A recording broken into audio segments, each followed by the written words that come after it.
Morning, everyone. I'd like to call the September 20th, 2022, sorry, that's not the right one, the October 4th, 2022 council meeting to order at 9:07 a.m. I'd like to take this opportunity to acknowledge the traditional territories of the Blackfoot and the people of Treaty 7 region in southern Alberta. The city of Chestermere is also home to the Métis Nation of Alberta Region 3. Our meeting today is also being broadcast live. With that, let's begin. Good morning to everyone. Good morning to those in the crowd today, and good morning to those online. I'd like to move forward with the adoption of our agenda. Are there any additions or comments in regards to the agenda today in council? Seeing none, hearing none. If I can get a motion to adopt the agenda as presented.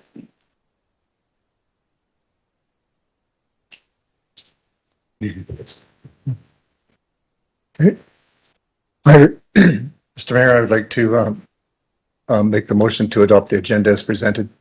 Any comments or questions? All in favor? Carried. Thank you.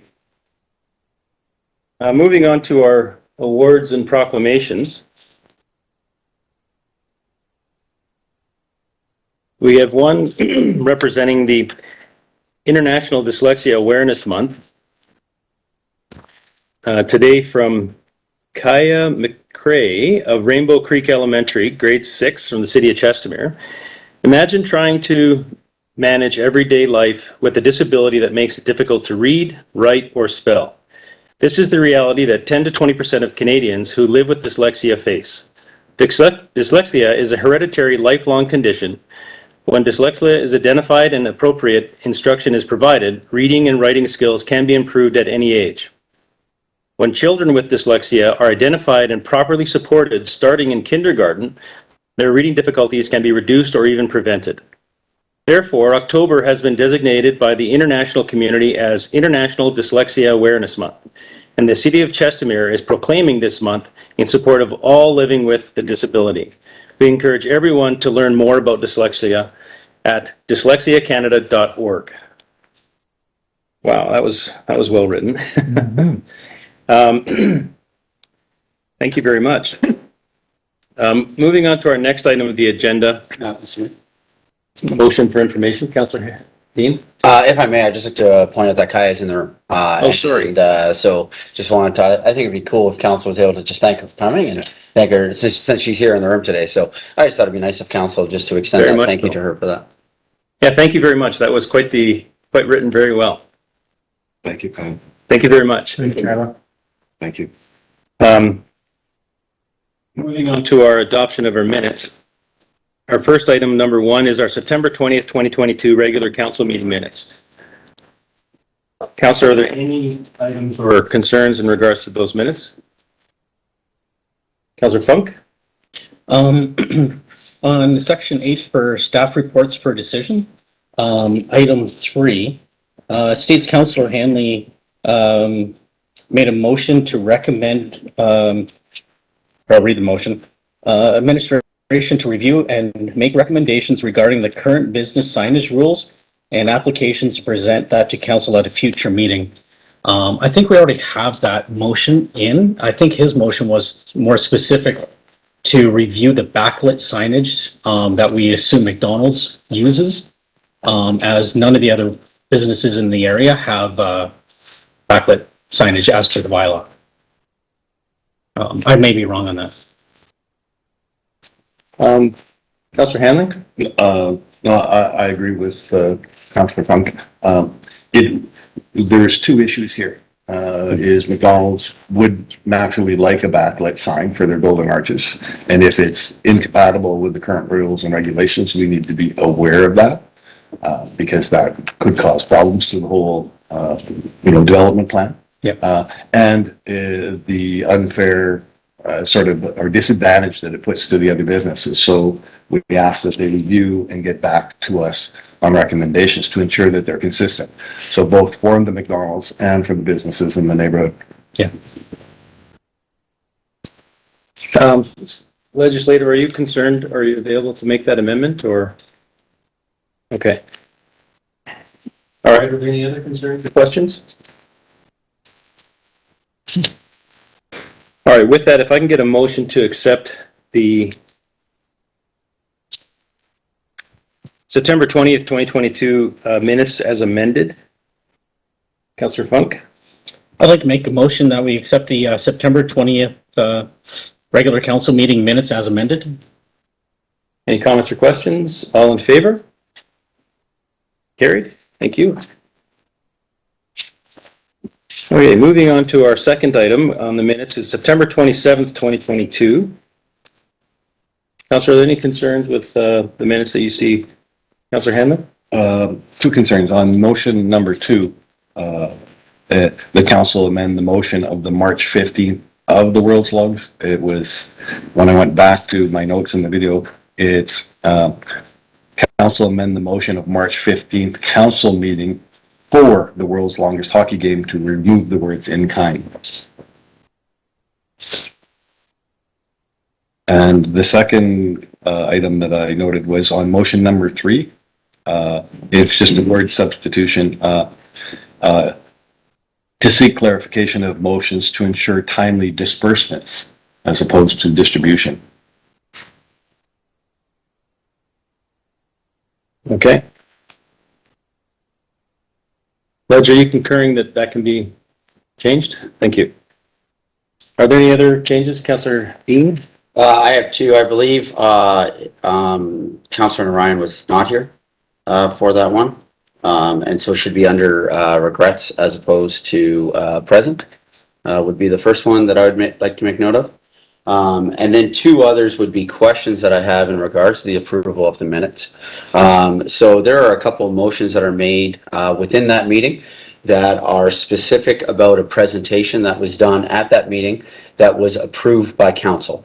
And now a different presentation has been released to the public, and the presentation that was done has not been released to the public as per the council resolution. And so I'm wondering how we are able to make a resolution on a presentation and then that one is not presented to the public. So Jerry, with regards to the disclaimer that was put on the presentation that was loaded, is that enough for this, or should that be amended in the minutes as well? Morning, Your Worship and Council. So the situation is that a resolution was made in public to releasing a presentation. Even though there was a disclaimer, procedurally, this council should make a resolution to release the one that is there today, or to amend the one that's there today, so that public knows that that was amended by a council resolution. And can we make that amendment right now? You could go, yes, you could go back. This is your first meeting after the fact, so you could make that resolution and correct it today. Okay, and that resolution would be just to state that the amendment as presented and uploaded? Yes, just that way, I guess the public knows that it has been redacted or amended and placed out to the public. Okay. And to make that motion now before we accept the minutes, Correct. and then accept the minutes as amended. Correct. Okay. Okay, if I can make the motion to, I think Councillor Dean had one other, I'm not sure. pardon me? Councillor Dean had one other. Sorry, Councillor Dean? Thank you. Yeah, I do have a follow-up in regards to all of this. I'm also wondering when can we expect the unedited version of the September 27th meeting of the video to be released? And so I know it was up for a short period of time. I know Councillor Hanley, you are diligent about watching the videos and coming back and those sorts of things. And so I am just wondering when I've had many members of the public asking me about this, when can we expect an unedited version of the September 27th meeting to be released to the public? Legislation, do you know the answer to that question? Good morning, Mayor and Council. Through the chair to Councillor Dean, if anyone would like a original of the meeting, of the presentation, they actually have to submit a FOIP request because of the privacy concerns.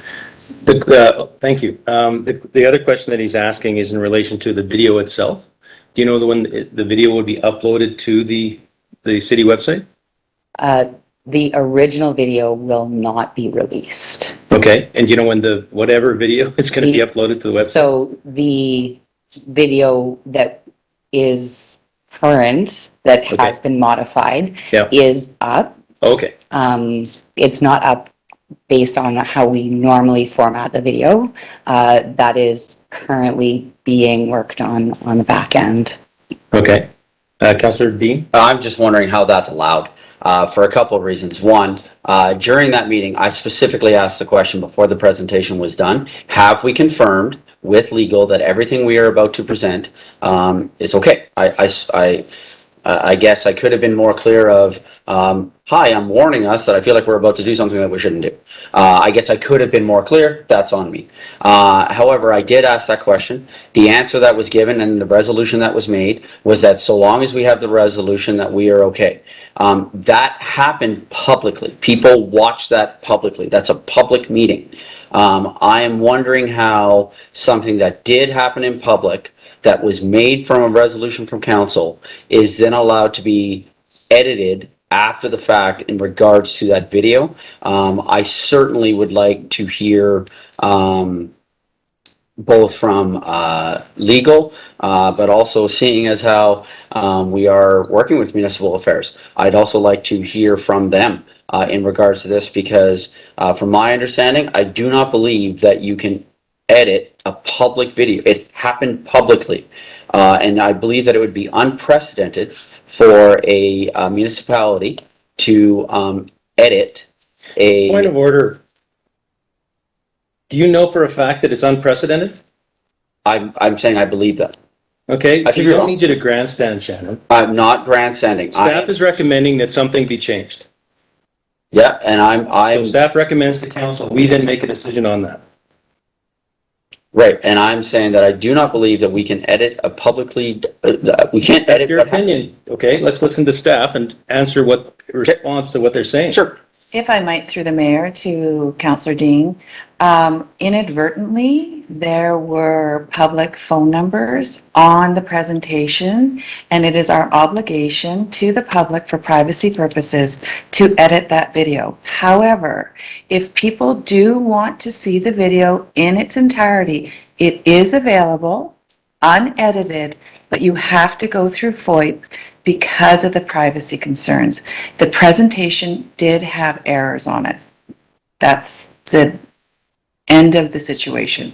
And there's nothing we can do. We had to do that for privacy purposes.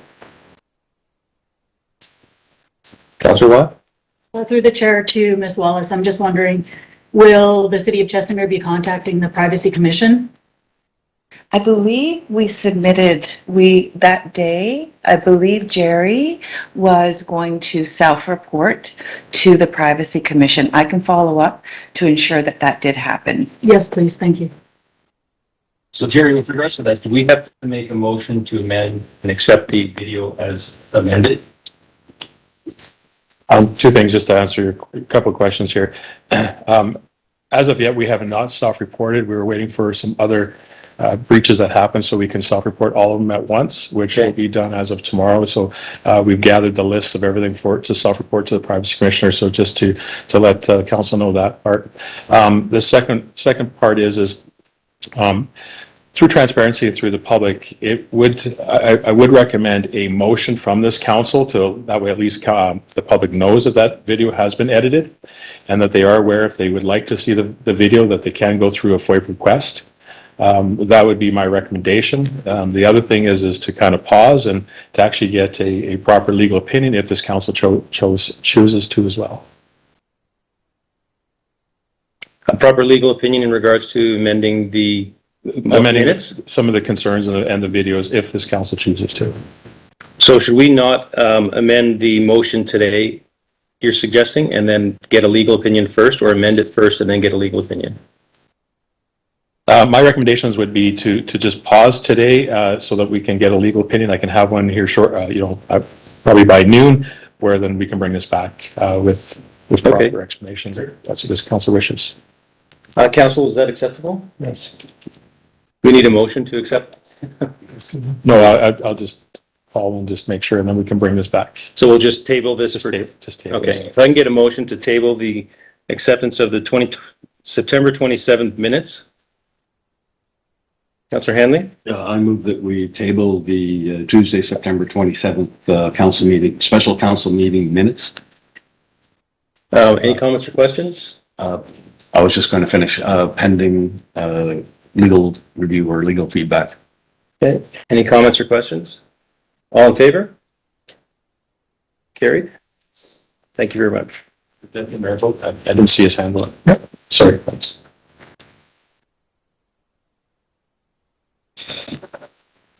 Okay. I'm moving on to item E, which is the business arising out of the minutes, which is the action list. We have a presentation in regards to the action list in regards to today.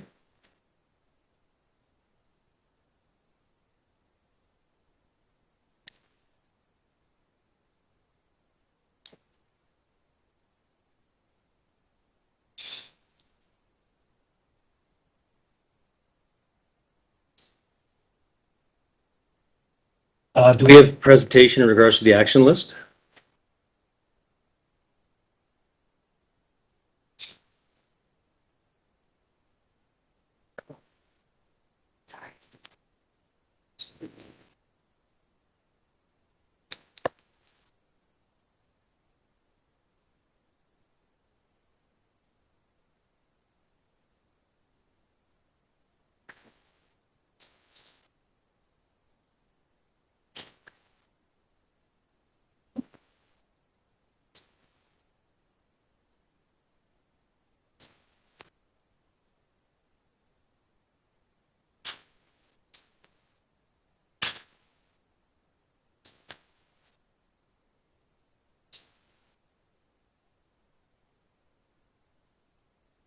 To council and the mayor, just as an update, we have done a revised version of that extensive action list that we had been working on because we felt the display didn't, it wasn't conducive for us to be able to manage it. It became overwhelming. So we have done a private one that council, will be sharing with council. It was just the exact same information, just laid out slightly differently.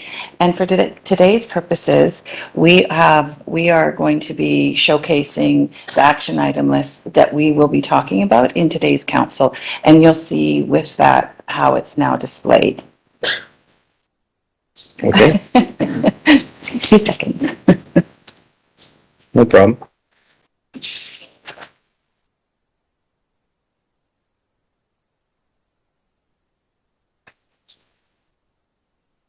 We're always looking for ways for efficiency purposes because of, we have a lot on our action list that we've been working on since last November. So just keeping track of it all, trying to find the most efficient way to keep track of all our tasks. I believe this is a great system. We now are using what's called a workbook, which has different pages on it, depending on which area of City Hall we're dealing with. And Callan will have it up shortly for us. His heart's probably racing. I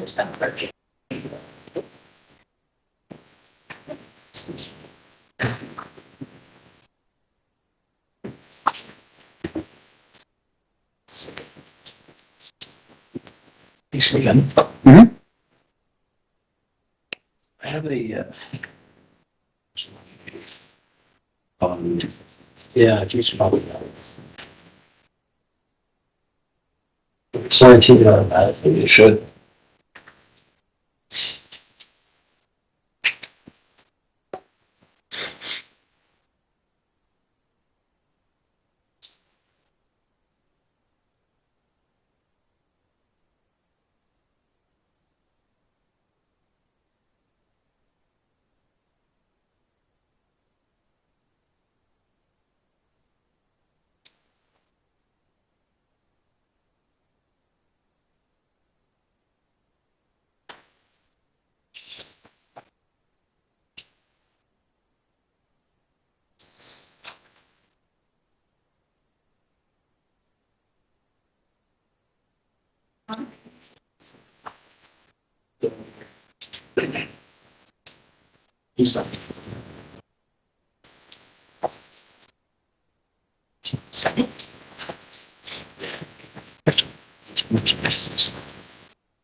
See, Steve.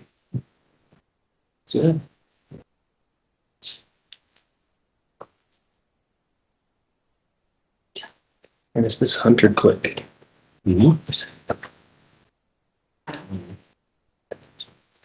Where's the computer?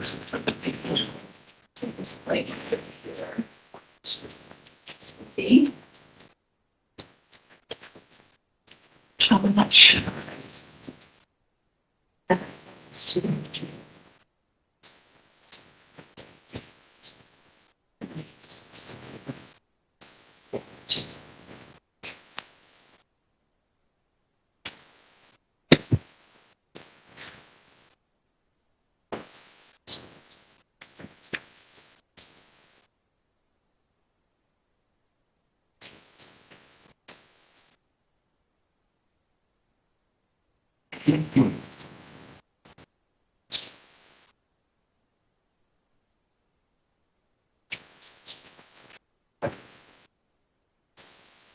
Go down. Check this one.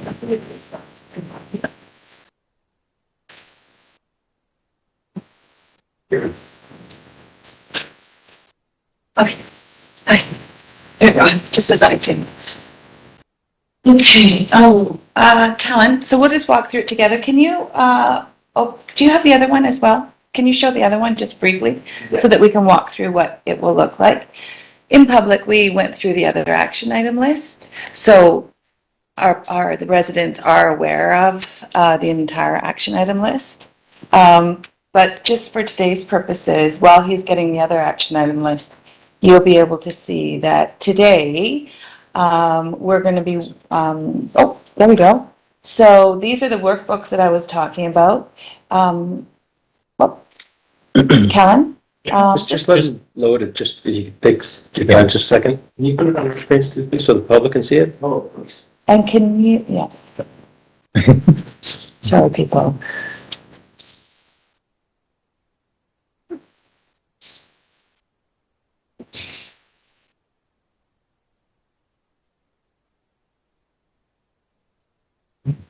Yeah, let's just keep this one up for today. We'll just keep this one up. If you could get rid of the black portion of it, Kellen. There we go. Yeah. Okay. So just as an update, if Kellen, if you want to just, I'm not sure what's happening. What's your spot? No. Can you get rid of the action list, list Off to on the the left? side? Or- Yeah. You just hit the little books. Yeah. There we go. It is quite small, isn't it? Yep. Okay. Now, when it's displayed on your desktop, which this is it is another live document, meaning that we will continually update it and it will refresh at all times. So when you're viewing this on your desktops, as well as when the public views it on their desktops, it will view at a normal rate and you'll be able to see it in your screen. The edges won't be cut off. But Kellen, if you could just scroll down the page, just to explain to everybody. So what we've decided to do this time is that in each element, whether it be the civic site or subdivision, anything that we have discussed in terms of the action item, whether it's new resolutions, updates, requests for administration, it's all kept in the one area now so that the public as well as council can have an ongoing update as to where we are with that one specific issue. So for example, today when we would go through the action item list that we'll be talking about today, administration will be updating those elements so that after we have our minutes back, the action item list will always be updated. And so we feel that this is a much more efficient way to do it. It has the original resolution number, the original date, whether or not it's opened or closed. It's all color coded. Callan, can you show another page just so that people, if you click on the book, yeah? So now we go into corporate services and we open it. It's the same idea. So they're all color coded. All the updates are on the one area. Again, because there's so much, we thought for public purposes, and if we get feedback that the public would like a more comprehensive action list, we can absolutely do that, but it's a little bit overwhelming to go through. So we thought for the public purposes, we would just showcase the action items that we were going to be working on that week, and then it would always be attached to that council meeting. And for information purposes, if council prefers this or likes this, we can absolutely bring it back to council for a decision. If there's a discussion around this. Okay, just a question. So you're looking at bringing forward those items that are due that day or due for an update? Yes, well, these action items are being presented today in this, for the public's Okay. October 4th meeting. These are the action items list that we're dealing with. Yes. Okay. As Makes it opposed- much more, we believe as administration, easier to follow and understand, to know what Okay. we're working on. Okay, great. Questions, concerns, thoughts? So go ahead, Councillor Dean. Thank you, through the mayor, to Ms. Wallace. When can we expect that the action list will be made public to the public? I guess that's redundant. That was my misunderstanding. I actually thought it was on the agenda, but we'll make sure it's on the agenda, the public version of it, and then the administration version for council, we can share that with you in your emails today. Sorry, thank you. So for the agenda for today or for next week? Today. Like you'll make an amendment to today's, like that, the presentation from today will be added when we do the minutes. Yes, Okay, yes, thank you. yes, yes. Any other questions? So your next steps are, We're going to be adding it to the agenda today, probably before the meeting is at lunch. okay, And then the complete action list will be emailed to all council today as well. so these items that are on the action list for today are in the agenda already for today? They will be in the agenda. Yes, they should have been added to the agenda today. Yes, for people to review. These are the action item lists that are in the agenda. So they're currently in the agenda Yeah, already? yes, They don't need to be added, they're there right now? yes. Okay. But it just says the list part. So for the public coming forward, they know that these are the action. And this is the history around that one element. Okay, Councillor Funk? Maybe just for clarification, I just saw it quickly. I don't think Director Wallace mentioned it. There's one tab in there that is for the October 4th meeting. That is specifically for the action items for to be presented today. So it's just the one tab, I believe, that you're looking to present today, not all the action items, No, not all the action item list. if that helps. Right, so is today's action items on this piece of paper right now? Yes. Great. Okay, thank you, perfect. That's all I wanted to know. Okay. Any other questions? I'm Sorry, more- Councillor Dean? Sorry, I think I'm sharing in your confusion right now. So I guess what I'm asking is the entirety of the action list, Yes. from what I heard from my original question and your original answer, was that there'd be the little paper clip right beside action list that would pull up the whole action list that currently doesn't exist. Will that be added for when we approve the minutes on October 11th? So when will the entire action list be made public? Oh, I don't know if we are doing the entire action item list in public. We're only doing a revised version for the public, is what I Thank you. was told. Okay, Because of the extensiveness of the information inside the entire action list. okay, thank you. Is that more clarity? Yeah. But if you would prefer the entire action list, other than the in-camera components to be made public, we can absolutely do that. Yeah, personally, I think that the entire action list should be shown to the public so they can see everything. Okay. And then, except for the in-camera items. of course. Okay, we can definitely do that. Through the mayor to Director Kim Wallace, what is the difference between the public list and the The complete full action. item list. There were just some in-camera items that are on the private one that need to be followed and maintained, so, Okay. but we can make a separate one It's for just that. FOIP information that would not be, that you don't want released to the public. Or they're talking about in-camera items that wouldn't ever be released to public, I believe. Right. Yeah. Okay, Councillor Henley?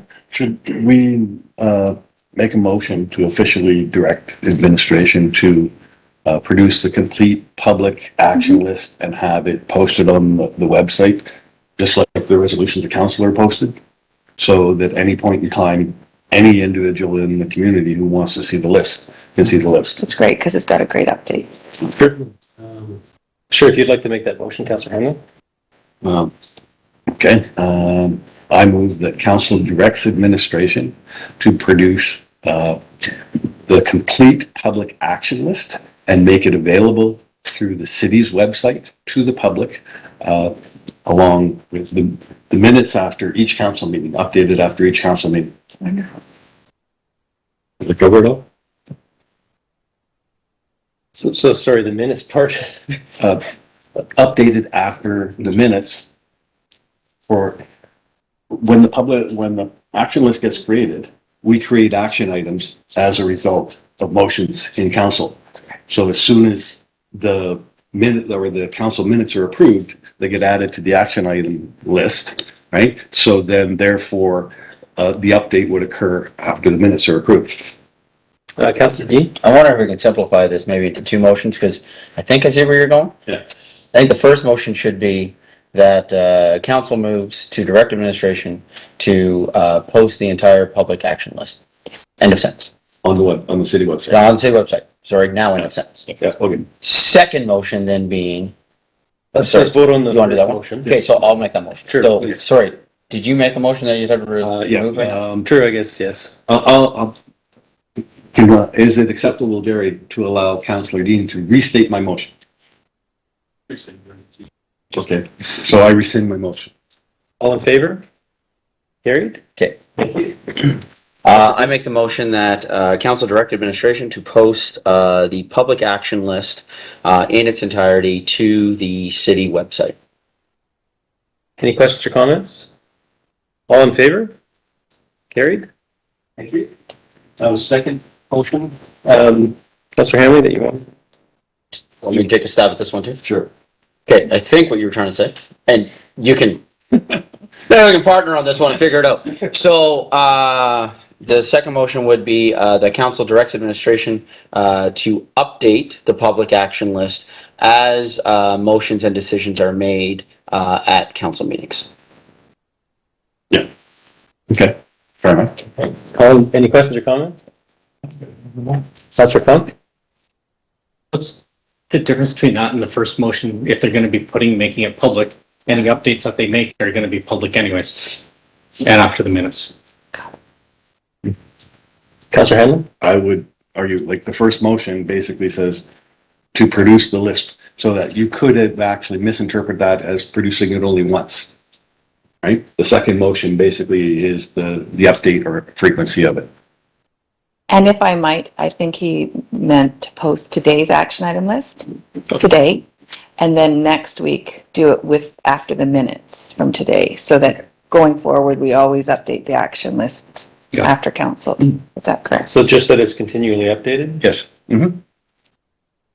Yes, but my motion was This one. for the entirety, Yeah, not just the items from yes, today. the entire one, Yeah. today. Yeah. Yeah, the first motion's fine. Can we restate the second again? Yep, I think so. So I make the motion that council direct administration to continually update the public action list as decisions are made at council meetings. Perfect. Any comments or questions? All in favor? Carried. Thank you very much. I think that's what I said the first one. Close. Okay, moving on to item G, which is our first community update from Melinda Lundy, Manager of Communications, City of Chestermere. Good morning. Good morning, Mayor and Morning, Council. Melinda. My remarks today are made through the city directors to mayor and council. So for my report today, I'd like to take some time and give you an update on all the initiatives that our communications team is working on, including all of the events happening. We are on the heels of a very busy summer, and we're hoping to continue that into the fall months, so we'll be equally as busy. Earlier this month, together with our Parks Department, 14 Chestermere families added a tree to the city's 2022 birth forest to honor their children born in 2022. These trees will grow with the children as they were planted for and will remain a feature along Chestermere's canal pathways in Rainbow Falls. So this year's birth forest was a continuation of several years' work, and they are dedicated to the children in our community. City staff, along with council, recognized National Day for Truth and Reconciliation and Orange Shirt Day last week. The city stood with the community and participated in activities at the Chestermere Rotary Club's Orange Shirt Day event, and several departments took time to reflect on what this day stands for. Internally, we provided staff with resources and encouraged everyone to take time to reflect on the importance of this day as we move towards reconciliation. We recently tallied up the donations raised for the Support for Ukraine campaign in cooperation with our local Tim Hortons. Together, the community raised $2,350 with 1,650 donuts sold. All of those donations were provided to UNICEF Canada in aid of Ukrainian families who have come to our country. We'd like to thank our local Tim Hortons for their participation, along with our community peace officers for spearheading this very important initiative. Our communications department is currently collaborating on 2 public consultations with our open spaces planning department, one on a potential new dog park, and second regarding our East Side active transportation plan to make the east side of the lake a little bit easier for pedestrians and bikers to access. You'll hear a little bit more about those a little later on today. For both, we're encouraging residents to let us know their thoughts on through a series of open houses and online feedback options on our website. We're getting the opportunity to listen to residents' thoughts to shape the city's plans going forward in relation to these projects, and we're getting valuable feedback. Residents will be hearing more from the city as we launch exciting new communication tools in the coming days. First, we're launching Chestermere Today. This is a new City of Chestermere run website and will serve as an online resource for all things Chestermere. So our city directors will be sharing a little bit more of those details a little bit later in our presentation. Secondly, we've developed a monthly newsletter entitled Chestermere Currents, which residents will receive in their utility bills, either by hard copy or via email, whichever way they decide to receive their utility bills. We'll share city news and upcoming events and important dates, and it gives us the chance to connect with residents about council's vision through a segment called the Mayor's Minute. Residents who receive paper bills will receive a paper copy of the newsletter, which is important because some of those in our community aren't necessarily keen to read all the news online, so this is another touch point with the community for us.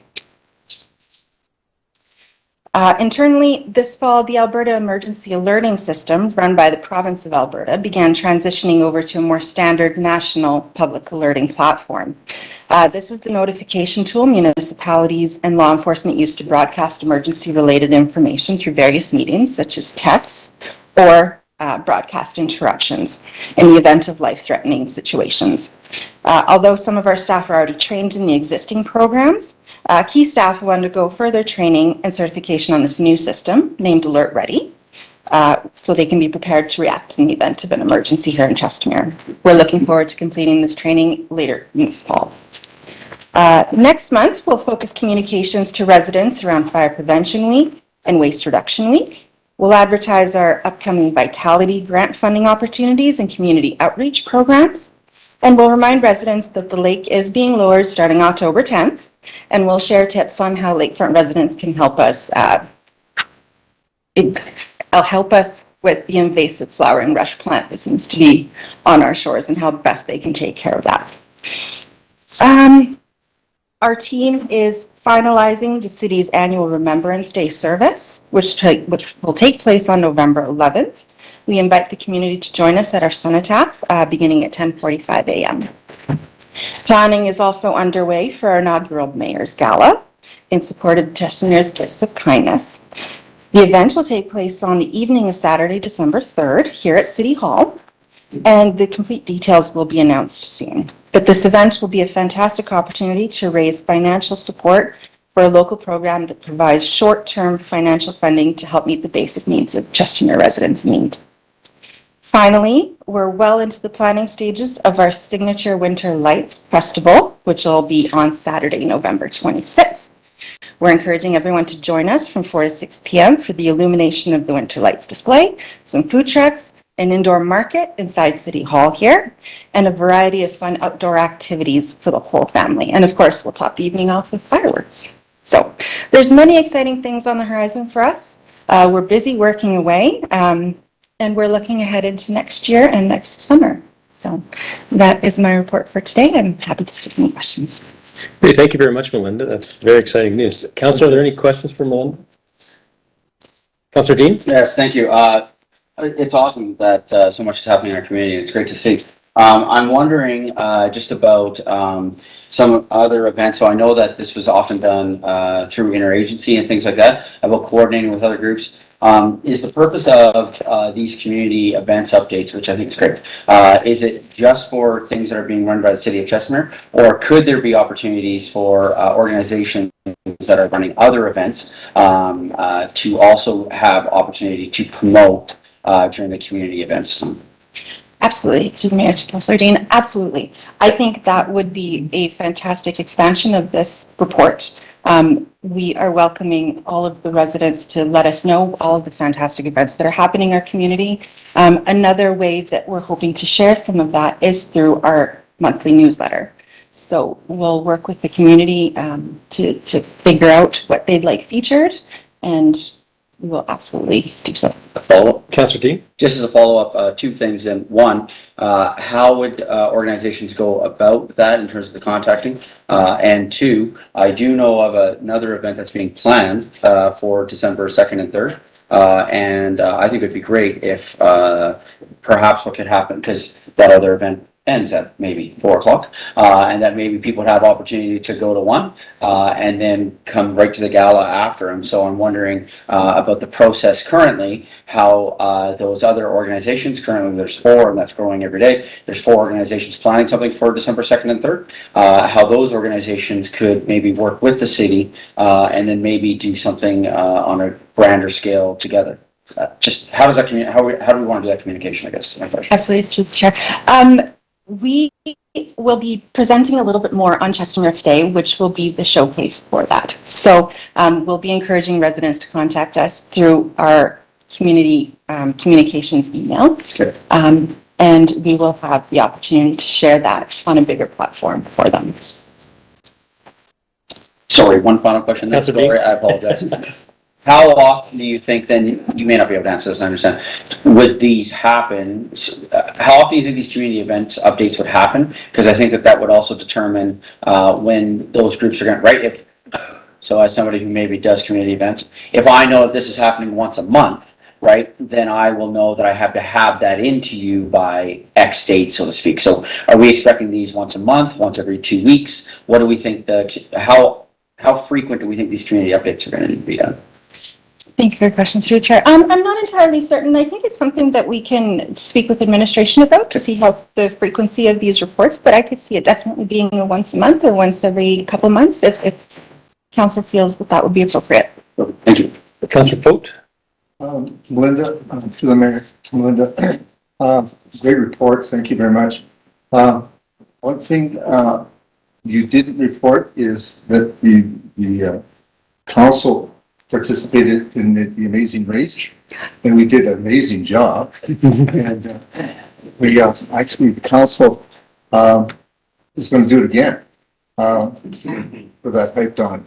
And I'd also like to do a little shout out for your communications department for the therapy dog, not the therapy dog, the Lions Foundation dog walk that was held on the 25th of September. We didn't have as many people as we had in the past, but we did raise a sizable amount of money for the Lions Foundation guide dogs. Thank you. Excellent. Councillor Hanlon?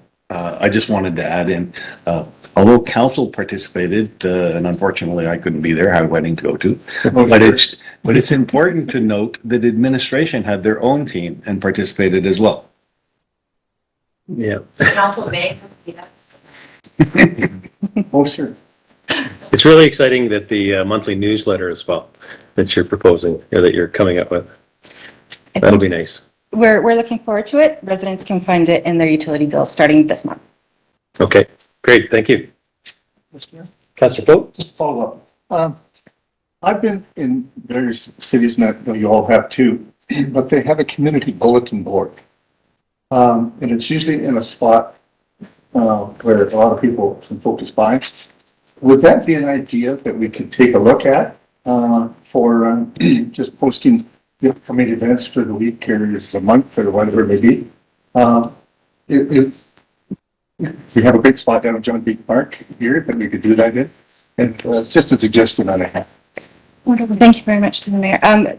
That's an excellent idea, and we will certainly look at what we can do. Thank you. Great, well, thank you very much for your presentation. Councillor, if I can get a motion to accept that as information, Councillor Hanlon? I move the council accept the community update as information. Any comments or questions? All in favor? Carried, thank you. Thanks again, Melinda. Okay, moving on to item number 2, under staff reports for information.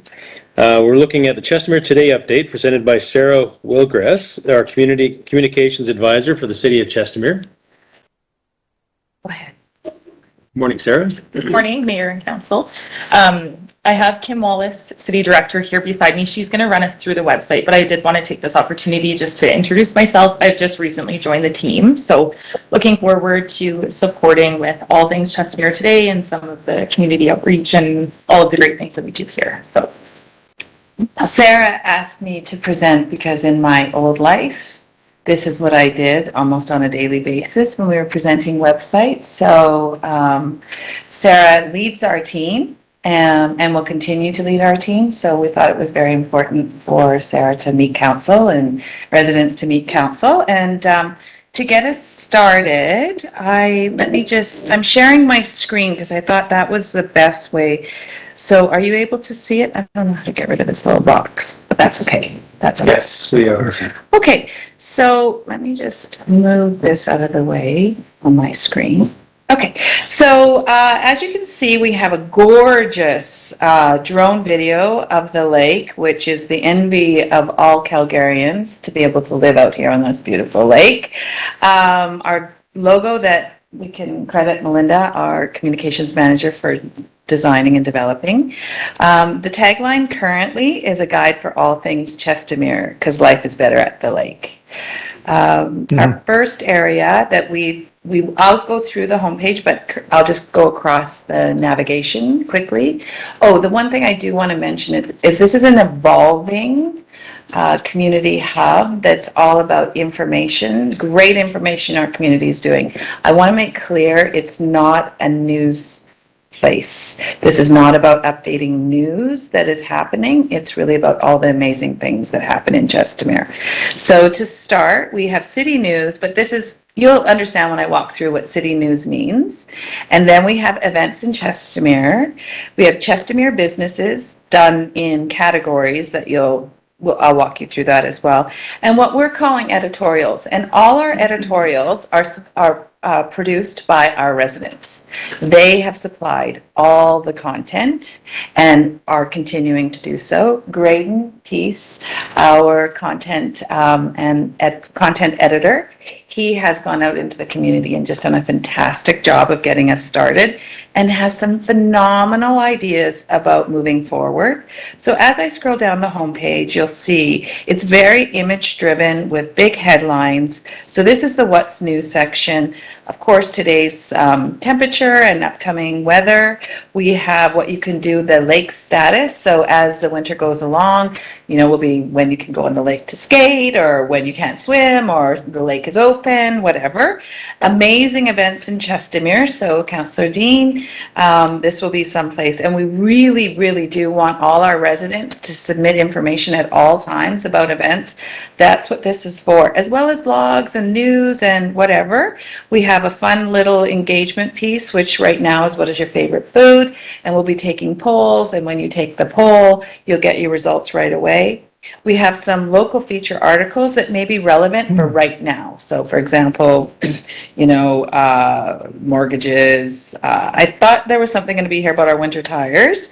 The other thing I do want to mention, as I've quickly gone over this, is that this is a forum that was really designed to support our local businesses as well as our community groups. So one of the things that we get feedback here at the city is that our small business owners have very few places to advertise, and this website is filled with opportunities for people to advertise. The rates are very low. They range from $50 to $175, based on whether or not you're a small business owner to a large business owner. We want all businesses to advertise, whether you're large or small. So we have multiple places throughout the website, and that's why we've got that listed here. Fun things that we'll continue to add, but this right now is we've got Pet of the Week. We want our residents to submit their photos. We have some contests coming up around pets that you'll have to stay tuned for. But we do want residents to really start engaging and sending us things. Maybe it'll be a cute kid picture of the week or something, or great landscape picture, or great lake picture. So the next area, of course, is we want people to shop our local businesses, and this is very random how these come up. It's based on random, so when you click on it next time, a different set of businesses should come up. There's no favoritism, and if you load more, we really wanted to make sure that everybody got the opportunity. And then, of course, because this is a city-run website, we wanted to update about what's going on at City Hall, whether it be police things, whether it be a note from the mayor with his articles, whether it be just something that we were announcing about, maybe something from the planning department. And again, it's all the great things the city's doing for the community. That's what we're talking about.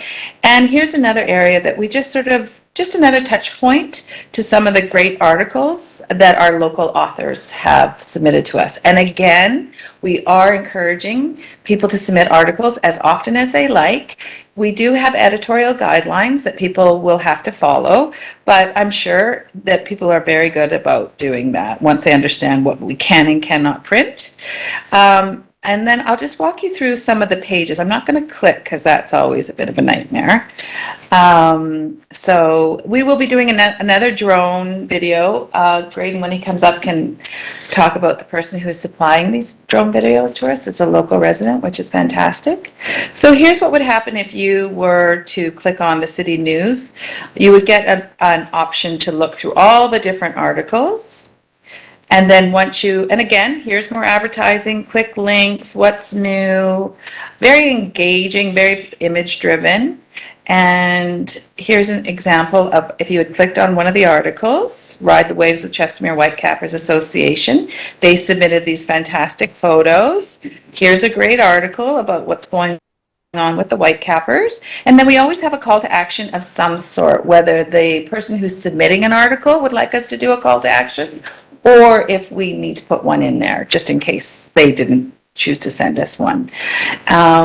And I'm going to ask Graydon now to come up and talk about the businesses. Graydon has done just a phenomenal job. And I do want to say this to the business owners who are out there.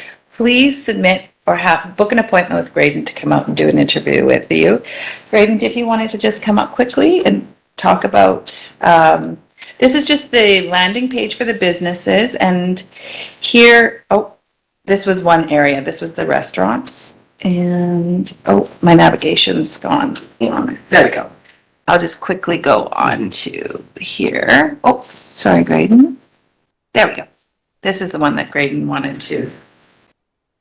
Good morning, Mayor and Council. Good morning. And thank you for the opportunity. We are very, very excited about Chestermere today. From our standpoint, I think really the vision was to help promote the city and its businesses in a very fresh and very new way. The business directory portion will just be a small bit of the directory in whole, but it will include not only a location, which most business directories have, but will also include descriptions of the business. It will have some opportunity for customer testimonials, an image gallery, and a brief lighthearted video highlighting their business, and that's where I come in.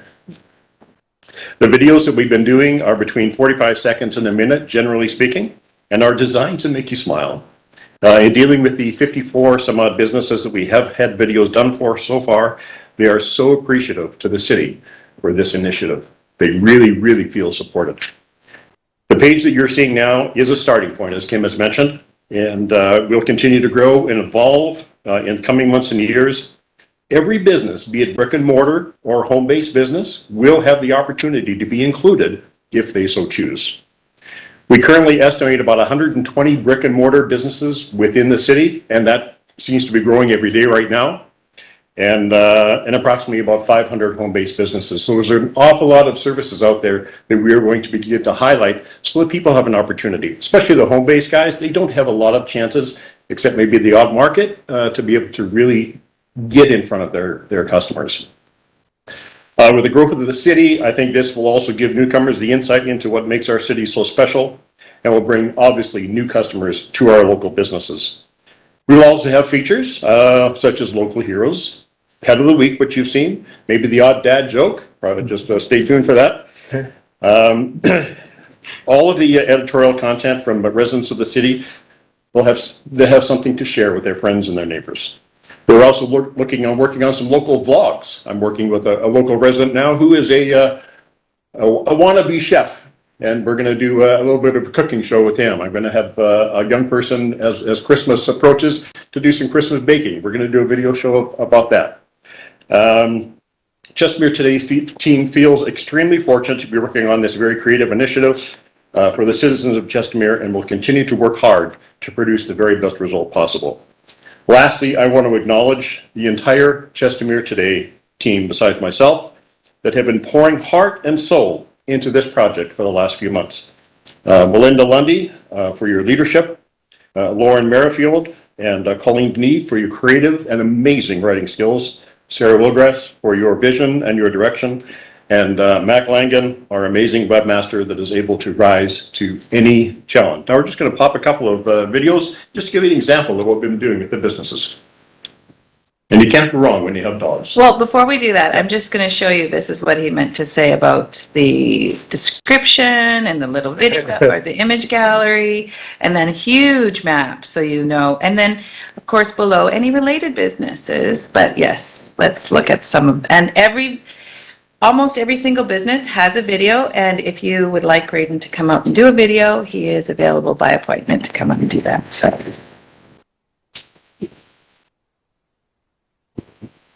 Where's the volume? Oh, super. Sorry, people. Oh, dear. Oh.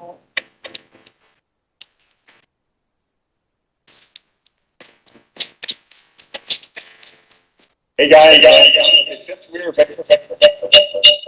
coming today. We are the only bed clinic in Chestermere, and they are beer free and aha.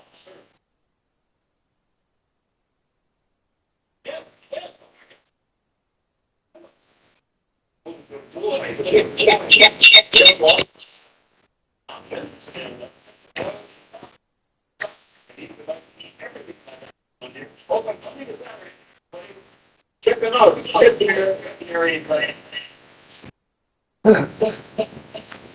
Well, people, I think you didn't get it. Sorry, guys. Yeah, we do encourage everybody to go and look at the videos. They are fantastic. I'm so sorry that we didn't practice that echo so you could really just hear it. But they're great, and they do a fantastic job of marketing our local businesses. We're so fortunate that we had Graydon and his skills to go out and do these for our local business owners at no cost to them. This is a city-run initiative, so it's really fantastic. So moving on, I'll just quickly go through the rest. It's a same idea where it's landing pages, and then when you click on them, we have great articles. And again, this will start to change when we have really interesting advertising for our local residents. And the last thing I want to make note of, I will show an events page actually, so that we can showcase. Oh, I think we have a video. Well, I was going to say, I think we have a video of Councillor Dean, because we also, but I don't dare show it now, we also have videos for our community groups. We have an area for our community groups, and we want them to come forward so we can promote their community groups as well. And as an example for the links for an event, we would just do a description, they send it to us, and the link will go to whoever is doing that event. We don't process it after this. This is just a marketing opportunity for our residents.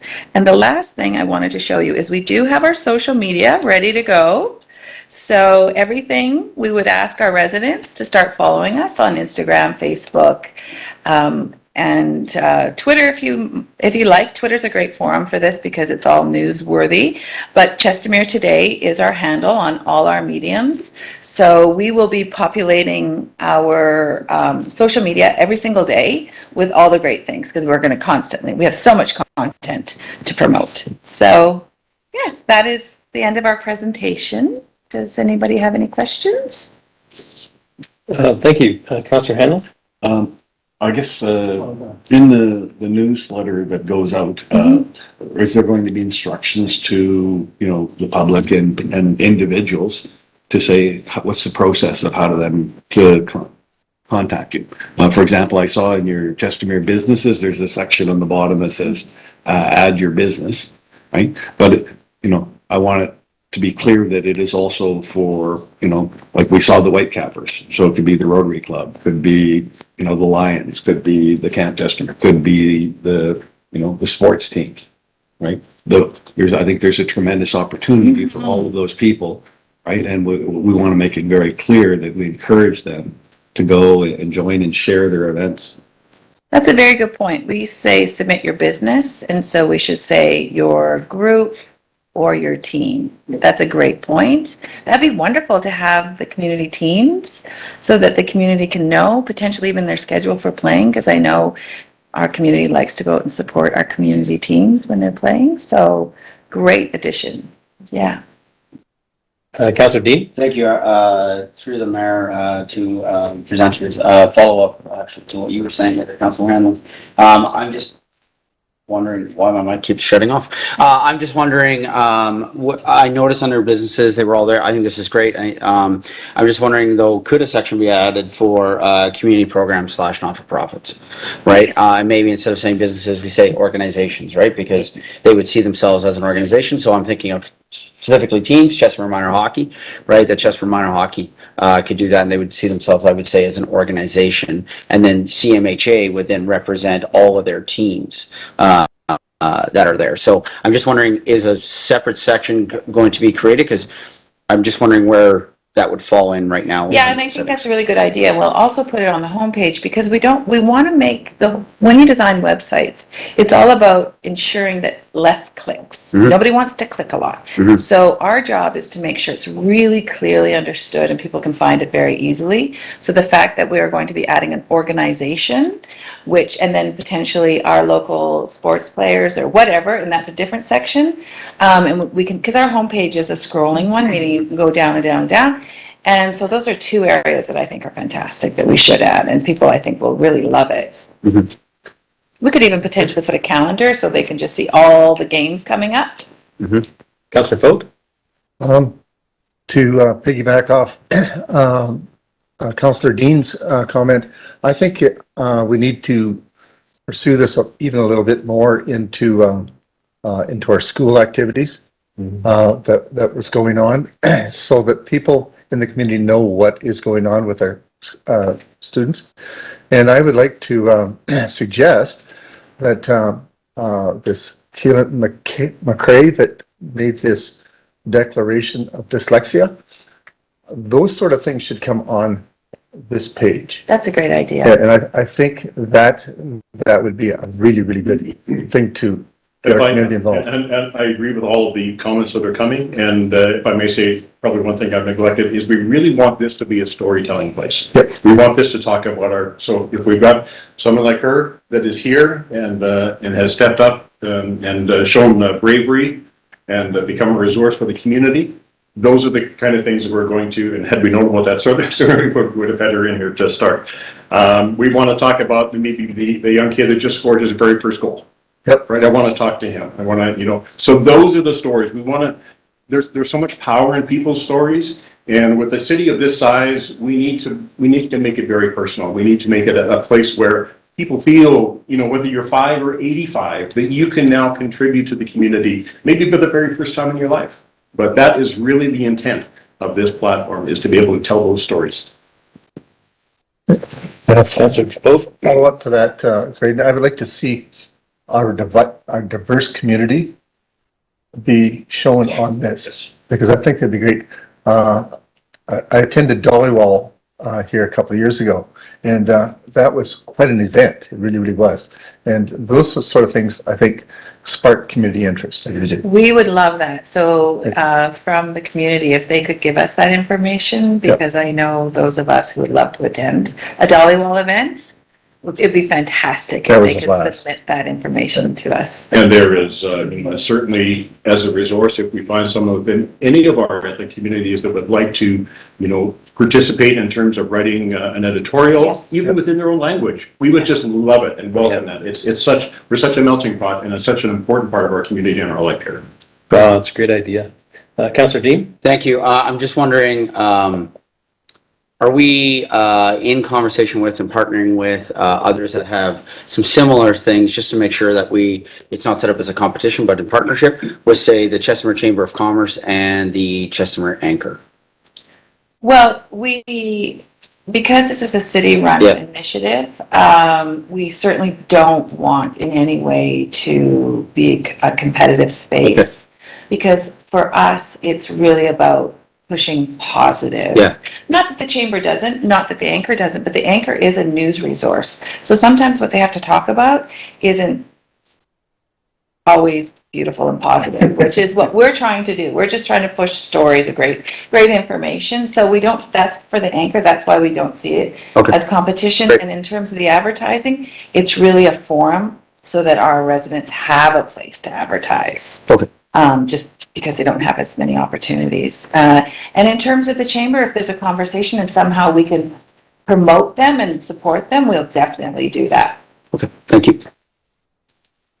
Councillor Hanley? I was going to say, from the existing city website, when you go look at the city calendar of events, or the existing city website for the list of businesses, this is a remarkable step above that.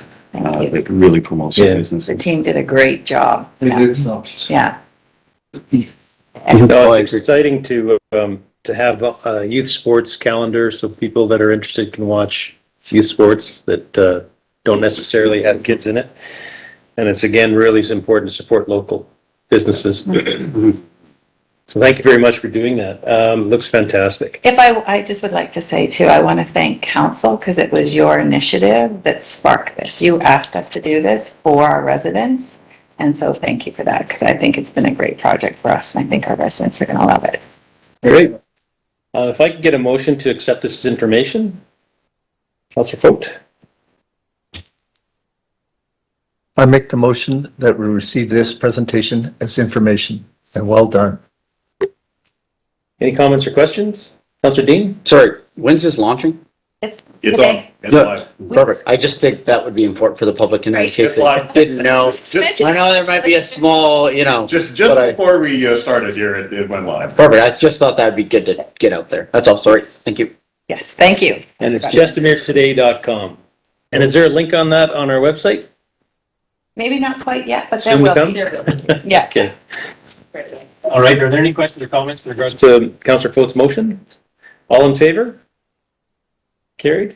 Thank you very much. Thank you. Great job, guys and gals. Okay, number 3 on our staff reports for information, presented by Joel Mercer, which is our civic site update, our team lead for planning, City of Chestermere.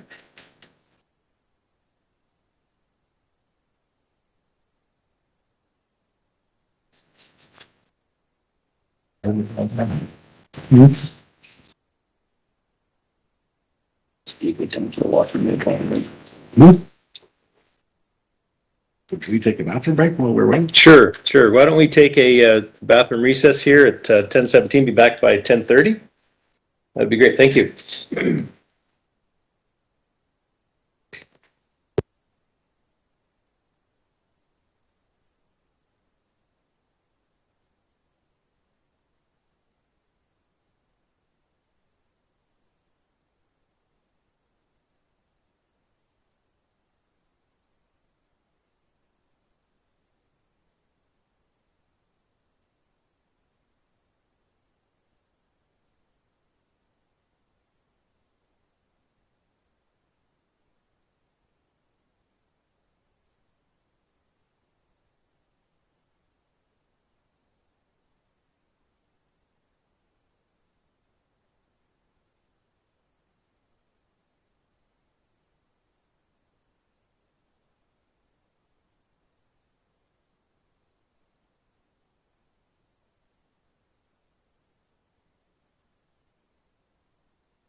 Great. Thank you, everyone, for your patience.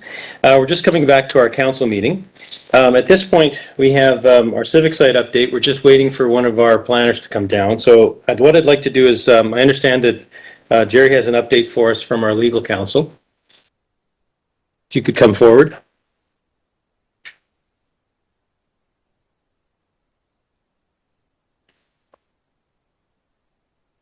Thank you, Your Worship and Council.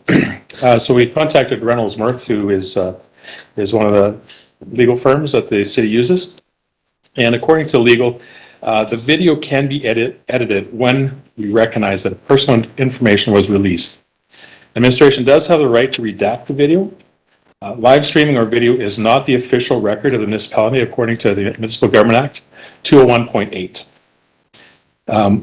Also, our policy procedure bylaw, which is on page 16, number 17, recording and live streaming of meetings. 17.4, this is just for some information for the chair and for the public. The chair may at any time, at their own discretion, direct or terminate the interruption of a live stream. 17.8, meetings recordings will only be transcribed by the City of Chestermere if required by the Chief Administrative Officer or the Director of Corporate Services in connection with any litigation, audit, or investigation, or if required under the Freedom of Information or Protection of the Privacy Act. So to answer Councillor Dean's question is, can the video be edited? And the answer is yes, according to legal and according to our policy procedure. Okay, so how do you recommend that we proceed with the amendment motion? So, again, it's quite clear on your policy procedure, we don't really need a motion of council. If council still wishes to put a motion forward or a resolution forward to just let the public know that it has been edited, that would be fine as well. But according to your policy procedure and the Municipal Government Act, no motion is actually required. Oh, okay. We had an amendment that we were proposing in regards to the minutes as well. Not on the video. Oh, yeah, on the presentation that some of the redactions on some of the FOIP information was redacted in that amendment. So should we make that amendment as well? You can as well. So, again, what the lawyer said is, once you find out that you have a breach with the privacy, with FOIP, is you don't want to continue piling up on FOIP. Right. So you've made the corrections. We will be self-reporting our incidents and our accidents, and then coming up with a procedure that hopefully this will never happen again. Okay, so even with that, you don't need a motion as well on the minutes or okay. on that time. So we don't need to say that we're amending the motions. No. Sorry, the motion to accept the minutes as amended. We just simply accept the minutes as presented. That's correct. That's correct. Okay. Thank you. So with that, Councillor Hanlon? On the minutes as amended, when I went through the minutes, I believe there was one where we talked about the world's longest hockey game, where it was disbursements. Like there were some other minor changes. True. Okay, if we can get a motion to accept the minutes as amended. Councillor Hanlon? I think we need to lift from the table Very true. the minutes of the draft minutes of the September 27th special council meeting. All right, if I can get a motion to lift from the table the September 27th council meeting minutes. Councillors, vote. I'll make a motion that we lift from the table the minutes of the, of the September 27th special meeting. Okay, any questions or comments? All in favor? Carried. All right, if I can get a motion to accept the minutes as amended by Councillor Hanlon. Councillor Hanlon? I move that we accept the minutes as amended for the September 27th special council meeting. Great. Any comments or questions? All in favor? Carried. Thank you very much. Jordan, good morning. Just wanted to check if you were here. We're just going to move on to our item number 3 for staff reports for information, which is our civic site update, which is going to be presented by Jordan this morning. Joel is not feeling well. Yep. Thank you very much for coming today. Morning, Council. Yeah, just a quick update regarding the Civic Center Recreation Site update. So this is a 20-acre site that has been identified in plans in the developing Dawson's Landing neighborhood, adjacent to the future high school site, which is located in Chelsea. So the subdivisions for the Civic Center site has been conditionally approved. However, in discussions with representatives of the landowners, that since cancellation of the previous recreation building that was done by council in October, I believe, they are not interested in handing over title or committing to providing the city to the land until a new vision is in place, looking at development permit type drawings. Because the intention for them, this is a dedication of land, pre-dedication from the current neighborhood, future neighborhoods. It's intended for a recreation center site, but once they hand it over to the municipality does have opportunities to remove the municipal reserve designation. And so the uncertainty created by the cancellation of the field house has meant subdivision has been completed, but we can't proceed until we have a new vision for the site to confirm that it is for recreation uses. So you mentioned that last time, and so this time you're confirming the same thing?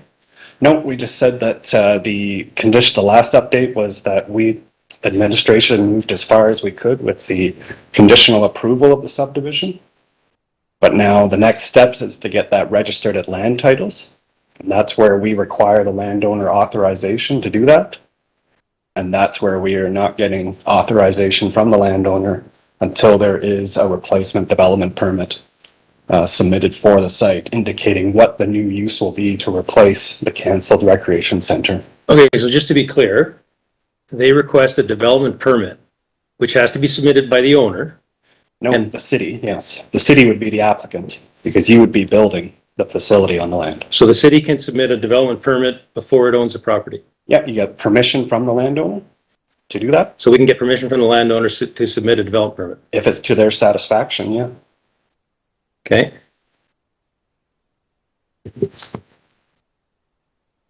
As well in relation to the, this ties in similarly to the high school site in terms of council hadn't allocated money to complete the purchase of the high school site. So again, administration moved ahead, completed the subdivision, but we don't have sufficient land purchased. And so again, the landowner in that situation would not consent to registration of the subdivision so that it would go into the city and school board's hands. And so that's where we're at, a bit of a holding period too, until council allocates money to complete the purchase of the remaining lands for the high school site. Sorry, did you just say that the school site has been subdivided? Yes, conditional approval. Conditional approval. Yeah. Okay. And the next step is to get landowner consent, but they will not give that consent until an additional 6.92 acres has been purchased. But that money was not in the capital budget for this year. And so we'll be looking to make that ask in the upcoming capital budget. Okay. Councilor, any other questions? Councilor Funk? I'm sorry, through the mayor to Jordan. I'm confused as to how this works. So there's a municipal requirement for developers to provide a certain percentage of lands. Of course, we go through and we designate certain lands when they go through the development plan for the area, right? We're not looking at changing the school site designation or the civic or the recreational lands designation. So I don't understand how that Through the chair, changes. Councillor Funk, yes, the indication has been for recreation centers, but once in council's hands, councils always have the option to remove the municipal reserve designation. So we did hear some speculation in the past about looking at doing some mixed-use development with the high school site and civic center site, a retail trade school with the high school site. Doing the retail trade school would require the removal of the municipal reserve designation from the site. And so then you would be making it into private land. And presumably the risk is, the concern we've been hearing back is that then the city would be looking to sell the land for commercial development instead of the municipal reserve and open space dedication that the plans say. So are you confirming that the city never had this actually dedicated as municipal reserve? It is dedicated in the plans. What I'm saying is once it gets put into the city's hands, the city always has the option to remove the dedication. I understand that part, but are you suggesting that this was never fully dedicated to the city? It is in current plans, but these decisions don't bind, these plans don't bind future councils. Future councils always had the option to rezone the land, to remove the municipal reserve designation. Correct. And but so the I'm trying to ask landowner a is very looking to specific get question, more- Jordan. Do the MR lands need to be fully dedicated and then they're the city's property? Is that not happened? Because the landowners need to, they need more assurances. They're not, I know, so the answer is no. So the previous council did not have these municipal reserves dedicated to build the civic lands. yes, they did. The previous council did get that. So they are And- dedicated, so and then then the how can they take them cancellation- back? Because they're dedicated in a plan. So they weren't actually given. They can reverse the MR dedication.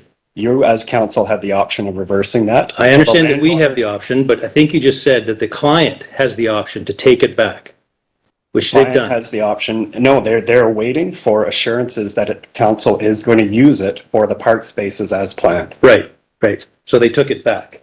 No, it was never given. Exactly. So it was never given to the previous council. Okay, Councillor Funk? Through the mayor to Jordan, what does the contract say with the owners of the land as far as the actual percentage and what lands? There has to be a contract in place for this to happen, right? What does the actual contract say? The contract says is the city needs to acquire an additional 6.92 acres or else they won't hand over title to the city. For the school site. Yeah. I think he's referring To the civic site. We're talking about the civic site right Yeah, now. and so the civic site is a pre-dedication of land. So this is usually, in most municipalities, the land isn't dedicated until that development has occurred. Which development? Developments in Bridgeport, Dawson's Landing, and Chelsea. And so this was a landowner going above and beyond to help out the municipality by pre-dedicating. So ahead of that, they were willing to dedicate it, but it was on the condition that a development permit or substantial progress be made on ensuring that this is permanently used for recreation services. And so with the cancellation of the recreation center, that added doubt into the actual use of the lands. Is it going to be for outdoor recreation, indoor recreation, or recreation at all? So if it wasn't dedicated by the previous council, when is it supposed to be dedicated? It was ready to be dedicated with the last development permit that was submitted, that was being moved forward by the previous council. When that was canceled, that gave concern to the current landowners that the lands would be used for the intended purpose. Okay. Because council always has the option to revoke or change the use of the land. Right, right. Okay. Councillor Funk? I'd like to see the contract because it sounds like there's a lot of misinformation, and we're not getting the information that we need to make a decision and understand what decisions have been made in the past. Well, it's interesting to find a year later that the MR has now been pulled. No, it's not been pulled. It was just thrown into doubt because of the cancellation of the recreation. And to find that out a year later, Jordan. Councillor Hanley? I'm confused here in part of the process of we're going to build on land that we didn't own, we didn't have title to. We started the process with the sod turning. We could have been, in fact, started to build it. And because we didn't have the land and didn't have the title, even the people that were contributing, we could be halfway through building it and they could decide, no, I don't want to do this anymore. And No, they were through Mayor Colvin to Councillor Hanley. They were, as indicated before, they had given permission for the development permit to be submitted. And the concurrent subdivision then would have allowed the registration so that it would have moved into the city's ownership. With the cancellation of the development permit, they now are waiting to get confirmation that the city continues to remain committed to it being recreation use. So the landowner doesn't want to have a high school on it now. No, the landowner is just wanting it for recreation purposes. So again, Jordan, we're a year out and we're just learning that the landowner does not want the high school on that site? No, they do. That's not what I said. So they do want it. They want the high school, but they also want to be paid for the additional 6.92 acres that we've been telling council since last fall that is required. We have to buy 6.92 acres or else the Calgary Board of Education will not say it is a site. Jordan, the question I'm trying to ask is that will the landowner of the civic lands Yeah. allow a high school on that site? Well, that's an interesting question because then that introduces a whole new range of issues. They were expecting it for recreation, outdoor or indoor recreation. That was the agreements. That's what the Dawson's Landing Outline Plan, which is approved by council, indicates it for. But with the cancellation of the recreation center last fall, the uncertainty placed has caused them to say, well, let's make sure I want some further commitments that this will continue to be used for And you recreation. know that this council passed a motion, or almost our third day in or something, saying that both sites to be considered a priority for the high school site first. Mhm. That was a year ago. Exactly, and there was no money put into the capital budget to purchase the remaining land for the high school site. So we are still looking for money to purchase enough land so that we have a suitably sized site for the high school. Okay, Jordan, I'm talking about council passed a motion to allow the high school to go onto the civic lands a year ago. But you're saying now that the landowner would not allow that. No, they're open to it, but they just want a commitment one way or the other. So We it have can not be a high received school site. direction. They're open to that, yes. Okay, But Okay. without that confirmation in place, they're reluctant to hand over title to the municipality. So Okay. we took it as far as we could with administration. We circulated the subdivision. We gave conditional approval, and with conditions, you then move into an endorsement stage. And so that makes sure you've outlined how the roads, servicing are going to be in place for the sites. And then you send that package up to land titles. And once land titles processes it, instantly the land goes into the city's hands. And that's where we're getting some concern about lack of clarity about, is the high school going on the east side? Is it going on the west side? What is the recreation needs for the site? And is there any other non-recreation uses being considered? okay, Councillor Funk? Through the mayor to Jordan.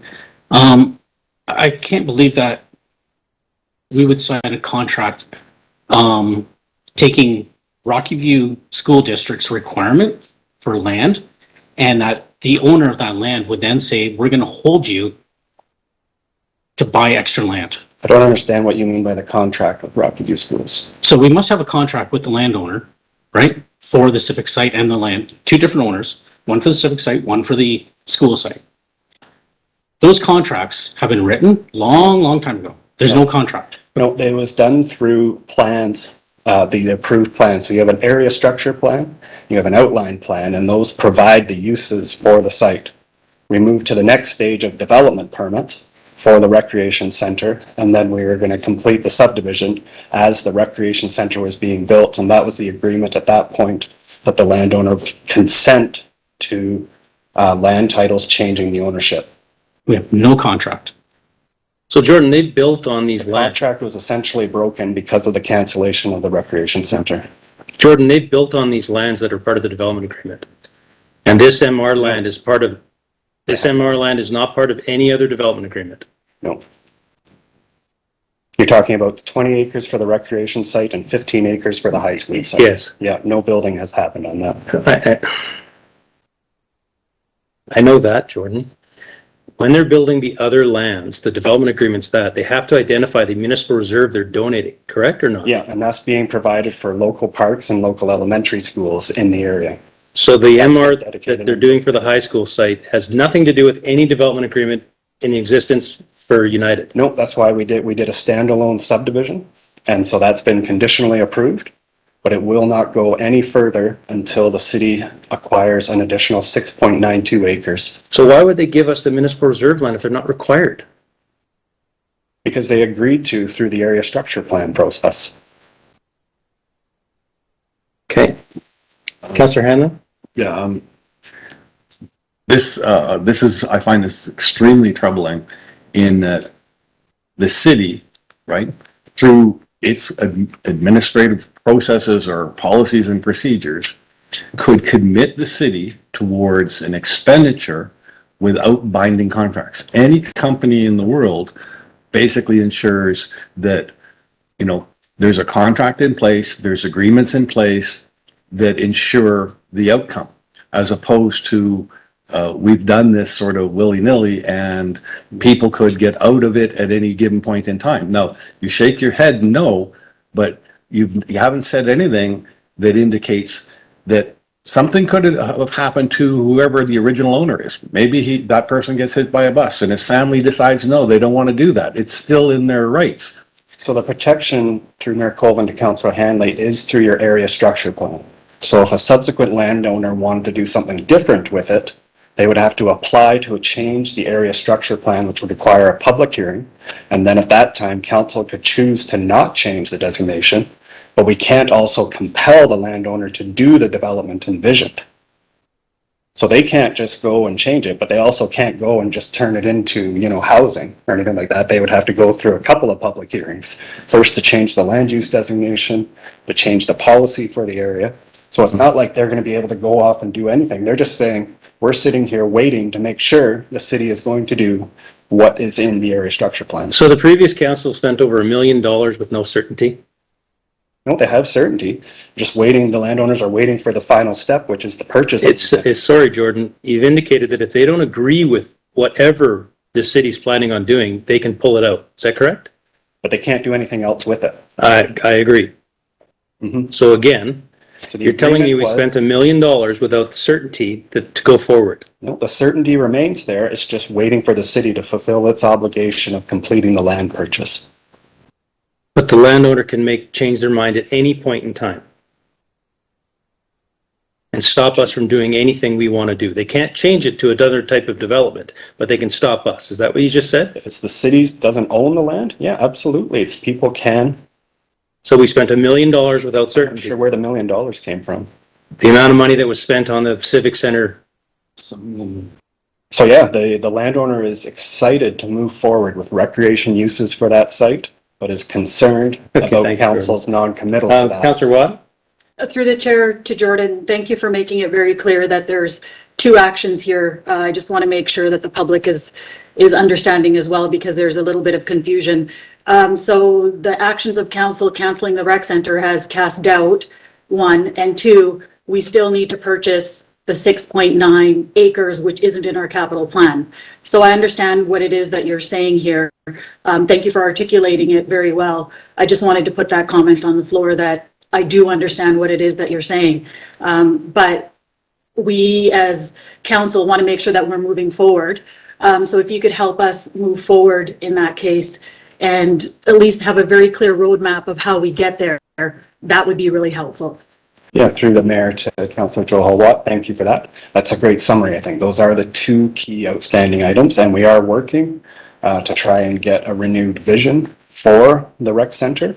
However, yeah, it is being complicated by other concerns about, you know, the lack of cash to buy the high school site lands, and then whether, you know, there's another opportunity where it's using recreation center lands for the high school site purpose. Now, that said, we do have approved plans in place, so to make that type of a change would require an outline plan change.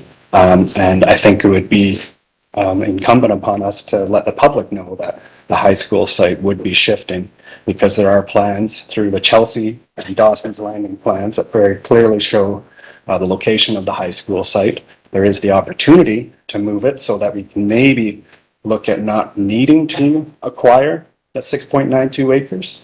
But in this instance, the landowners entered into agreements with us via the area structure plan with the expectation that they were going to provide 29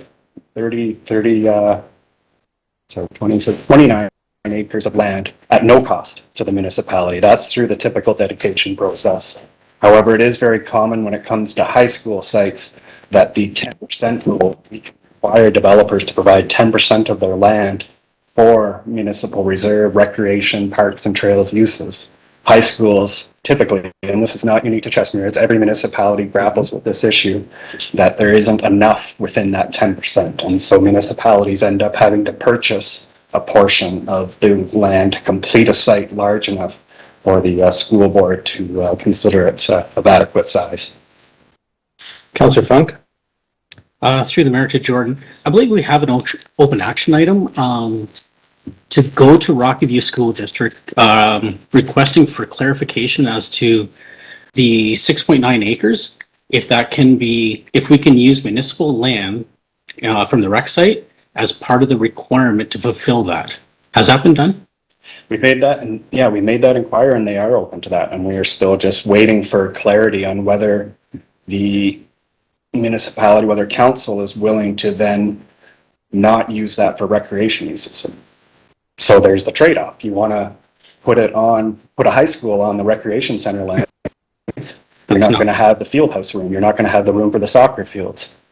And maybe in a nutshell, it's deferring the provision of recreation land to a slightly later date if the high school is the higher priority. Now, I should caution though, we can get the land ready for the high school site, but Rocky View Schools actually wants an elementary school site as a higher priority in Chestermere. So when the province comes to them, they're actually going to say, well, actually, if you have money to give us, we want it for an elementary school site first. And then it looks at a priority for the high school site, and it's up to the province. We're at that point in the hands of the province of whether they choose to purchase it. So if we go and basically give up on the recreation center lands, but the Rocky View School Board isn't able to get funding for up to 10 years from the province for a high school, then we're not getting either for 10 years. And so that's a bit of a trade-off. I think we have to keep in mind that if we want to avoid the purchase of 6.92 acres and move the high school onto the recreation center lands, we can do that. We do need to go through a public hearing, I believe, to make that change, to make the public aware. But it also doesn't mean that the province will fund the high school. And so we could be sitting with no rec lands, no high school for that entire time. Right. So just so everybody knows, we're in discussions with the owner of the land in relation to all of the builders paying for the 6.9 acres as an offsite levy type investment. And then further to that, we're in discussions with the ministers in regards to a pilot project that the developers are looking at, certain developers are looking at doing of funding the high school site and civic site all in one, which is a different type of project than Rocky View County. But yeah, thank through you. the Are there mayor, I questions? can confirm we Councillor have followed up on that, and the purchase is not a viable option. You were talking with Bill Turnbull, I believe, from Polico. He believes there was a misinterpretation, but I have an email from him saying municipalities always purchase the high school site. Yeah, Jordan, I know that you had that conversation, and we had a further conversation with the owners of the land plus them, and they are agreeable to such. Councillor Dean? Sorry, did I also hear, through the mayor, to Jordan, did I also hear that maybe there's some confusion in regards to language that may have inadvertently been used, i.e. trade school, right? And so what I mean by that is there's a few different examples of these. CBE has a few. I know that just as a former CBE guy, I know that CBE kind of consolidated some of their schools into one, so that like their trade schools into one, that sort of thing. So is there some confusion on the landowner's part in regards to what is meant by trade school? Through the mayor to Councillor Dean, in our conversations with some members of council, it was indicated that this would be leasable commercial space that would actually operate with its own hours outside of the school, and the students would just be coming over to help. And so at that point, then it shifts from, the standard, like you're saying, shops within the school that are run by the school. This is actually talking about leasable bays. Okay, yes, thank you. That would be a different model. Thank you. Okay, well, thank you very much, Jordan. If we can get a motion to accept this as information. To vote? I make the motion that we receive Jordan's presentation as information on the school site. Any comments or questions? All in favor? Carried. Thank you. Moving on to the number 4 item for presentation is our golf balls leaving the golf course, presented by Missy Brewer, Legislative Administrator, City of Chestermere.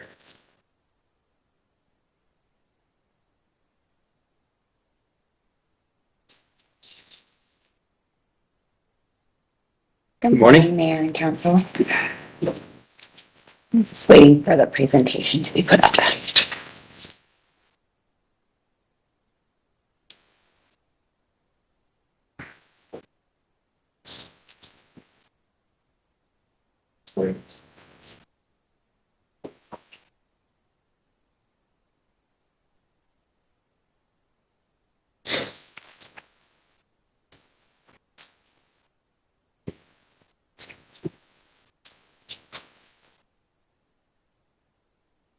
So I'm presenting golf course regulations, bylaws, and other information regarding golf balls leaving the golf course. We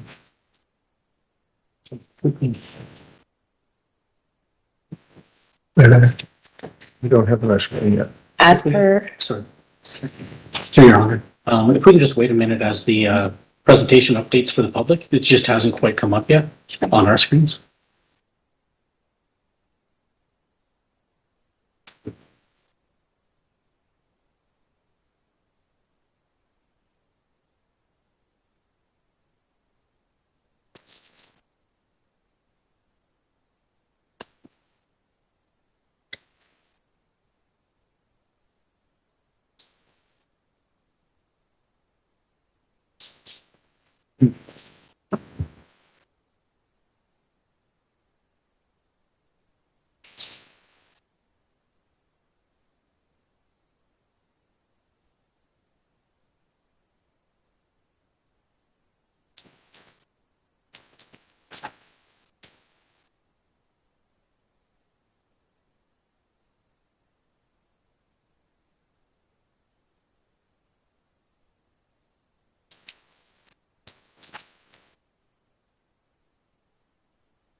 Council, thank you for your patience. Callan is just learning how to operate on council meetings, so just a little bit of technical difficulties as he's on this learning curve.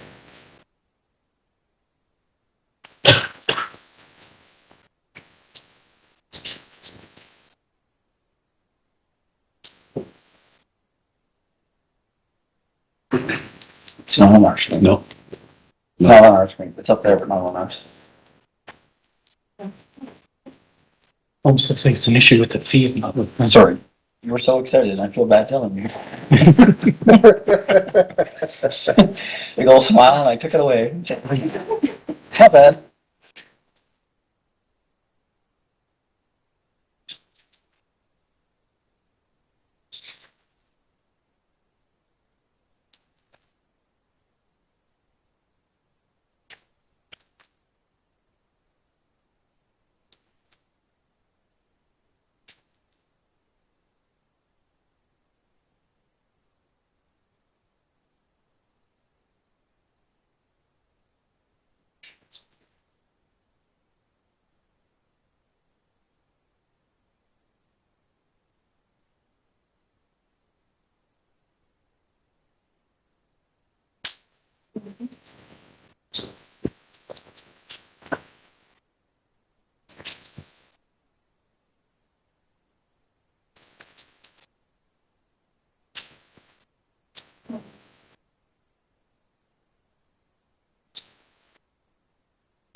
There. There we go. We're good. Perfect. Thank you, thank you. so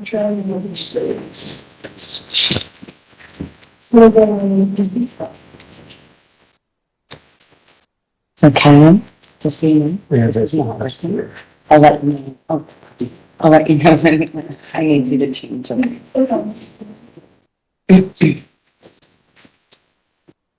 You want to go back to the first one? We'll start from the beginning.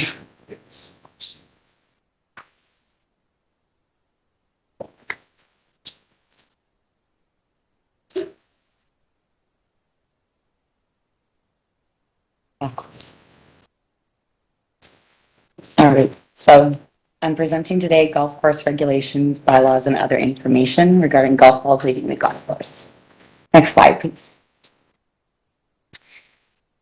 As per instructed by council at the July 26, 2022 special meeting in motion number 220726-15, moved by Councillor Hanley, which was the motion to direct administration to investigate and review existing regulations and other municipalities, possible bylaws and enforcement techniques involving golf balls leaving the golf course in your municipality to ensure public safety and report back their findings to council. Administration's findings are as follows.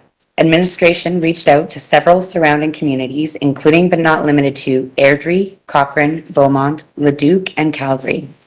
We heard back from 2 legislative departments who offered their assistance. Macarena from Leduc contacted their bylaw enforcement department and returned our call to express that within the city of Leduc, they do not have any bylaws surrounding their golf course or golf balls leaving the course. Their bylaw officer explained that in these instances, it becomes a civil matter.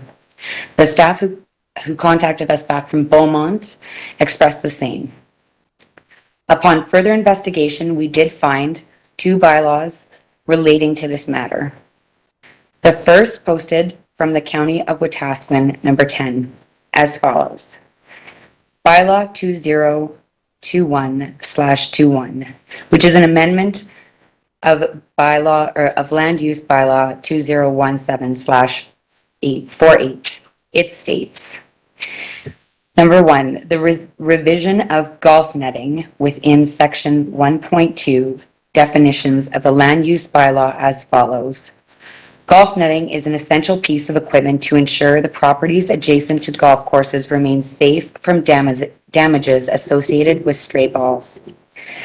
The maximum height of all golf netting shall not exceed 6.09 meters or 20 feet and must be constructed out of fine netting material with squares not exceeding 22 millimeters in size and must either be black or dark green in color. Only lots directly adjacent to the golf course will be approved for the development of golf netting along the property line adjacent to the golf course, as well as the side yards of the lot, at the discretion of the development officer, which are perpendicular to the golf course. Golf netting height shall be viewed independently from any other height restrictions listed within this bylaw and shall be governed by the restrictions listed within the definitions, as well as section 3.2 of this bylaw. The second was from the city of Mississauga, which has an extensive golf course bylaw. Bylaw 188-05. The only reading that pertained to the research that you've asked of administration was point 13. Liability, which reads, in addition to any applicable enforcement proceedings initiated under this bylaw, each user of the golf course shall be responsible for all damages that may be caused to any public or private property as a result of his use of the golf course, including any projection of golf balls onto such property. Next slide. Administration reviewed the membership agreement of the Lakeside Golf and Country Club, or Golf Club, and did not find any information within the agreement that indicates that the club expects the members to take responsibility for damages or injury that it may cause as a result of the use of their facility. These 2 agreements, and as well as the bylaws, have been included for Mayor and Council's review. After seeking legal information from a qualified lawyer in Alberta, it was advised that the golf course shares responsibility in ensuring safety within and outside of the course. The individual golfer shares the responsibility as well. In other words, this is referred to as vicarious liability. From Thomson Reuters Practical Law, vicarious liability, a form of strict liability, legal responsibility without the need for the person seeking recovery to prove fault, where an individual is responsible for the action or inaction of another person with whom he has a special relationship. The key takeaways. The term vicarious liability refers to a situation wherein one party is made liable for the negligent actions of a third party that they are responsible for. Lastly, in further research online, a review of Casual Legal. There were some key notes found here as well. They are as follows. In some circumstances, the operator of a golf course may be legally responsible. In others, it may be the golfer who struck the ball. In situations where golf balls have damaged adjacent private property, lawsuits have often been brought against the operator of the golf course, as opposed to the individual golfer. Claims have been brought in both nuisance and negligence. Nuisance claims against golf courses arise where golf balls repeatedly land or strike neighboring properties. A nuisance is defined as an unreasonable interference with the use and enjoyment of a person's land. To be liable of negligence, a golf course operator must own a duty of care and fail to meet the standard of care that is required of it in the circumstances. The standard of care here would likely be the standard expected of a reasonable golf course operator to ensure its course was reasonably safe with respect to adjacent properties. Therefore, golf course design and preventative measures like nets and landscaping are relevant. This could be accomplished using natural barriers to preserve aesthetic, using a variety of trees and stacking large stone in the areas confirmed to be most likely risk to be the cause of damage or injury. Once the golf course operator becomes aware that balls are regularly straying off course and possibly causing injury or damage, the operator has an obligation to take responsible steps to address the risk and prevent possible injury or damage to others.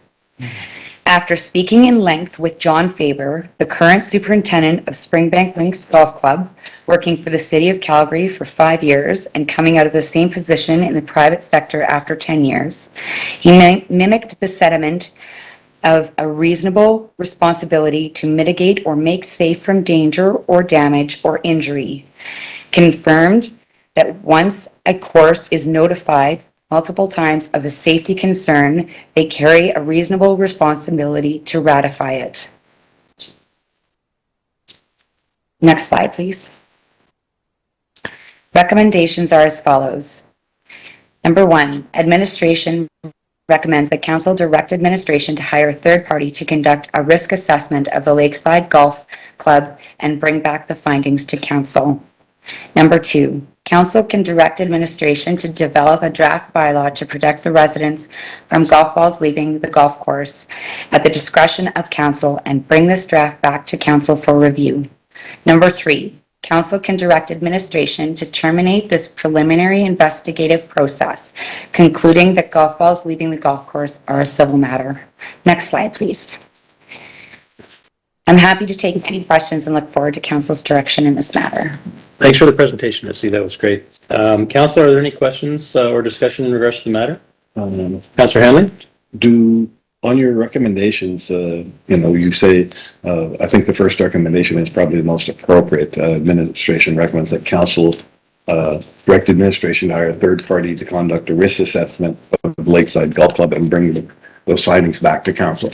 By bringing those facts back to council, they can also be shared with Lakeside Greens, and therefore they're aware of whatever issues they have, and they can deal with that appropriately. Because our job is to protect the public and to protect the surrounding residents and property. Do we have any idea of what that would cost or how long it would take? Or is that, should the motion or whatever be restated to indicate to come back and give us an assessment of what, because we'd like to know what it's going to cost before we actually say, yes, go ahead and do it. Through the mayor to Councillor Henry. To be fair, I did not investigate the cost of a risk assessment. This was entirely, I put it out there as a recommendation and determined whether or not that was something that you would like us to investigate. Great. Councillor Hanley? No, I thought your presentation was well researched. You went the extra distance and provided everyone with a very good overview and explanation of what the circumstances are. So I appreciate that. Any other questions, Councillor Folk? From the mayor to the presenter, did you reach out to Glen Eagles and Cochrane or to Strathmore at their golf course? Because they do have netting up. Through the mayor to Councillor Foat, I did actually reach out to multiple courses and actually found that a lot of them were reserved in speaking with me. I got a lot of voicemails and didn't get a lot of return phone calls. Thank you. Any other comments or questions for Missy? All right. I guess the question is of steps that we wish to take in the order of 1, 2, and 3, not necessarily concurrently. Being individual, is there a motion that council wishes to make in regards to having staff, number 1, look into the costs to move forward with a risk assessment? Councillor Hanley? Yeah, I would agree with that motion. I would think the proper thing to do would be to ask Lakeside Green when the last time they did a risk assessment of their facility was. And would they be willing to share that with the community? If it's outdated and old, or, if their intentions are to do another one, then, the issue is sort of resolved. If that is not the case, if they don't have one readily available or whatever, then I believe we as council have an obligation to protect the public. And then we should seek an estimate of what a risk assessment would actually cost, and have that information returned to council and then decide the next steps at that point in time. Okay, if we could make Councillor Dean. Thank you. It seems to me that, based on the research, and thank you for doing that, that municipalities that I'm going to try English now, that did get back to us, easy for you to say, pointed out that this is a civil matter. Now, fair to say that you had just stated that you had reached out to others and didn't hear back, and so how much of it is municipalities say that it's a civil matter and how much of it is, well, we don't know what that number is because we may not have heard back. Fair point. But it seems to me that this would be a civil matter. And I'm also curious about, maybe you can answer this. I do like the idea of reaching out to Lakeside Greens and having some conversations with them. I also wouldn't mind the idea of, are we able to loop in the Preservation Society? Because from being at the golf course, as we've been for lots of meetings, I noticed that around the clubhouse, there's signs that say if your golf ball leaves, that it's covered under your home insurance, like as a member. Things like that. Like, there does seem to be some signage up at the golf course, if I remember correctly. So I wonder if a first step is, as you said, reach out to Lakeside Greens. And 2, I think this would be a great opportunity for us to work alongside Preservation Society as well. Councillor Funk? Through the mayor to Missy, I'm wondering if there's 2 parts to this. There is of course the civil matter once your ball does hit something, but with the pathways along the edge of the golf course, there is a public safety issue, I think, as well. As someone who has been narrowly missed, and my family narrowly missed by a golf ball while walking or riding my bike along the pathway, I think we do have some concerns as far as the city of making it safe for the public, and working with golf course to figure out how we can do that. I think I would be in favor of a safety assessment or a risk assessment. Through the mayor to Councillor Funk, when I spoke with John Faber, it was actually after speaking with a golf course in Calgary, and I'm sorry, I don't have the particular name of the golf course. The particular reason why I contacted that golf course was because they're raising the height of their fences. It turns out that the reason they're raising the height of their fences is because the technology of golf drivers and equipment is that the balls are going farther and higher, and the risk of the development of the space is that there's no more space for the ball to travel. And so these balls are going off course, even though it's still within the distance, like within the course space. It's passing the distance, and there is more risk of damage and injury. So they're mitigating that with higher fences. This particular course that I spoke with actually happens to be a city-owned course. And so they're covering the risk by raising the height of the fences. And that is why John Faber contacted me. But he indicated that even in the private sector, that the course does own a reasonable responsibility to mitigate the risk.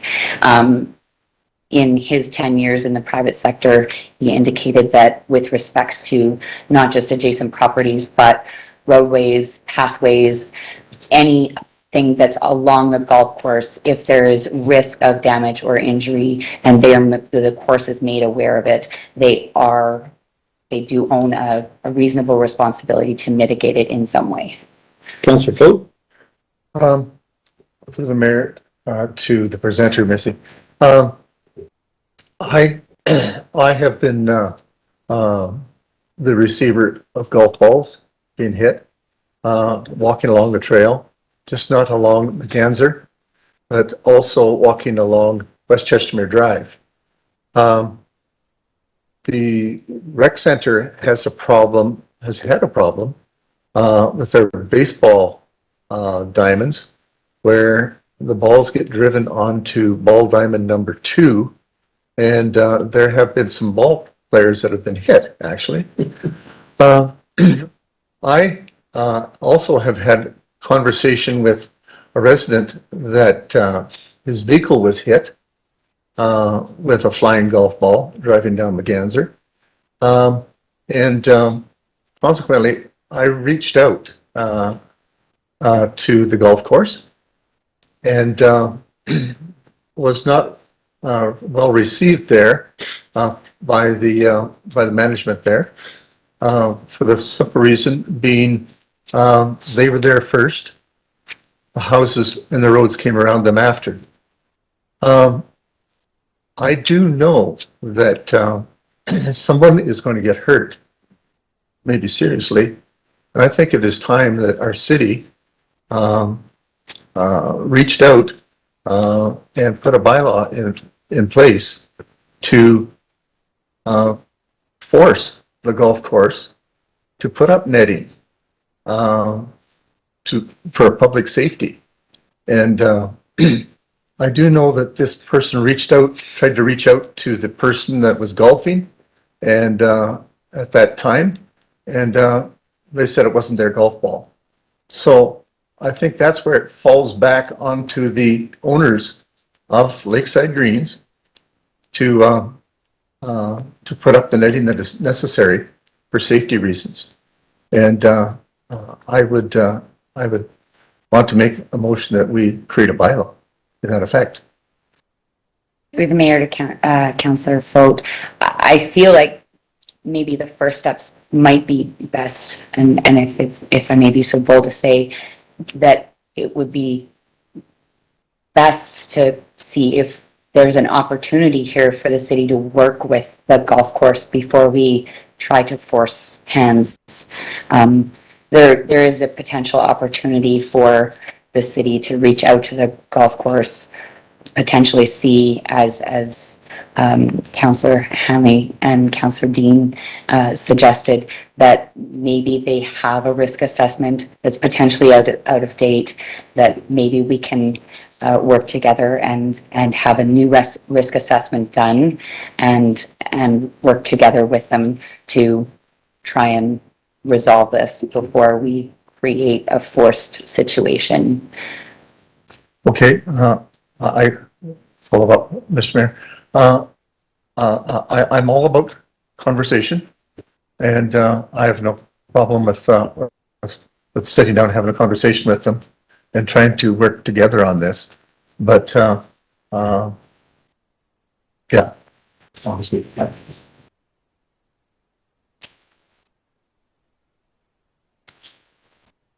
I think it's important that if we have thousands of cars, thousands of people walking along the edge of the golf course on designed pathways and sidewalks, that we can't expect every kid and every person driving to commence a lawsuit against the golf course every time they don't have the money to do that kind of stuff. So it's not reasonable to have that expectation. I agree with Councillor Ford in the sense that, and what Missy said as well, in relation to getting our first step to take a look at the risk assessment and determine if there's ways to deal with this, and then working with Lakeside Greens to determine if there's other solutions they may have as well. And then look forward to how to solve the issues. Any other comments, Councilor?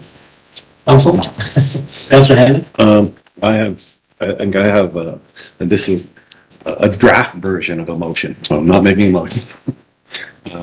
That in the public, in the interest of public safety, council directs administration to further investigate the risk assessments of golf balls leaving the course by reaching out to Lakeside Greens and the Preservation Society and obtaining a quote to perform such a risk assessment and return to council with further recommendations. Just as a friendly, are you suggesting that the two organizations should determine the risk assessment? Well, I believe the majority of the Preservation Society are people that live on the golf course that, probably are subject to some of these things. And that they represent the public side of that equation as opposed to the business side, which is Lakeside Green. Right. So just the question is that you're looking for a risk assessment to be done and ensure that they are following up with those two. Yes. And I guess my thoughts are, they may have had a risk assessment done in the past, and then the Preservation Society may see the risk assessment and say, well, that wasn't much of a risk assessment because you didn't look at this and you didn't look at that, right? So it all depends. You want a balanced approach. So a risk assessment that involves both the homeowners and the groups that use the course. Yeah. Okay, Councillor Dean? Thank you. Yeah, I heard it as two separate things. I heard it as we work with the golf course and the Preservation Society, and that the quote is separate, and that quote isn't done with the golf course nor it'd be the third party. Yeah. And so I see it as separate. We're going to work with both of these organizations and obtain a quote. Yeah. Right, and then all that information gets brought back, and then we're able to make an informed decision from there. That's what I hear in the motion. I agree. And that's the intent. So I think the first motion should be to get a cost of the risk assessment and bring that back to council. Councillor Funk?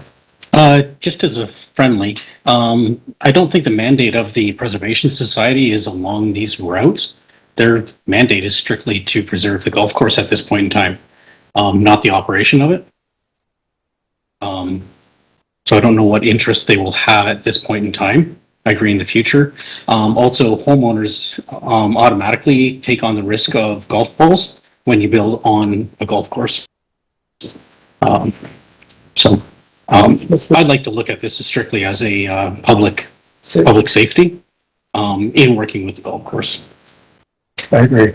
I wonder if, when you're getting that cost of the risk assessment, can you ask the assessor what they traditionally include in that when they do assessments? Is it in relation to simply public? Is it just what we have to redefine? Does it involve homeowners? Does it involve course members? Obviously, they're the ones that are doing the work, so they might have a prescribed process. So I guess to get this going, if I can get a motion to get a cost estimate for the risk assessment and the golf course, balls leaving the course, and bring that back to council. Okay. Councilor Hanlon? So I move that council directs administration to obtain a quote to perform a risk assessment of golf balls leaving the golf course and report back to council. Any comments or questions? Councilor Polk? I'd like to put a timeline on it. I'd like to put a date that we need to have this completed by to come back to council. And today, our next council meeting is the 18th or the November 1st. Do you feel that you can get information by any of those dates? Yeah, I think 2 weeks would be sufficient. So the 18th, will you think would work? Okay, then by October 18th. Okay, any other comments or questions in regards to that? All in favor? Carried. Thank you very much. Now, we also wish to ask a second motion. I do wish to ask for a second motion in relation to follow up with Lakeside Greens and see if they've done any risk assessments or have the information on the subject.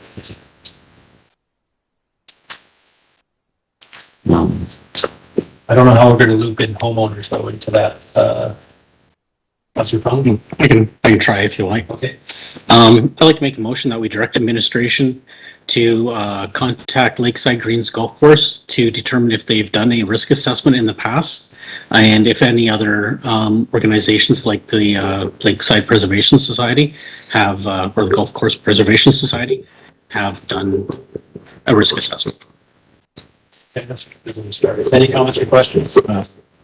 And report back to council. Yes, I report back to council. Want to add a date to that? I don't know how fast the date responds.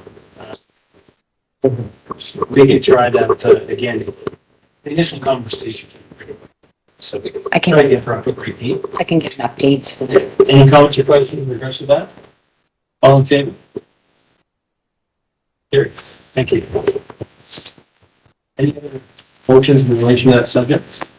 No, I was just sad to learn that my golf game hasn't improved because of my skill, but because the drivers hadn't improved. That was upsetting. I thought I was getting better as a golfer, and during that presentation, I learned that no, it's the technology of the clubs. That was a little hard to hear, but okay. Thank you. Thank you very much, Missy. Okay, moving on to our transportation update presented by Gary Crow. Sure. On page 60 of our presentation.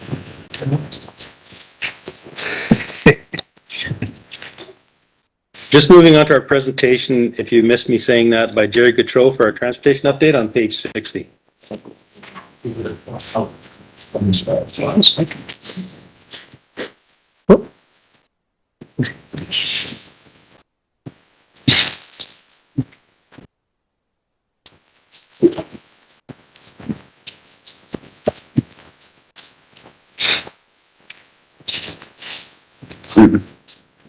Good.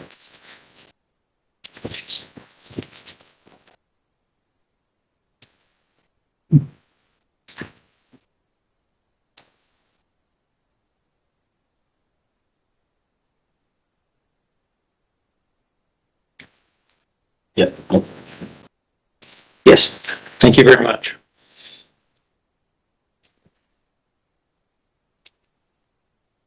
We're good to go.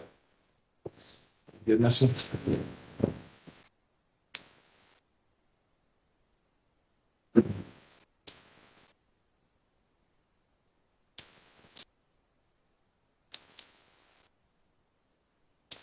Should be down and check this process out.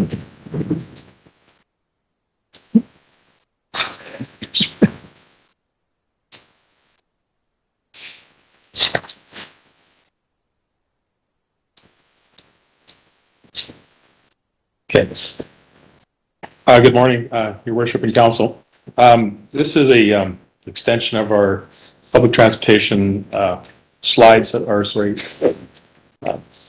what we kind of showed you before with some questions that came from out of council. So basically, these are the buses, next to the Molly trolleys that we talked about earlier. Next slide, please.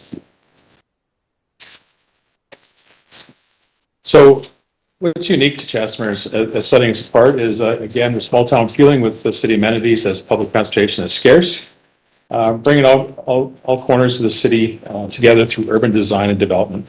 Freedom of choice and mobility, support social interaction, and it's great for public places. Next slide, please.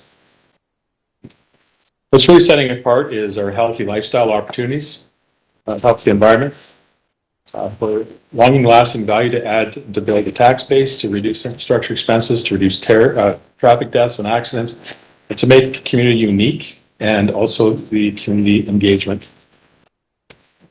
So some of the questions that came out is, how much are these trolleys? So in the first presentation, excuse me, there was 3 Molly trolleys that were on Freightliner chassis, and we have to remember these are buses just that, you know, look like trolleys. They're 2006s. They were Cummins diesels. They were Freightliners. They had AC. They had heat. So they were all weather Allison transmissions. The question was, how much are new trolleys? The new trolleys start at $185,000. Again, they have heating, air conditioning, and added to various sizes, locations on trolleys. The newer trolley prices are dependent on the year and, of course, conditions. We looked at a couple other ones that were just there. So they have some used 2021s, 32 feet. These are front gas, though, trolleys. They're starting at $147,000. Next slide, please. So the housing and transportation costs for U.S. traditional and sprawling cities it's basically, you know, when we start looking at the walking score, the transit score, things like that, City of Chestmere actually is in about the 49.9% range. And, you know, we have a walking score of actually 40. So, you know, we're not doing too bad for the size of our city and where we're at, except for, you know, some of the transportation costs and the income costs. Next slide, please. So we try to give a price out looking at different things. One-way tickets or transportation is sitting at $3.25 to $3.50. Monthly pass is around $83 to $116. A taxi 1 kilometer is $1.70 per kilometer to $1.75 per kilometer. And of course, well, our gasoline prices have gone up since this presentation at between $1.30 and $1.25. So of course, we're way above that right now. But the total cost of the public transportation averages around, you know, took a person to around $13,000 per year. Owning a vehicle, of course, is going to be much higher than that just because of gas prices now of about $11,000 per year. We do make the remark in there with the rising fuel costs. It makes sense to take reliable and quick and unique public transit. So just to kind of go back one slide for a second, please. We went ahead. So we went ahead, sir. Sorry, it's all good. So through this process as well, I just want to bring some attention that some of the things that we started looking at the AUMA that was brought to our attention is we can also use these apps called on-demand apps that are actually already done for the cities. So when we're talking off-peak times, the bus doesn't have to go round and round in circles. Literally, you go onto your app, you hit your app, and you say what bus stop you're going to be, and then it gives you a time that the bus will be there roughly in 15 minutes, 20 minutes, and you're at your stop at that particular time. So during off-peak times, that app can be actually used. Next slide, please. So things are already in place. Of course, we have a public works garage. However, we just found out that we have no indoor storage. We have our own maintenance. We have our own mechanics. They will allow us some outdoor storage. We have our own heavy-duty mechanics, fueling station, and vehicle wash station. So the comforts of these Molly trolleys, of course, have air conditioning, heating, the forward seating, we've got motion sickness, possible padded seating. These particular ones that we're looking at, of course, 6-oak seating. All are wheelchair accessible. They can't have bike mount racks, and of course, some of these mounts provide priority seating. So this is kind of an interesting, just kind of where I went before, some potential routes. I mean, we'd like to take a route across the city. This is something we would actually get upstairs involved in actually creating routes around the city and then talking about peak times we would have an hour service. Side of this. So again, during peak time, the bus will have head myself, but they'll make a circle route throughout the city. During off-peak times, the bus will be able to have system of things as well. This saves up to next slide. So the value pricing seems a low income. we can actually provide them with a bus pass, just as soon as the city probably does. And of course, we can have a special event busing. As seniors and our the teachers, we need to assist them with the low income persons and not be taken care of. We as a city can look at reducing the rates, best service and the values. And Chester has already placed this rate at a low cost benefit at $8.50 for those food quality. So that is a monthly pass that goes into the city. Next slide, please.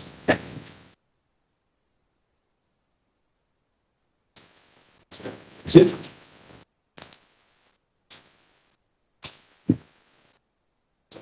That's it. Okay. So, I'm open to other questions that you may have. One thing that I'd like to just point out, the three particular knowledge drawings that we're looking at, which is great on our, it's great with these engines without some transmissions. They're currently being looked at by many municipalities actually in Canada now. So it seems like since our presentation has brought this council, this idea is coming on fire to other municipalities within Canada. So just some of the things that we're doing here in Chestermere is actually reaching these other municipalities because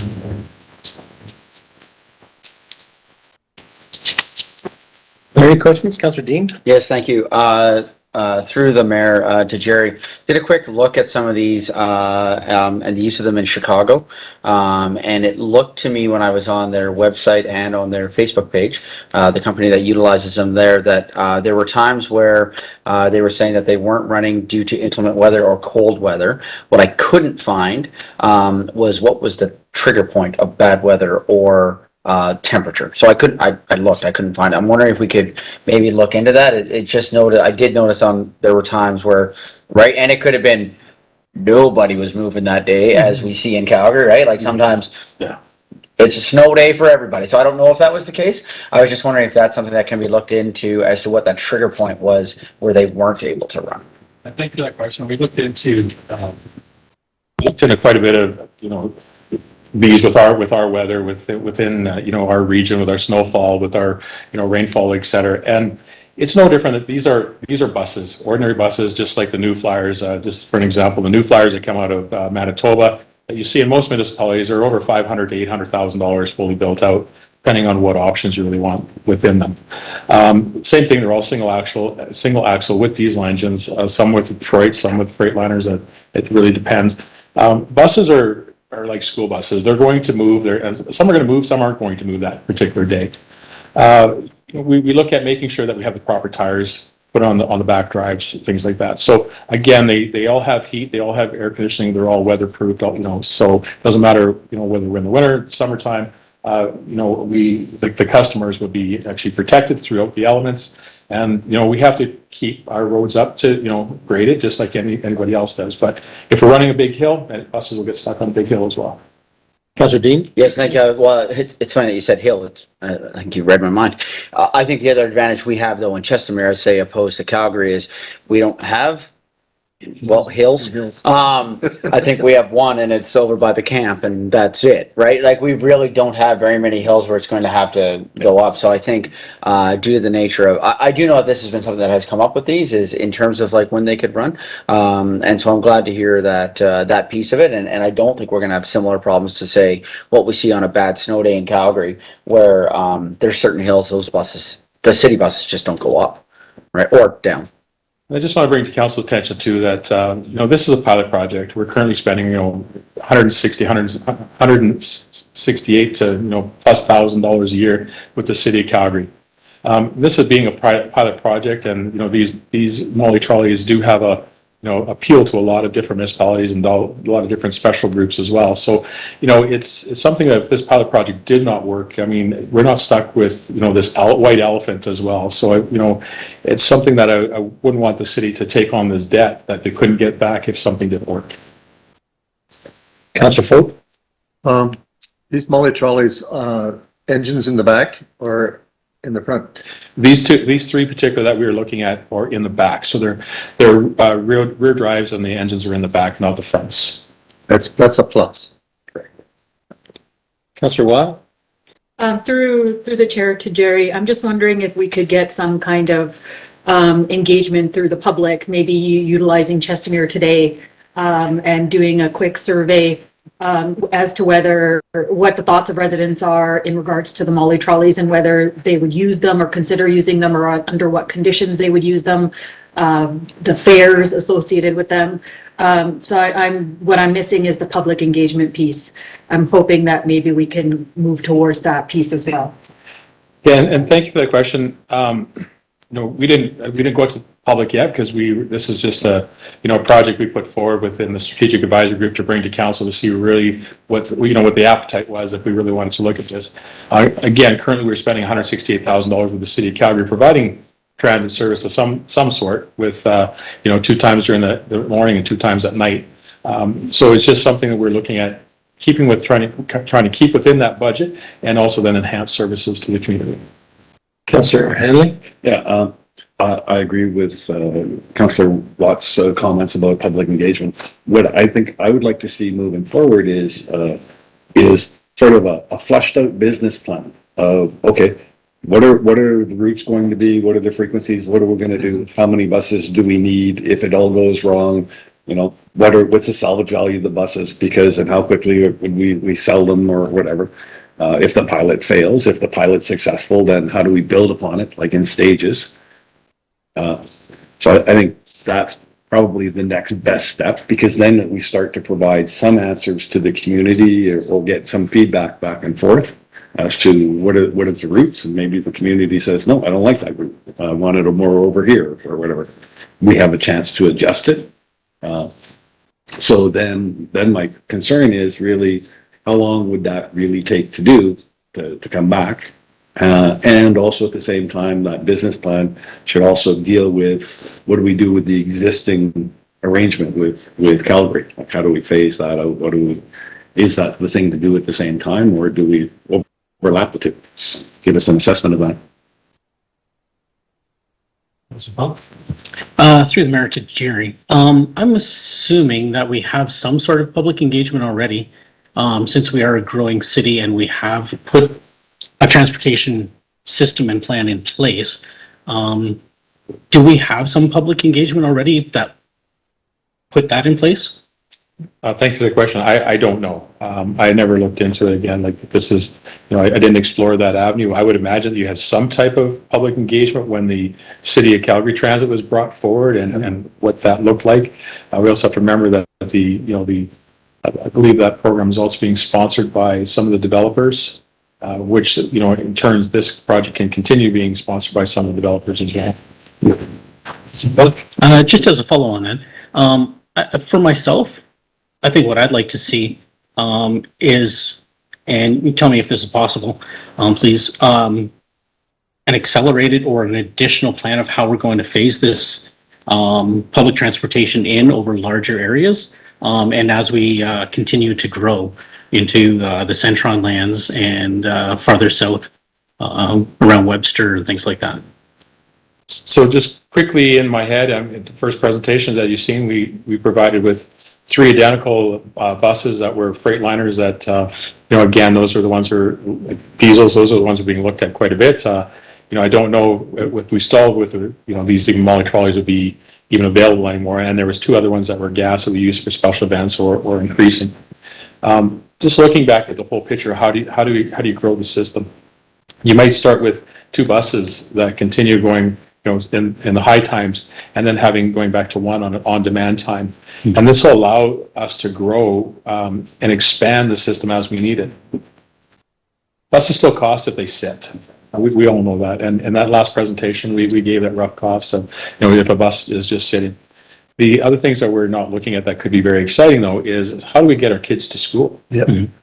Do we want to continue the school bus, for an example, or do we want them to provide the the junior high kids and the high school kids with a bus pass of some sort that can actually now even be used with the City of Calgary?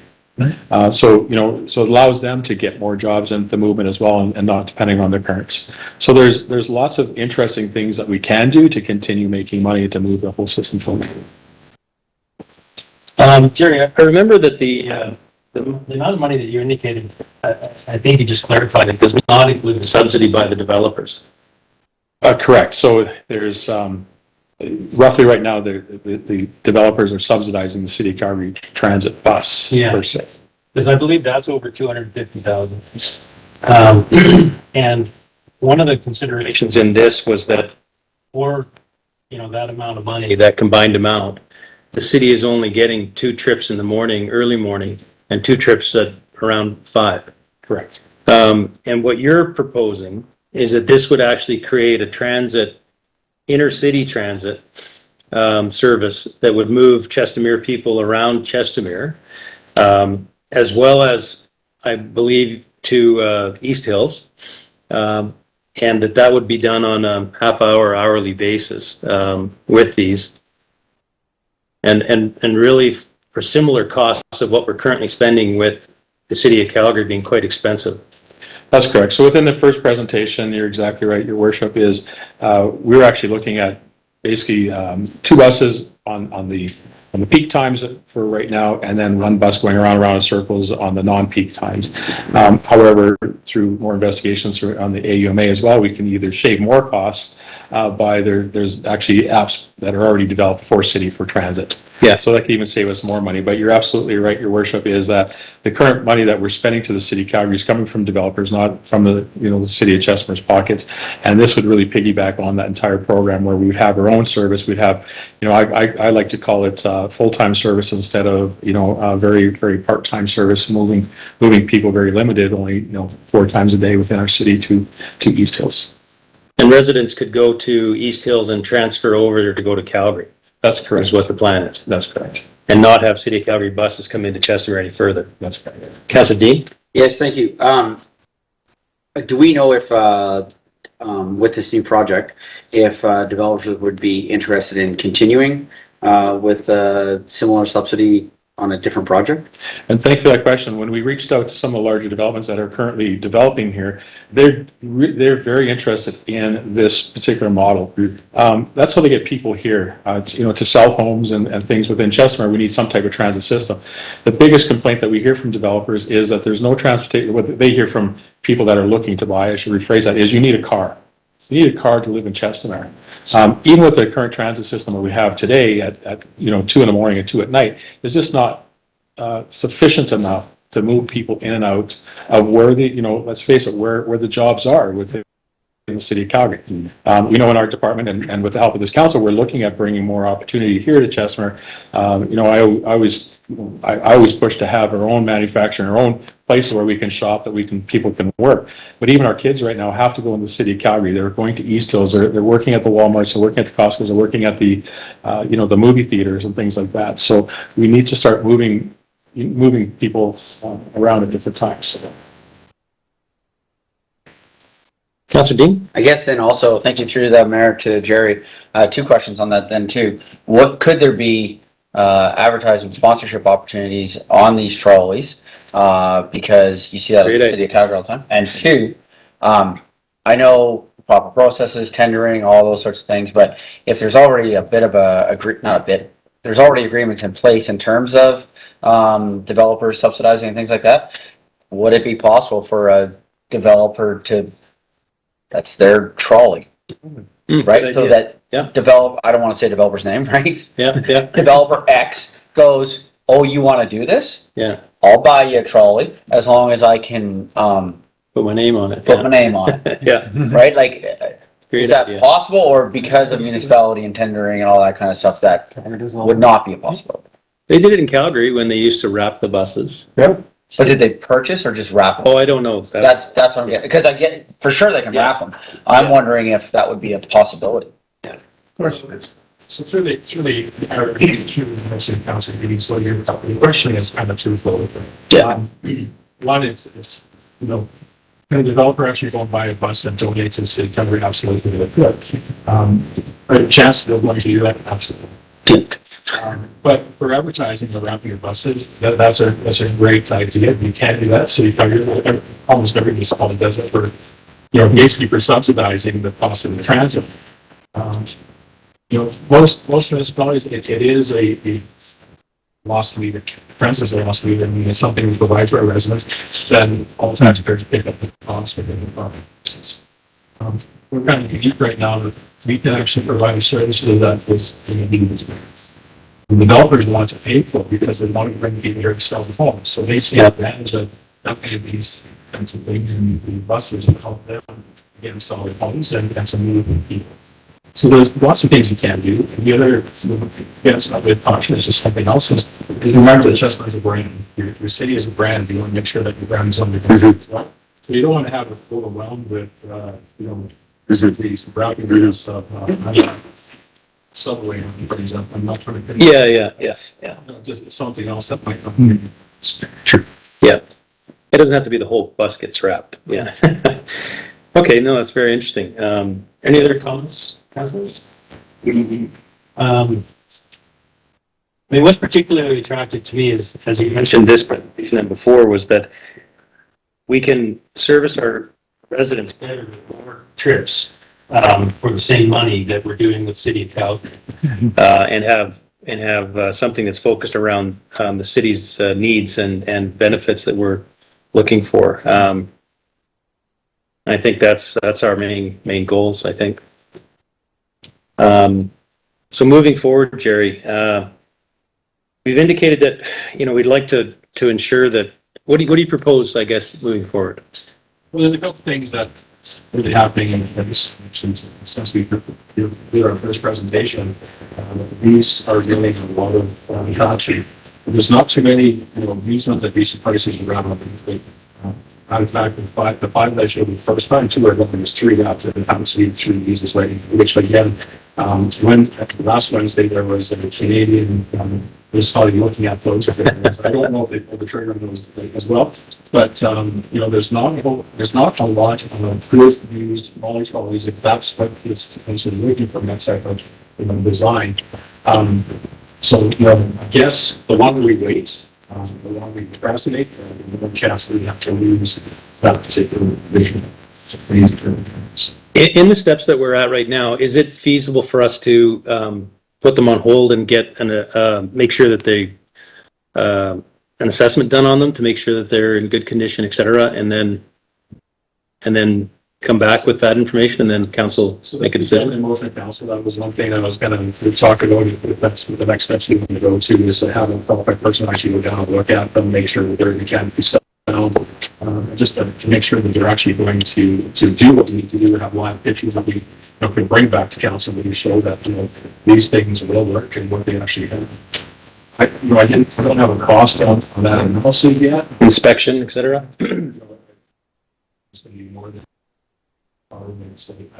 I'm guessing I'm going to probably get high, probably 20,000 given to I don't know if do that much, but if we put some type of money aside for a budget, just to have some inspect them and just ensure we do. Councillor Watt? Through the chair to Jerry, just wondering as well, what potentially the full cost of this project is going to look like.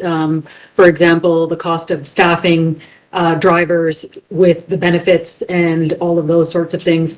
Just wanting to make sure that our tax dollars are spent in such a way that the resident sees the value that we're getting for this project as well. So I'm hoping for your next presentation, if you can bring us back potentially what it would look like to staff So that's the first presentation that approximates about $50,000 per year per driver.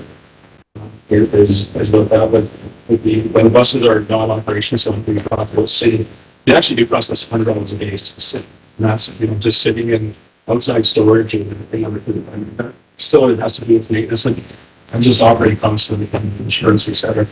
When they're actually in operation with insurance, etc., with full fuel is $300 per day. Per trawlers when they're actually going down on the circles. Now, this was the very first presentation we did, where literally that's what happened. That this bus continues making its route without losing that. So we could actually reduce that cost at least. Thank you.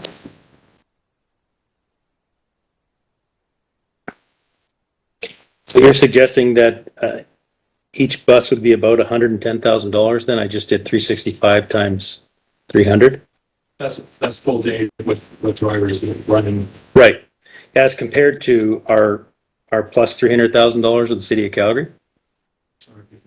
Well, the city of Calgary we can True. Yeah, I'm just saying that as compared to, because do we subsidize, we have subsidy from the developers of up to 250 and then we pay on top of that? As of right now, I don't believe that the city does. I think it's the Okay.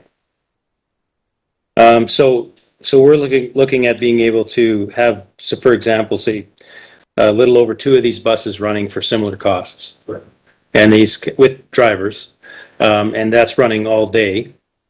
And is that 300, is that including the like 8 to 5 or is that 8 to 8 or? So our time frame actually started at 5 o'clock and ended at 11. So the last bus that was leaving said at 11 p.m. Okay. And we actually did the analysis. We were about $50,000 more per year than we were getting subsidized right now by the Wow, That's 3 if they were running full time. that's awesome. Wow, okay. Councillor Dean? Yeah, I appreciate where this conversation is going and like it. I believe Councillor Hanley came up with an idea minutes ago about the idea of a business plan. And I think for me, to move forward on this, I'd like to see the comprehensive business plan. And for me, what would be included in that is cost to purchase, cost to operate, but also within that, expected revenue from things like expected income, I guess would be a better word than revenue. Expected income from things like advertising, ridership, and just see that business plan, and so that we could and then base our allocated funds based on that is what I'd like to see moving forward. Is it, Jerry, I'm wondering if council should proceed with the creation of the business plan that analyzes, just as Councillor Dean just mentioned, some of the pricing for fares, taking some assumptions, for example, does council, I don't know if it should necessarily be free, but whether it should be a loonie or a toonie or something like that, and what does that affect this cost to us? And then as Councillor Dean had mentioned, was the potential of advertising, obviously, inside, et cetera, around. So that part of that business plan. And then second, can we also put a motion into how fast do you think that could happen? And the other motion is to try and put these buses on hold and get inspections done, et cetera, and then come back to council and with that information so that we can make a final decision. So I'll do the best I can here. So if we send the business plan out to a third party right now, I need to get it back pretty quickly. But the cost would be, it's probably on the other side, it's $100. Okay. Second thing is like all of us remember, we don't make any of this city academy. We make zero on fares, we make zero on advertising, right? So anything we make on our buses, of course, is going to be, I don't know about free income, but almost like the windfall from what we're getting today. But I do agree that we do need a business plan and analysis to make anything work. What I also would like from this council, if this is how they really want to go, is some type of bodies that would actually go inspect the process and make sure that they're actually doing a plan. And if they do, you're going to get more of analysis of through that business plan. It could help. Does it do any repairs? Do any tires? What conditions are like? That those costs is actually going to be, and that's really going to help within the business plans. So I think there's some changes. Councillor Vogt? I would suggest that if we're going to send someone down there to take a look at it, that it be a licensed mechanic and, excuse me, and that he looks what it's going to be necessary to get those up into Canada under our regulations on vehicle inspections, because that vehicle inspection is going to let you know one way or the other whether or not those are going to work or not in Canada. I think the business plan would that not include the cost of importing it? That's correct. So it goes under the rig program. So we import them in Canada. So there's a few steps that we have to take. First, we have to contact Freightliner and make sure that there's recalls and everything else and buses. So we do that inspection. And then the broker actually brings them up, or the broker helps bring them up through the paperwork. So I've done this process many times with all businesses bringing the inspection these up to. It's a fairly easy process. It's just you have to know which numbers to trust and which computers. Okay, great. Council Dean? Is it possible, would it be cheaper, I've just never done this before, to hire a reputable company who is in that location to do this for us, as opposed to sending somebody from here down there to do that? Would that be, or is that just, does that just not work? Sorry, through the mayor, Council Dean. It's almost nearly the same. Oh, okay, perfect. Thank you. I honestly feel more comfortable with city employees and mechanic going down there and actually looking at us. They, they're going to give us, they're going to tell us, hey, can we even handle this in a shop? Total. Okay. They know what facility they have instead of sending a licensed mechanic down there to actually. Thank you. Yeah, I would think that the inspection, the business plan, it should cost-wise should be under $20,000. These are very. More easily. Okay, so with council, so if we're looking at two motions, is the completion of a business plan on this, and then second motion to contact this company that's selling it and to put these on hold and allow us to get an inspection performed. Either that's done through we recommend or one of our city staff that are qualified to go down and inspect this and then come back, or both. I think is what we're looking to do. So I'd like to move forward with this if it's not everyone's ready. Is first of all, if I could get a motion to have a business plan completed in relation to the Molly trolleys. Councillor Watt? Through the chair, sorry for this late question. Just a quick thought too, as part of the business plan, if we can get insurance and liability, those are two words that I haven't heard too much about. So if we could get that included as well in the business plan, please. Yeah, no, that would, sorry, it's there too.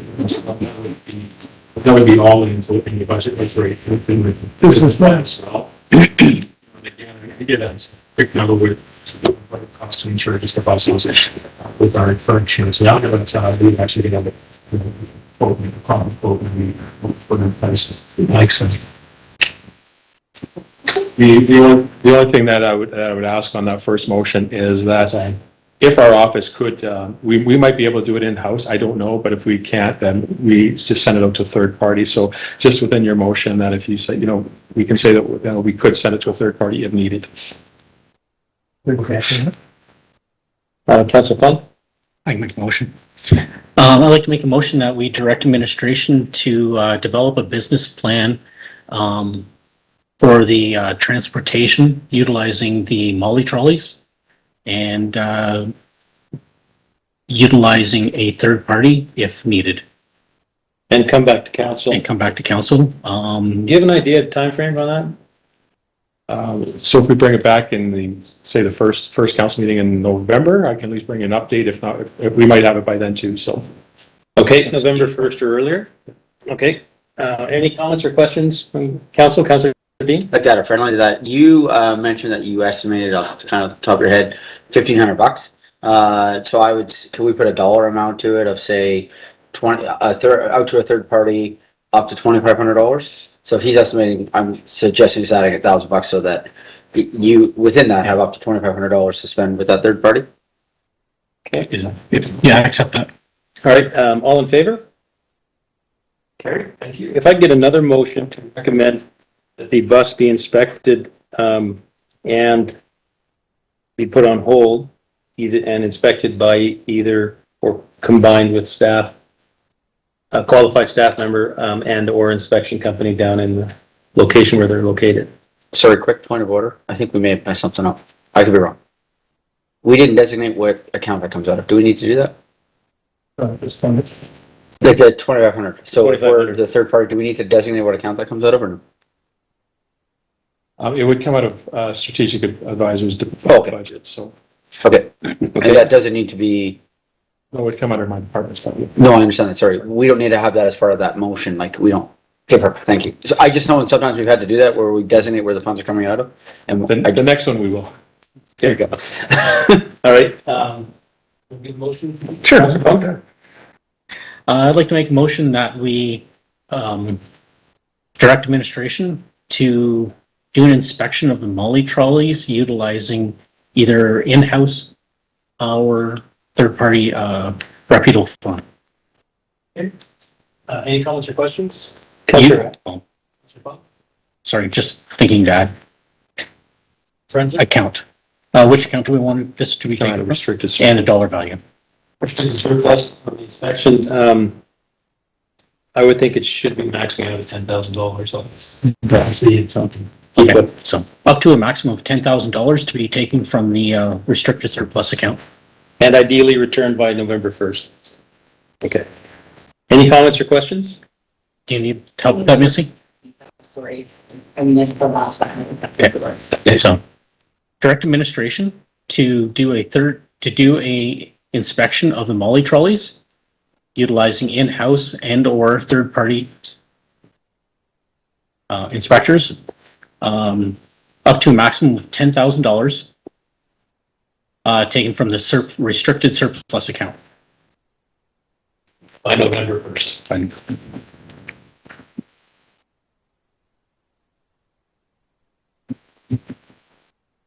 Any comments or questions? All in favor? Carried. Thank you very much, Jerry. It's a very interesting topic. Yes, I'm here for the next one. Okay, moving on to our next item of, on our agenda is item 6, which is Chestermere, Our Future, presented by Jerry Gautreau, which is on pages 71.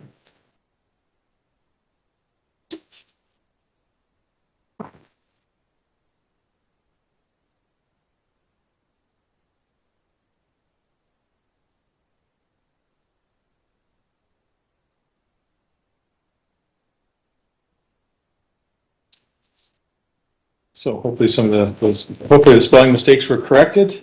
I was told I had to go back to grade 12, or to get grade 10 to learn how to spell again, so.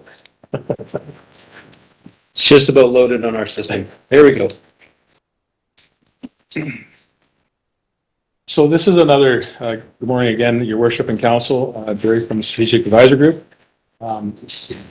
So again, you know, our department kind of looked at what Chestermere's future would be like and how do we be part of our growth. So we're kind of really excited about looking at different things and you know, looking at 50 years down the road. So, you know, again, so people aren't really understanding what our department does. It brings unique, not only transportation, but unique things to council just for discussion points, looking at what could be done today and what could be done in 50 years down the road. So next slide, please.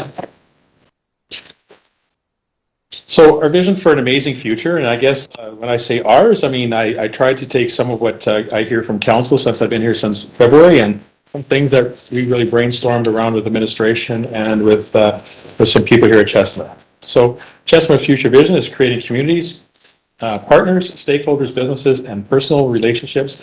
Our city will be the most sought after and desirable in all of Canada. We want to expand and grow to allow our families, friends, and businesses to thrive, create employment balances, our tax base, and create history together. Next slide, please. So why do we grow? We as Albertans are in a unique position. So we know that there's newcomers, Canadians are all flocking to the west. Our city is affordable, close, if not walking distance, all amenities safe, attractive, and a fun city to live in. Chestermere is the third fastest growing city in all of Canada. It's now that we have to put our game plan into action in our future. And I just want to go one piece before we move to the next slide, is that we know within, I believe it's 2030, there's going to be millions of people coming into Canada. And they have to go somewhere. The Alberta government recognizes it, the federal government recognizes it, and the CMRB recognizes that there's going to be growth in our region. It's predicted that by 2030, that Chestermere itself will get around 180,000 new residents by 2030 in the CMRB report. Next slide, please. In order to grow, we need to acquire more land. That's the only way we can grow now and for our future. This means possibly annexing of lands and various government bodies, freehold lands, and to create a win-win for stakeholders. Grow now for our future by paying for lands at a lower tax base, tax rate, and pay that tax rate for a set term, while developing opportunities for new industrial parks, communities, businesses, while we maintain and grow create a great place to work, live, and play. Next slide, please. So this is just a quick map that was thrown out there. And believe it or not, there's actually people that want to start developing east of the city of Chestermere. And this is really a proposed ag park that has been presented out there, what it kind of looks like. So we want to put that on the map just for councils, put things on the radar with council that, hey, people are already looking at lands right close to us. I'm not sure if can we blow that up a bit or no? No, probably not. Just as a presentation would be great, just so it's larger. Okay, I don't think we can blow it up, right? No. I'm sure you might. Oh. So again, this is just, no, next one. Yeah, so it won't blow up for us, but, so this is already, again, we brought this to council because this is already on people's radars. This is what people are looking at just outside of our boundaries. Next slide, please. So what does our future lands look like? So when we looked at future lands, the green is really where the boundaries would bring us to, to a 50-year land base, for an example. So if we look at where the green lines actually are, that's about a 50-year land base on how the city of Chestermere can actually grow and start developing their own industrial corridors, their business corridors, their housing, possibly, a second lake, for an example, down towards the south side, just off the Glenmore Trail or the 560. There's another huge wet pond that you see that is another natural low-lying area that probably could potentially be brought into a smaller lake for a lake community. One thing that Chestermere is unique about is we already have this body of water that separates us between two sides. We're already a lake community, so this city already knows how to handle the water that goes through. So by bringing more lakes to our area, the city, I think, is in a good position to make sure that this can happen and happen properly and safely. Next slide, please.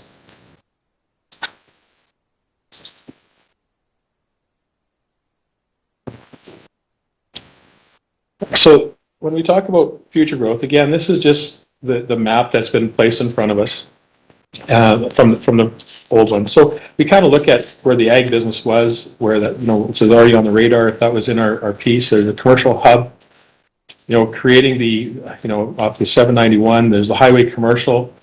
The green line is the future ring road. So that's how the number one highway is going to will go around over to the 797 or Highway 9. Which is kind of really unique if that happens, because it now brings the current Highway 1 as a internal road, kind of like a McLeod Trail, for an example, or the the Glenmore Trail within the city of Calgary. So it would allow commercial growth on both sides of that highway. The blue area is more kind of the industrial hub, where Janet Lumber is, where some of the areas that Rocky County is as well already. So next slide, please.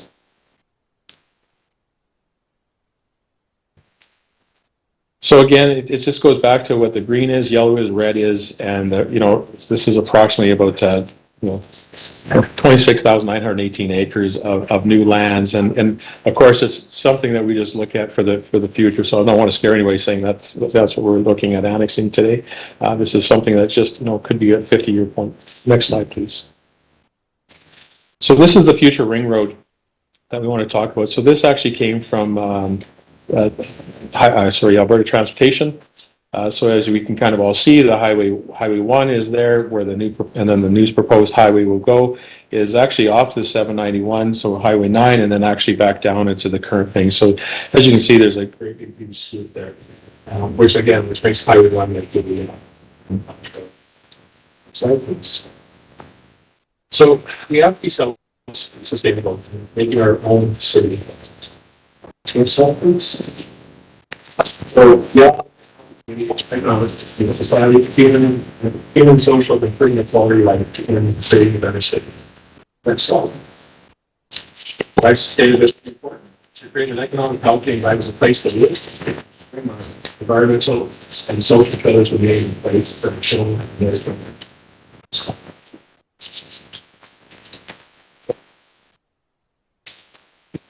So why do we want to be self-sustainable?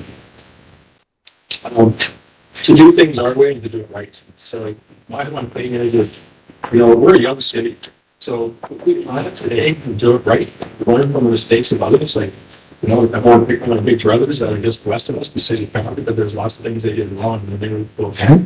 So we learn by other people's mistakes. We learn from the greater GTA of Toronto, what they actually did. So building a city, we can look at past and put things in the present and to make sure that we're doing things right and building the city. And it's to maintain and improve the availability of desirable business and services in current future uses. So what I mean about that statement is, where do we want our business to sit? Where do we want our services to sit? Where do we have, where is our current and future usage of land right now? And if we just look at our boundaries, we're getting landlocked everywhere. And how do we actually bring sustainable business to Chester? And we also need more land to maintain our own independence. Without more land, we're going to get our own independence. And then within that independence, it's maintained on history. The city of Chestermere, believe it or not, if I go back to a summer village, this used to be a place that was buzzing and hustling and no stampedes and the Calgary Stampede, believe it or not, way back then. So this was really the heartbeat time of the West. And we can use that history. The other thing is we want to renew our barriers. We want to invest in opportunities for our citizens. You heard me speak lots about creating employment and tax base. We can have a 60% tax base for commercial and 40% residential. You'd be the most sought after city in North America. Is that we're actually we're getting services and we're creating employment rates.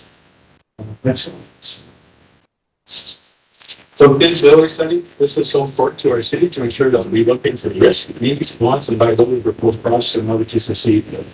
Under the study, we're looking for economics, environmental, operation, legal, scheduling, and markets to evaluate our growth and hope for the future. So,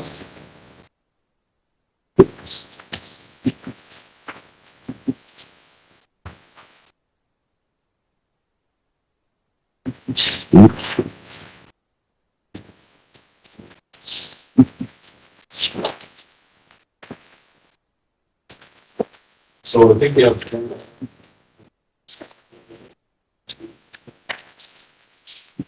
our tax bills, one tax bill, the city is looking to get the perfect tax bills within this country. Our goal is to achieve the ratio I went back. It's the 40% residential and 60% commercial. Keeping our taxes the lowest and for the residents creates the want to move and live here. Keeping our commercial taxes reasonable and knowing we have the residential franchise up to headquarters, government businesses, and small business owners with losses. Next slide. So working with developers, we've been partnered with them to build infrastructure, recreation, complex community centers, and other community needs. We may have for now and our future, keeping them lively communications and great working relations and creating opportunities. And again, this comes from the movie. They say the field of dreams, if you build it, they will come. And it's true. If you look at some partners out there, one of the mayor's and council's vision was to create a sports complex, whether baseball diamonds, sportsplex, etc. And that vision happened within a 6-year period. And then they built it. And I tell you, people's flocking to actually not only move there, but to go and have their sports teams and things up there as well. So that's what we say. Okay, great. Thank you very much. Awesome. Council, let's have a question for Jerry. Councilor Dean? Yes, thank you. I used to know this number. I apologize. What is our current percentage between, do we know what our current percentage is between residential and commercial? 96% residential. That's what I thought, yeah. I knew it was very, very high. I just couldn't remember the number on it. I thought it was 90-10, but Yeah, that's, yeah. It's close. Yeah. Nothing more to do. Right. Yeah. but Jerry, on this, put up this map about this annexation and whatnot. So where are you at with those steps and then coming to council for that? So as of right now, this presentation has really been brought to council saying, we need to look at future growth. We need to look at our lands. We are landlocked. You heard me say we're landlocked now. We're running out of room. And put a couple of shout outs to our current staff. We brought it on so far today, Joel not here, but I think it was almost 67 to 68 hectares of land this year. Yeah. With the staff that we currently have today. They brought in almost $13 million worth of revenue just in their department. I gotta say that planning and growth is kicking butt upstairs. It's almost double from last year. Exactly. So we're running out of land. So we definitely have to look at if this council really wants to, think, and give this a hard thought. Do we want to start looking at possible annexation process? I know that word is scary to some people, and it's going to bring in extra costs for sure. But I think it's something that this council has to seriously look at, and maybe starting that process. Councillor Dean? Yeah, I guess it would be a fair assessment to say, if you look at the new business that was just coming into Wheatland County now, for us to be able to do something on that kind of scale, we're going to need land, right? Because that is certainly a question. I'm sure other councillors on this have had those conversations with residents, right, about that development that's going into Wheatland. And so for us to be able to even look at something like that, we're going to need land in order to accomplish something. Councillor Fung?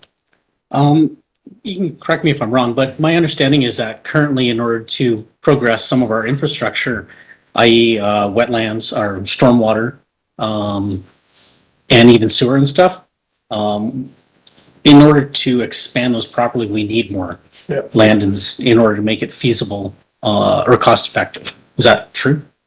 You're absolutely correct. I mean, and this administration is looking at different things as well by, water, stormwater, for example. How do we solve a regional issue? And I've said this before, and I'll say it again. I'm a regional thinker. I'm thinking about not just the city of Chestmere, but our neighbors, Rockview County, city of Calgary. How do we help them with issues that need to be solved within the region? Possibly bringing on a third leg, dredging for stormwater, maybe creating our own water sewage system that we can help not only Rockview County with, but the city of Calgary with. So, Rockview County has lots of water too. Can we now get services from them? So doing a regional process, regional thinking, one of my slides says we want to make sure we're doing it right. Well, one of the things that really happen with municipalities is they take on all these expenses and costs themselves. And if we can share that risk, not only with our developers, but with our neighbors, with whether it being a sewage or water or things like that, it keeps the cost down for everyone, and it keeps the cost down for all of our ratepayers. It's a very exciting time. Councillor Hanley? Yeah, I was going to say, Jerry alluded to it as well. Like that's the map shows out like in 50 years, this is what we would expect. And you alluded to like the province says, I think 2.6 million people will come to Alberta within, the next 10 to 15 years, right? They're going to go somewhere, right? And we can either be part of that solution or not. And we're going to get forced into it anyway. And that's probably why we're one of the fastest growing. So I think if we have the 50-year plan, then at least you're looking at it of where is your commercial areas? Where does it make sense from a transportation point of view? Where's your residential areas? Where's your structure? And if you build it from scratch, you're going to do it properly. But the key to it all is, the feasibility analysis. Do your homework first, right? Because I'm sure, just that map and the idea of annexation scares people, right? But in reality, if we look at our community today, most of the land that we have within our city boundaries is in the development process, right? What's left with is the acreages, which are much more difficult, right? And our offsite levies, there's a lot of projects out for 35 years to be funded where some of it has been front-ended, right? And if there's no development, there's no one paying for that front ending that was done, which then resorts back to the community. So I think it's very important that, we do the homework, we, express the 50-year plan, but then the feasibility of how we go and implement this, or is it even the right thing to do? Maybe we change our mind, we back away from something else. I noticed on the map, you did have things like 240 connecting to Pagan Trail, right? So we're looking at it from a larger picture of what are natural connections, boundaries, all of those things. And I think it's important to explain that to the public because there's quite a mouthful in what you presented. And thank you for that through the mayor to Councillor Hanley. And you're absolutely right. Our department looks at things at, not even at 50,000 foot level. I'm looking at things at 100,000 foot level, 50 years out, which is exciting for me to actually do is to try to predict the future, which is, is unique, I guess, in a way. So we try to look at everything at at 100,000 foot level and to really kind of shape what the beginning could be like. Now, this department also has been looking at talking to businesses and franchise businesses. For an example, a retailer store, as well as a building store, for example, which are excited to be here. These are two franchises that actually look for franchisees, and two people come forward to our department looking at saying, yeah, we want to be part of this. How do we become a part of it? Now it's just a struggle of finding them land, finding them places. So we have movement in the community that want to be here, businesses want to be here. Car dealerships, believe it or not, are knocking on our doors saying, where can we have an autoplex? So there's lots of really neat things that are happening within our department. Yes, thank you. I believe you mentioned the future Ring Road concept plan was done by Alberta Transportation. I'm just noticing that it says Highway 1 Bypass Concept 5. And then there's just not a lot of other information. Does that mean that there's some other concept plans that Alberta Transportation has done for this? And is this a regional plan then? So is this, am I to understand that this is part of a regional plan that Alberta Transportation is working on? Would that be? So if I can just get you to go back, Callan, to that slide. Yes and no. Okay. And I'm going to try to explain it the best I can. So there's many different plans. One is to have overpasses throughout the number one highway. Developers and people in the community have come forward to Alberta Transportation saying there's a better way. There's a better way to actually do this at less money. And this plan was actually created, and Alberta Transportation has now looked at this and saying, well, if you can get somebody to build it, we're sure, let's do that instead of all these overpasses. So they're definitely open to all these concepts that are out there. So this wasn't their concept. This was somebody taking some ideas that they had and going, look, I have a new plan, and then presenting it back to Alberta Transportation. Yes, so I'll kind of, you're right. Okay. I'll go back a little bit. That this plan has been probably worked on, I'm going to say, probably the last 6 years that I've heard.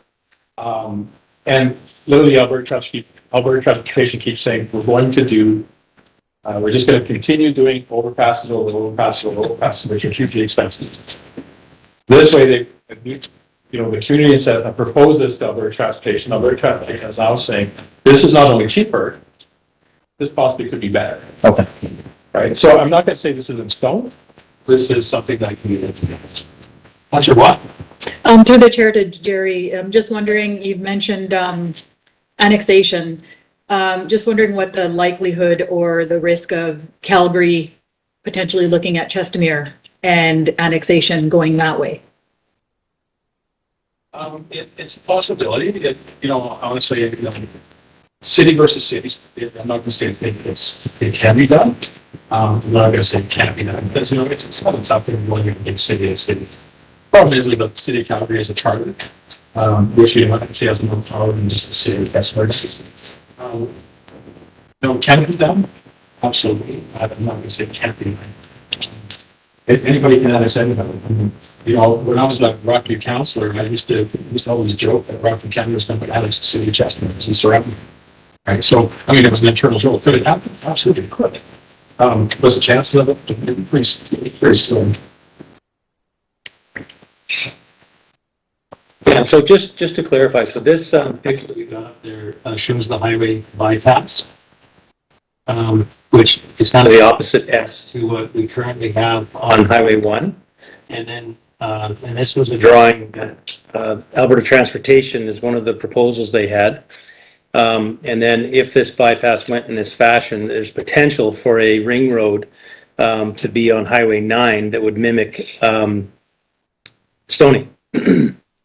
And what's particularly attractive about Chestermere is that we actually have 5 major roads that go into Calgary and Stony Trail, which is being number 1, and then as 17th Avenue and Pagan Trail and Glenmore, and then also I can't remember the name, that road, Memorial coming out. So that'll be 5 major transportation routes, which is very rare. So it's very unique for Chestermere to have that kind of access to roads. And the ring road is approximately about 25, so the one that's we're talking about, 25 to 30 is actually, so. Yeah. That's amazing. Yeah. But the bypass is something that's exciting because Centron moving over their infrastructure to that side, pulling it underneath the lake, actually opens up all of the east side for development. And in doing that creates this opportunity because they have an overpass that they're looking to, according to Alberta Transportation, to build on 791. And rather than doing that, they can also look at being part of the funding solution for the highway bypass. And so that is, they could be a catalyst for that to happen in a much, much sooner way. And we've got other developers that have expressed interest in that if it actually proceeds.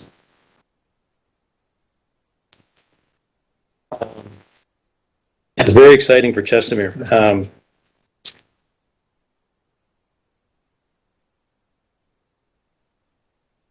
Okay, so with that, if I can get Councillor, if I can get a motion to accept that as information. Councillor Vogt. Make the motion that we accept this presentation as information this time. Okay, all in favor? Carried. Thank you very much, Jerry. All right, we'll just move forward with our next presentation, which is fiber optics, which is presented by Jay Wallace. Yeah, good afternoon, Jay. Yeah. Do you want to break for lunch after this? Okay. We'll look at breaking for lunch after this presentation.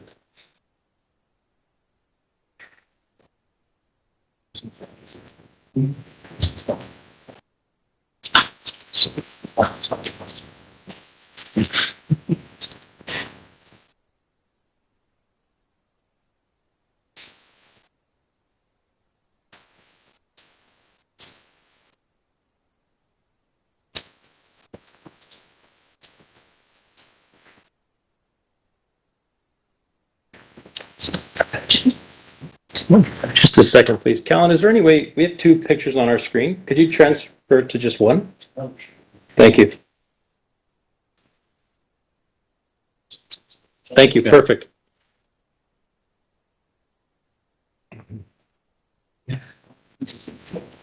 Did you do that? No. Good afternoon, Council and Mayor. I am here to present the information on sort of the IT path forward and how we're going to, as Jerry alluded to, as the city grows, we need to grow with it, and the IT infrastructure needs to grow as well. So today I'm presenting sort of phase 1 of what we'd like to plan out for the IT and our infrastructure as a whole. So today is going to be, we're going to talk about fiber internet for the city, which will also go to the fire hall and to public works in the future. So the purpose of my presentation is just to inform you of the fact that our infrastructure here is old and it needs to be updated. To move forward into the future, the next 3 to 5, 10 years, we need to upgrade not only equipment, but software, and more importantly now, our internet. As the world starts moving to cloud-based services, we need a bigger and better pipeline to the internet in order to work in a cloud-based environment. So this, our plan is pretty grand. It's a large transformation of our entire IT area. And the 4 key areas that I make note of in the slides here are, number 1 is the fiber internet. Without that, The other three kind of don't make sense. So we're going to talk about fiber internet, but the other ones are software as a service. So that is using other companies' services, their servers, their power, or using a virtual cloud server, which is something that we're going to be looking at and I'll be presenting in future presentation. Standardizing some of our equipment is another big one. And then finally, the infrastructure. How are we going to look? Right now, we have a server in the basement, we have servers in fire hall, we have servers in PW. How do we unify all that and get that all centralized? And that will fall into the infrastructure, servers and networking. But those are going to be huge presentations, so we're just going to focus on fiber internet. Jake, just sorry to interrupt. Could you turn on your mic there? So, Just got to hold it down for a few seconds. That's good. Thank you. Okay, there we go. Sorry, did not know it was on or off. So we are going to be, as everybody's going, we'll be moving towards a cloud-based architecture. So that more and more applications are not residing on our servers, on our premise. But in order to do that, we need to make it seem like for our staff that the servers are actually still on the premises. And to do that, we need a better connection to the internet. So that's where the fiber comes into play. So currently with Shaw, we are capped out at around 750. So this is the techie talk part. Caps out around 700, 750 megabits per second, which in your house is great. When there's one or two people on the network, it's great. Even within our LAN, again. that battery. Thank you, Councillor. Thanks, Shannon. Let's try that again. That's why I didn't. Okay, so the current situation here is with Shaw, we're capped out at about 750 or so. And that's download speeds. Upload speeds, much slower. We don't have that capability of pushing data up to the internet as fast as we can download it. So if anybody's worked on Office 365 in the cloud environment, not on your desktop, you will notice some sort of lags every once in a while. You'll be typing and everything stops. And that is part of the issue that we're having.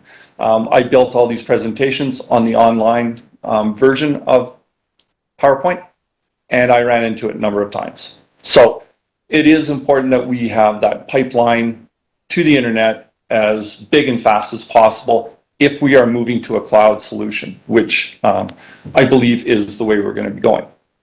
So the benefits of moving to a cloud is we instantly up our speeds to a gigabyte synchronously. So we can upload and download at the exact same time without disruption at 1 gig per second. Compared to what we've currently got, it's asynchronous. Uploads and downloads will be affected if you go both ways. Fiber gives us that ability to go straight in and out, and we can go up to, I just got confirmation from one company that we're looking at, we can go up to at least 10 gigabits per second as we expand. Wow. So we can throttle up and throttle down our speeds as we see necessary, but we're now getting into speeds that will make working here easy. It will give us an improved performance to accessing information, especially if we're moving towards more Office 365 as our platform and not working as much on a desktop. And another thing we're going to be bringing up as well is the concept of virtual desktops, which would allow us to standardize how people work across the board. And we would be running all that on our servers, on our local servers. Again, we need access to the internet to do that properly. It's a much faster connection speed, obviously. And as I just mentioned, being able to go up to 10 gigabits per second gives us scalability that we're sorely lacking right now. We're topped out. We can't scale out really anymore right now. This is our way of being able to do that. So how do we measure the success? How do we know, because I know it's going to be a question, is how do we know that it's going to be faster? We will be doing a lot of benchmark testing. Both the IT team and the installation team will be doing testing all over the place in every scenario we have. Our LAN connection, our WAN connection, our Wi-Fi, uploads and download speeds across everything. So we'll be fully testing everything before we do it. And then once everything's done and installed, we will be able to run those exact same benchmark testing to verify that our speeds and our quality of service has actually improved. And so we're running, next slide. Thanks. So our plan is to set up City Hall as our first proof of concept to ensure that this works. The reason we picked City Hall is because there is already fiber in the building. So the library, as part of Alberta government, had fiber installed. So there is a fiber connection downstairs in our building in the library. So we can tap into that and pull that, basically tie into that fiber line and bring it into our telco room and hook it up to our servers in there and hook it up to our network, and everything should work. Just as we are right now, you wouldn't notice a difference other than hopefully everything's running a lot faster and cleaner. Once we get the proof of concept done and everybody is happy with it, the next phase is to put the fire hall on fiber and connect the two buildings, and then to Public Works and connect the three buildings. And then if and when the new fire hall is built out on the east side, we'll have fiber connection to that one as well. And so we'll move forward as fiber as our source of internet connection. Timeline wise, I just spoke to one of the install companies. They said they could be starting within a week or so of council's decision to move forward. And they say it can be anywhere from 30 to 60 days to have it. So we could actually have fiber by Christmas, depending on when we want to move forward. So that would be the timeline. And then I'm sure the last question you guys want to know is how much is this going to cost? It's not cheap. Let's just be clear. It's not a cheap move, but in the long term, it will improve drastically how we move forward with our IT. To tie in is only about $15,000. Sounds like a lot, but there is no digging, there's no trenching. We don't have to go outside to pull anything in. Everything is inside the building already. So it's a matter of connecting that telco room in the library to ours and then hooking up the network as well. So the rate is about $1,000 a month, they said, which is roughly what we're paying right now for Shaw. So there's not a big cost difference between the two. It's the tie-in, the initial tie-in. For Fire Hall and Public Works, we have no pricing, nothing around that. I didn't want to go down that route until the proof of concept was completed, and then we can discuss with them, the company, if we're got the appetite to move it to the other buildings. Right now we use a wireless line of sight, but we will be able to connect, and it will be as if that fire hall is connecting to computers right inside their building as well. So it will drastically improve the performance between all the buildings once it's fully completed. And last slide, I believe. Questions? I know I kind of zipped through that quickly, but okay. I just wanted to, guys, give you the information on part one of what will be, you'll see a lot of me, I think, in the coming months. Thanks very much, Jay. I think connecting in the city from the library to the rest of the city is a great, personally. And then obviously our next steps is what can we do for the rest of Chestermere? Whether it's all hard connected or whether we end up using a Wi-Fi citywide. I have an answer for that too. Would be very exciting. Do you? Yes. Fantastic. Yes. I spoke with a network specialist, and he says for sure being able to push sort of centralized Wi-Fi hotspots within the city, making a public network available is definitely doable, and it can be hooked right onto the existing lampposts. Power's there, And because the lampposts are very situationally located to people's houses, you would actually be able to tie in just as if you're on the Wi-Fi inside your house. And so it wouldn't, and these are portable units. They are not wired into anything. They would just be Wi-Fi, and the city would become a mesh of Wi-Fi connections. And so it would be a public, basically a public Wi-Fi. Now, Shaw Open is the same idea. You have to have an account, obviously, to log into Shaw Wi-Fi. Well, we could do the exact same thing here. Is people would register and become customers of Chestermere Wi-Fi, and they could then use that instead of using Shaw or TELUS or whomever. It is an option, and he says, yeah, it can definitely be done. So. Interesting. Councillor Dean? Thank you, through the mayor. I know that some of our transition, sometimes information doesn't, so there was a lot of work done on this through CDAC and through Chamber of Commerce when I was there. Have you been able to locate some of that where it showed where fiber is running right now in our city? This was like, there was a lot of work that had been done with this. Have you been able to locate that stuff? I have not at this time, but I can definitely look into that. My understanding is there is actually a fiber line running right outside this building. And that's why the library is tied into it. And so where the rest of the fiber is in location to the fire hall and to Public Works, ideally, let's hope there's something close by that we can tie it all in together. But yes, I will check into that. Yes. Councillor Dean? If council doesn't mind, I don't mind working with Jay on that from when I was on CDAC and when I was on Chamber of Commerce. I'd have to go find those notes, and we may have to loop in the current president for the Chamber of Commerce, as he may have it. But there was a ton of work that was done with this by CDAC during COVID. So. Oh, good. Okay. Nope. That's your vote. That information is more likely readily accessible through Patrick Watson and Jim Masick. Okay. Yeah, I'm open to any help. If anybody has more information they want to lend to this, because I think this is what we need to do. Unfortunately, it's not a matter of waiting for it. It's something we need to move forward. Is there any comments or questions?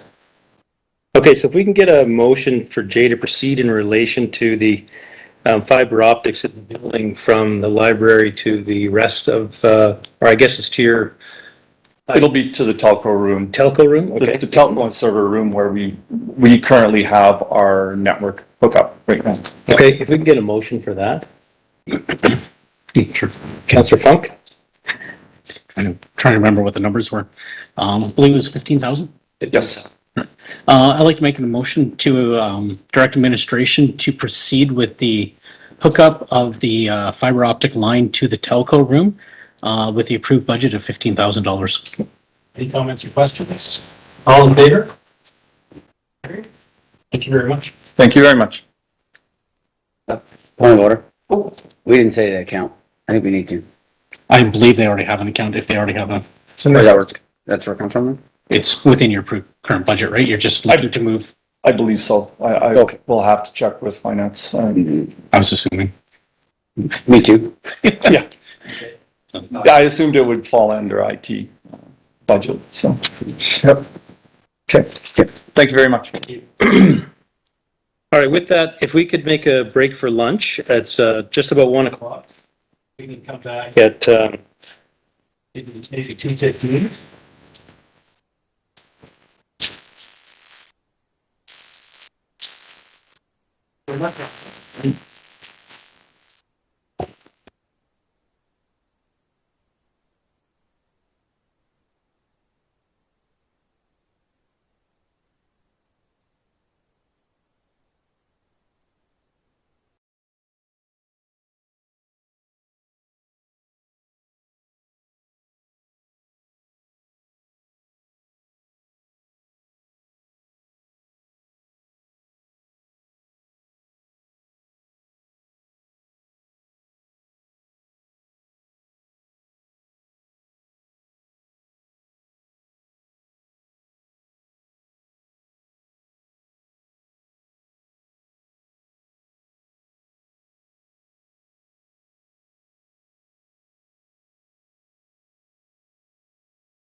Thank you, everyone. Thanks for patience. I'm just coming back from lunch at 2:17 PM.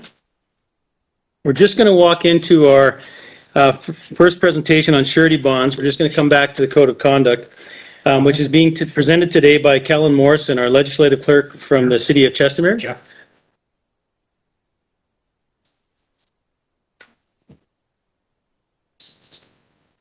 What? Oh, upstairs is issue. You can hear me or just having some technical difficulties?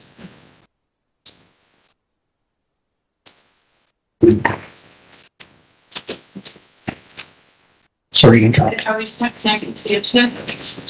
Let's see. There's a little bit. Oh, building's here. What are we hardwired hurting?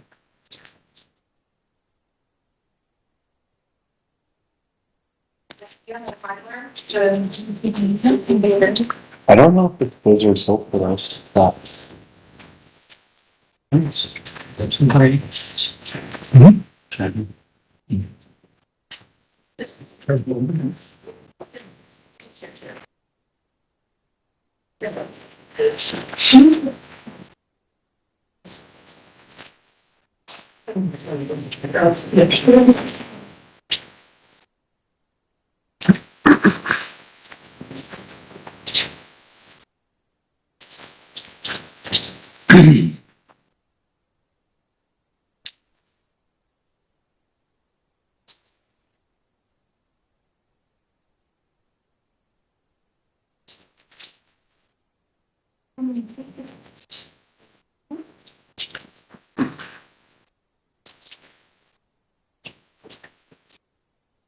Stephen, you know where it says in the bylaw,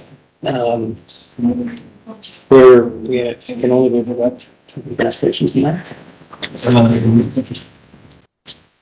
I might have marked it on mine.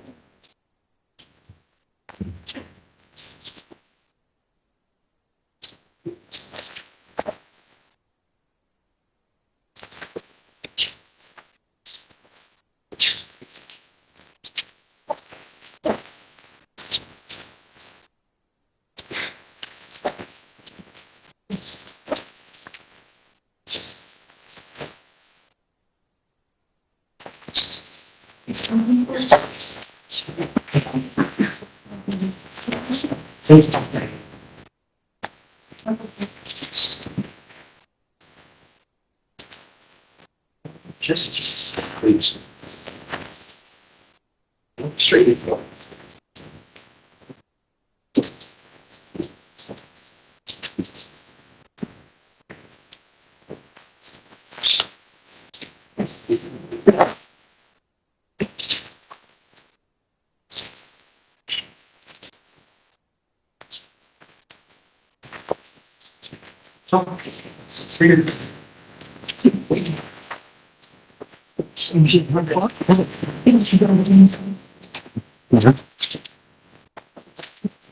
Mayor?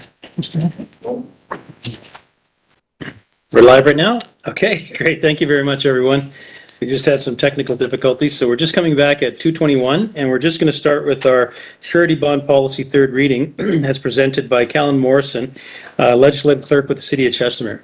Good afternoon, Callan. Good afternoon, Your Worship and Council. Legislative Services contacted the Chestermere legal team for a legal review as requested, and a large part of. Do you mind pulling this up, please? Feels good being on the other side. And on page 3, so basically a lot of the red lines are just tightening up the language, fixing small grammatical mistakes, but there are some sections that I think would be beneficial to go over. On page 3, under C, developer with improving performance. It just kind of gives the chief administrative officers and city council, that being you guys, just kind of like a final veto power. You guys can just decide what necessarily, what if a developer is improving performance or they're like developer with satisfactory performance, but they're not really doing a good job on this job. It's up to your decision if you can kind of like lower and extend the rates, stuff like that. You just get like the final decision on something like that. Cal, what number would that be in the bylaw? Let's see, developers, it's just under. Okay, Improving. on page 112. Yes. And then from there, conditions for releases, they used to be categories, but condition, make it a little more uniform. Yeah. And then the other big thing is the reduction of these, which I believe is on page 5 in the PDF. Yeah, there we go. So this is like, the lawyer thought it would be a good idea to just kind of condense it into a more compact and a less wordy, less technical way for the city to reduce the reduction of security. So it's just kind of cleaner, but it still has all the same things. And saying that. The other big one, which is just which now, is the breach of security. The lawyer thought this was unnecessary because there would be other ways for the city and the city directors to kind of come up with breaches well along the negotiation process and the contract, that he felt that this being included in the surety bond policy was a bit redundant and unnecessary. And then the date effective is, I'll just read the red line, is just like the page below. Oh, maybe not.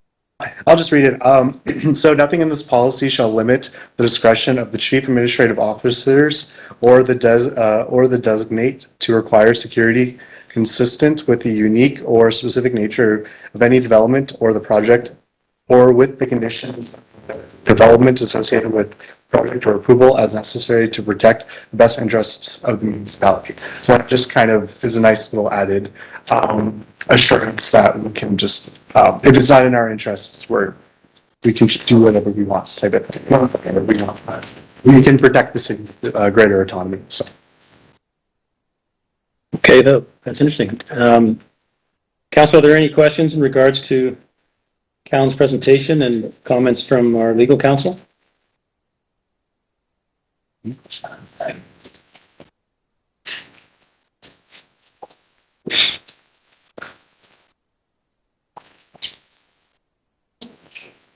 Councilor Hanley? Callan, if I'm not mistaken, we've already done the first 2 readings of this, have we not? Or did we just do the first? This will be the third. This is the third.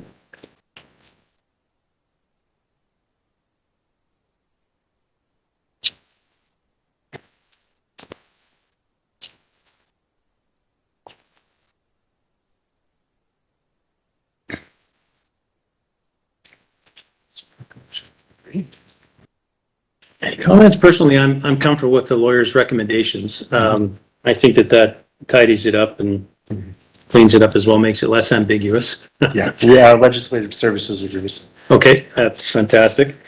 Councilor, are there any questions before we proceed to requesting a motion for third reading?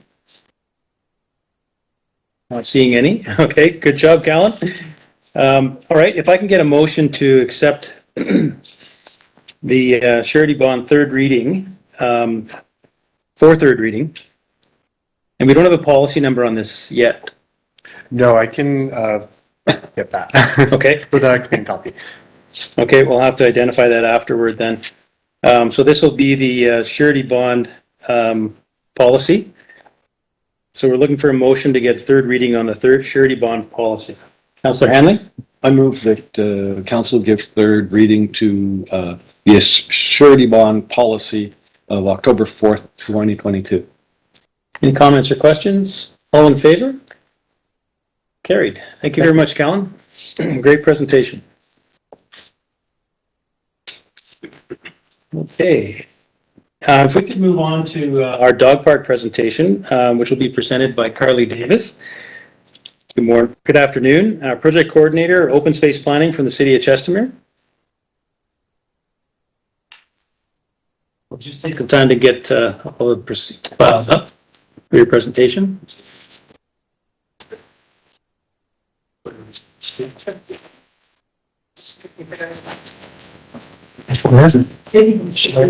myself in this discussion. Yes. No, we'll just do just the slideshows. Oh. Yes, thank you, sorry. You need to start to you. I think you can hear it, can't you? Just, Just can't vote on. Yeah. Okay. You can bring that up. Now or the other? I need to bring it up. That would be on discussion. Yeah, now it's fine. Mr. Mayor, Vote. I'm wondering if I should recuse myself from this discussion and the vote, since I was involved in this with the therapy dogs and things like that. I need some direction here. Is Jerry here? Not yet. I think that my opinion is that it's not a pecuniary interest because you're not receiving funds yourselves. But if you recuse yourself from voting and in the discussion, that would be appropriate. Hello, Carly. Hi, guys. Sorry about that. I'm just gonna get started if that's okay, unless there's any things we need to discuss. No, go ahead. Okay, sure. So this presentation will be through the interim CEO and to the mayor and all members of council. This is another dog park update, and this one is actually a report for decision. I just want to bring forward some feedback from the open house survey as well as the update from the RFP. And so just bringing a recap and everybody up to speed. So we had a late start to this project in general. It started in April 2022. Just a moment, Oh, just yeah. for a second. Councillor Hanlon? Could you have the presentation put on our screen so the public can see it as well? Oh, I apologize. It's not your fault. It's just. I was like, Sorry. Thank you. thought maybe I pressed the wrong button.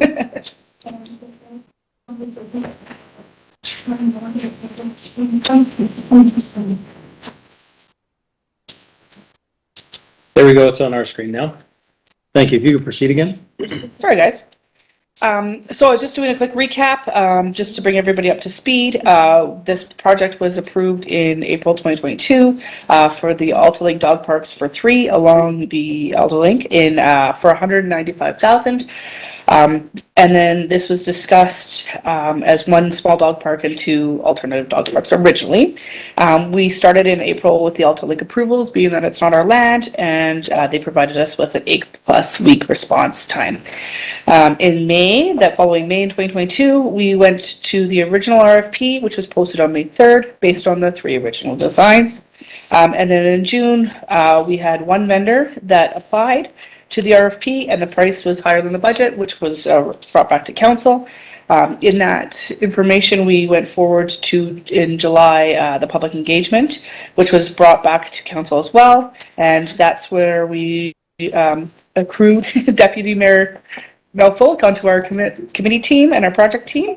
And we worked with administration, which consisted of Cam Wong and comms manager Belinda, and GIS was also involved as well, and Deputy Mayor Holt.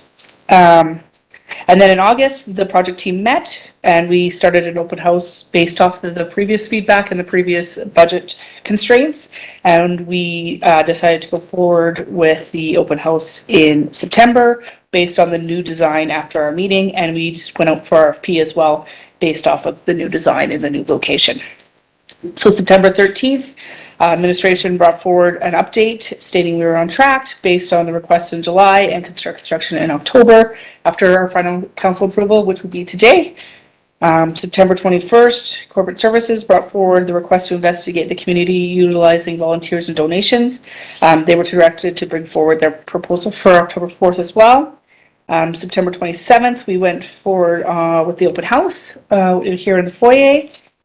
And Monday, October 3rd, our survey closed, our final survey that we just had as well, which was the online. It was basically an online survey to ensure that you got your voice heard as well if you weren't able to attend the open house. And on September 27th, that's when we held that, sorry. And then today is the report for decision. So just going back again to the original request from council, the outstanding one is we're still investigating the assessment of homes. I apologize, that's taking a little longer, but I'm having some trouble finding a decisive answer for that question, but I'll still get back to you on that. We did go back out to the RFP as well with the open options and the foyer style that we asked for on that last design. And the construction opportunity for October is based on today's discussion. So I'm just going to forward to the next one. So again, we went to the open house. It was here in the foyer at 7:30 on the 27th. And we brought forward this design to the public open house. It wasn't necessarily reflected online because this one came forward on the 21st. So we just brought this one to the open house, but online it was the original plan. Really, there's not much difference. This was the reflect from the wants of the community committee that Malfote and the other club members had wanted, which reflects the 20 by 30 catch pens in the corner, which is an excellent idea. This was also, like I said, brought to the open house. So I also want to bring forward some of the other items that were brought to the open house, which is frequently asked questions. Before the open house had started, but we had some of the survey coming in, there was some questions that I got phone calls on as well regarding the upkeep and what was going to happen with the gophers and the foxtail control. So I just wanted to go over that as well so that everybody's on the same page. We have Parks has been very nice to offer a one-time gopher control as well as filling the holes wherever our construction area is when we finally decide on our determination. There also will be a final mow as well because we are culturally managing the foxtail and other noxious weeds in that area. The dog bag dispensers will not be installed by Parks. They have found that it already is costing quite a bit of money in the existing area. So operationally, that's not going to be managed. And then the expectations in regards to signage and benches and garbages, they did agree to increase service for the garbages because we will obviously need to do that. That'll be something that's there. And then the benches and fences that are there as well, they will maintain in life cycle like a regular process. Because the off-leash is in the Alta-Link and it's a class 4, the whole entire Alta-Link is a class 4, so we can't change the service levels in there at this time. That'll have to be a different discussion for the entire area. So then moving into the open house. We had 25 people that came to the open house and received about 40 comments on the survey responses, as well as receiving a couple emails and a few phone calls. The general summary, there was mixed feelings about the site. The residents are happy to see a fenced location that isn't next to water. The residents adjacent to the project have the same concerns as they did before in the other locations, which they're happy to have receive a dog park, but it's not appealing in residential areas, kind of the same not in my backyard comment. There is concerns with increased traffic and vandalism just based on the bus stop and that intersection to the south of Windermere Drive. A few questions came out as well as the survey. There was curiosity about the existing park. Nobody goes forward. There was also concerns with the amount of time for the open house in the survey. So some of the questions and themes that came out were with the existing dog park, just questions about if that one's going to be fenced off as well and why the new location is so close. There was some questions about safety as regards to dogs and interactions with the public and what the policies and procedures are around there.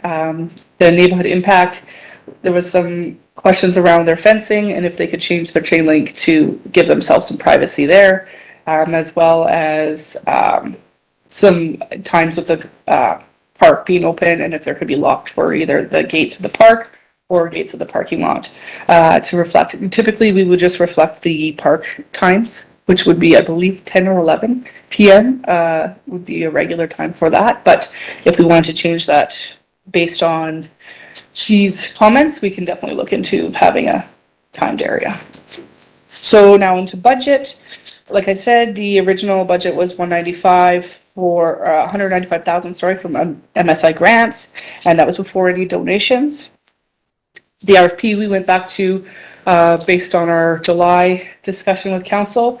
We did that simultaneously, sent it out with, as well as the same time as the open house and the next public engagement.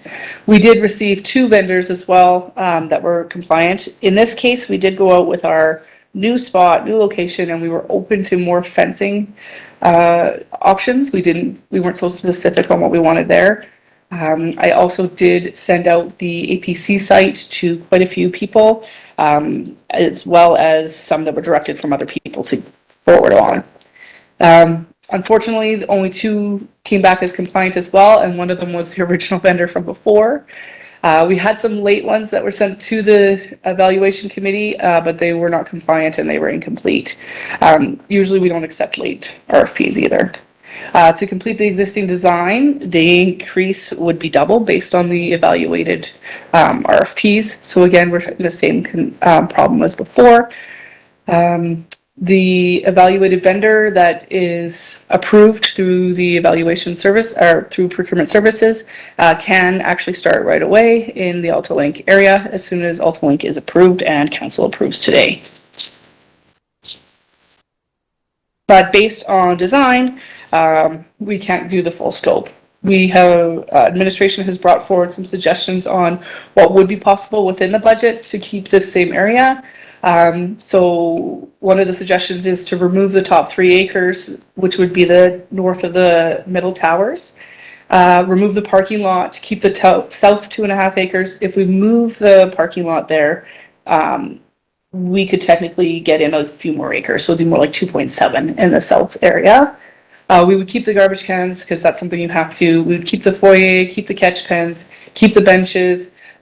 We'd keep the 5-foot chain link fence as well as asked. That seemed to be a community committee decision as well. So we could do that. That would be about 2,500 lineal feet. Some of the suggestions that came through from the public open house was some great suggestions. One of them was to actually approach the adjacent commercial for parking. So if council is okay with that, administration can go forward and looking for some joint use parking on the other side of the Windermere Drive. And there is City Hall parking, when City Hall is not being used. So at night, there is that pathway connection as well. And adjacent, we can also adventure into looking for the adjacent residents approval for fence permits. I have talked to planning. They've got back to me on a few things for that as well that we can go forward with if council chooses.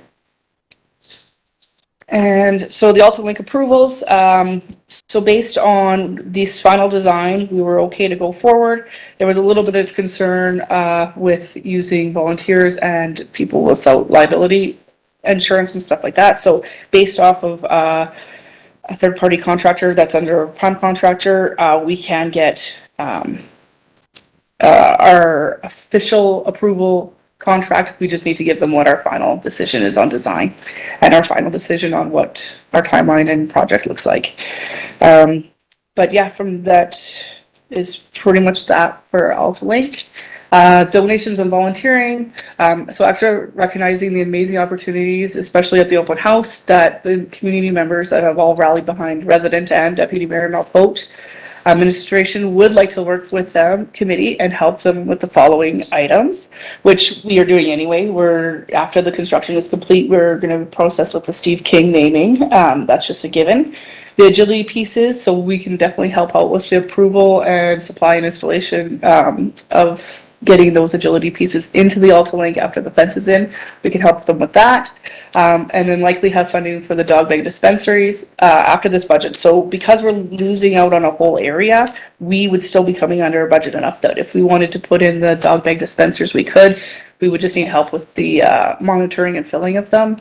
Sunflowers were also mentioned as a Steve King memorial additive. We can look into getting approvals and locations for those planting, and then signage as well for naming of the park. We can look into some designs and approvals to apply and install for that as well.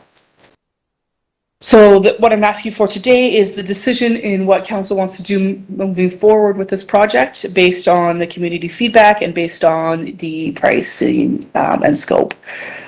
Basically, we can go forward with the budget with the scope I brought for today, pending AltaLink's final approval and line locates this October. And alternatively, we can go back to RFP with some different changes in scope if there's some discussions there.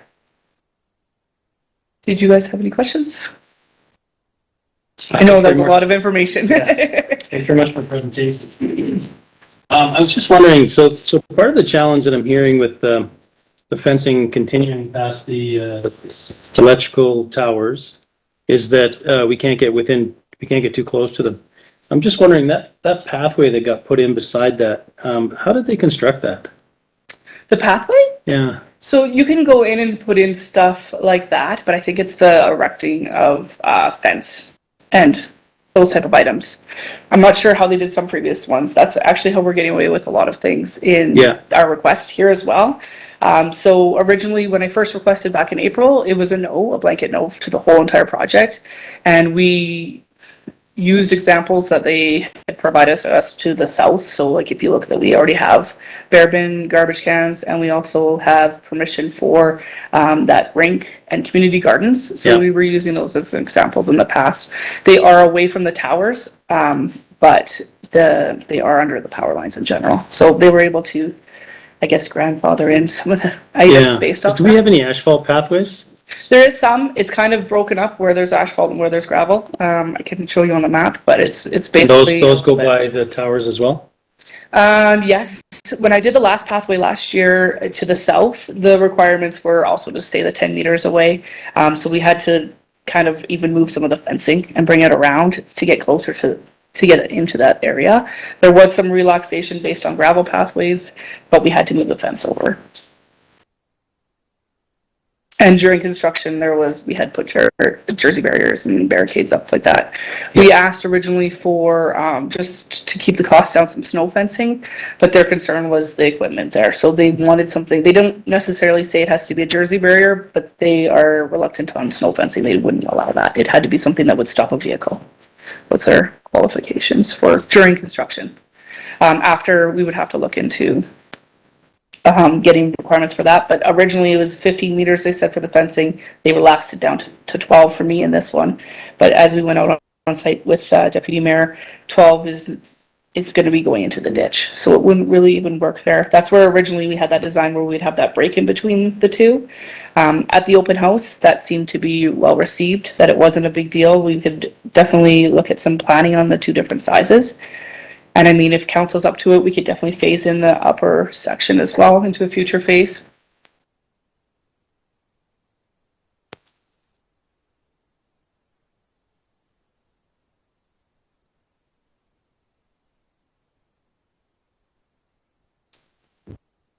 Okay, any questions? I guess. Councillor Hanlon? Yeah, I guess to me, I'm not clear, like, the last time we talked about this, it was the groups wanting to volunteer in the city to do it under city supervision and stuff like that. And we thought that's a good idea, anything that's public participation to do something. But I'm confused here because it's not clear to me of who's actually doing this now. And it seems like we're asking for approval within the budget that was originally established, right? Which then leads me to believe that the city was going to do it at a reduced scale than what we could have achieved it otherwise. Whereas if we were to do it with a community group, then we have money for community-sponsored events under the council that we could have allocated. We have money that we set aside in the grant program for those types of events where we could have funded it from there because it's not an investment if somebody else is building it.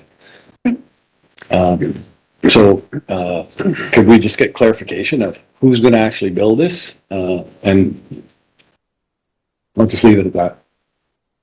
Yeah, through the chair. It's my understanding that AltaLink is not in favor of having volunteers.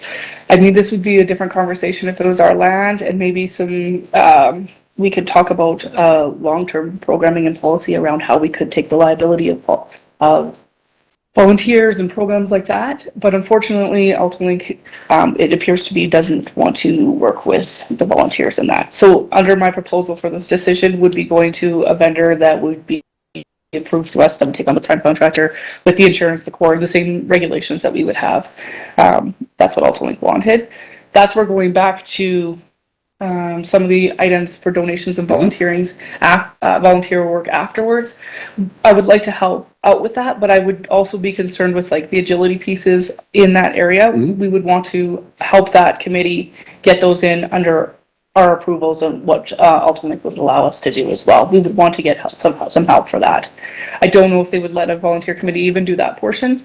They didn't seem to be open to that discussion at this time. So we would like to work with the team with these items, but in order to get this part going, I feel like we should go back to the original discussion, which would be the vendor that was evaluated through the RFP process. Does that make sense? Yeah. So, and unfortunately, it's the same vendor as before. We didn't. We shopped out, and I sent out an invitation to the APC site to a lot of vendors. We did not get the responses we were hoping. So we got pretty much the same vendor with the same quote, the same budget.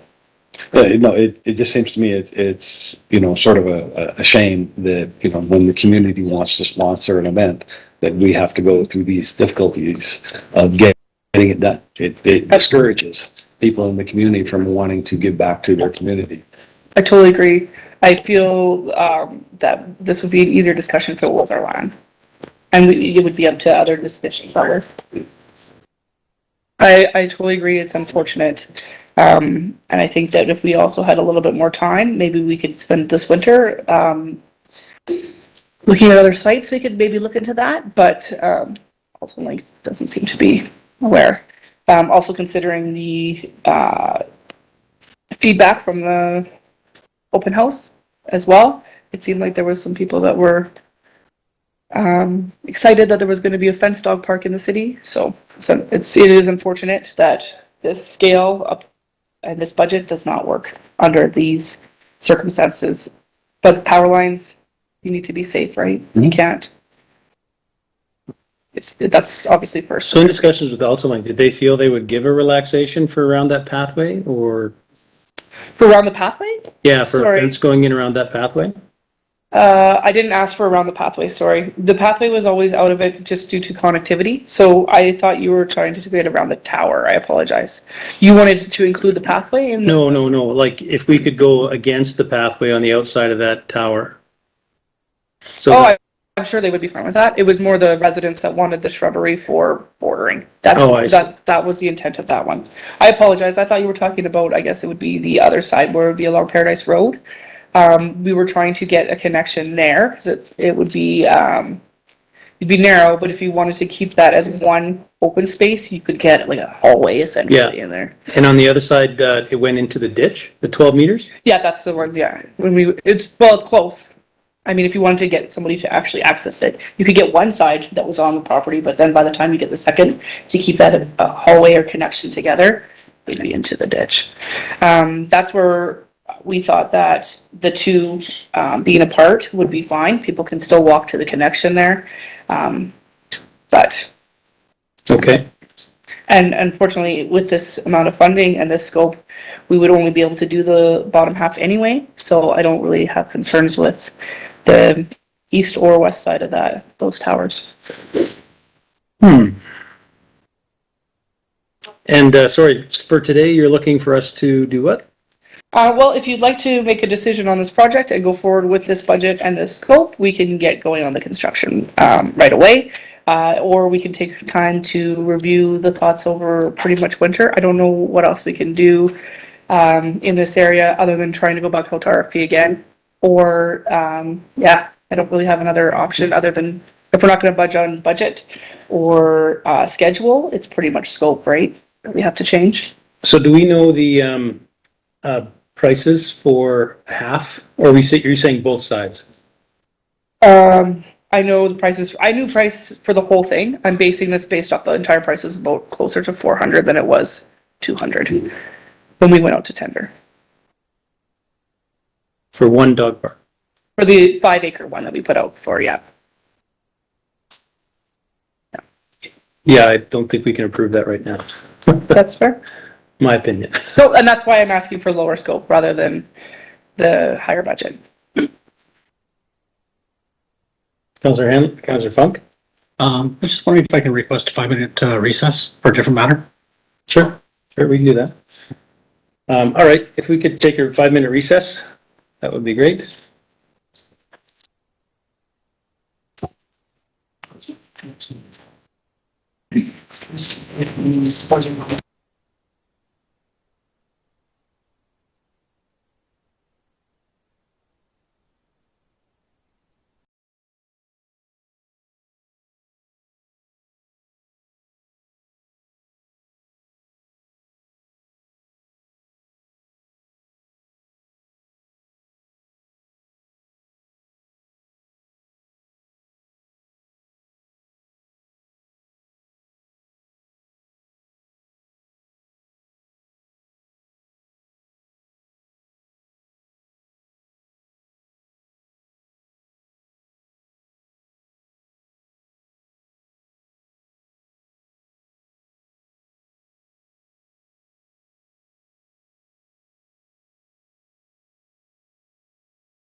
So we're just back in our council meeting.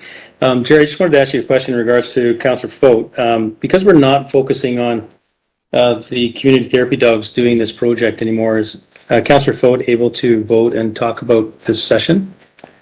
As long as Councillor Foat doesn't have a perceived, one, perception of bias, and two, doesn't have a pecuniary interest, so then he can. So if his group that he's with or that he represents is not doing the park and the construction, then he has all authority to vote as a councillor and to participate in the discussion. Okay, great.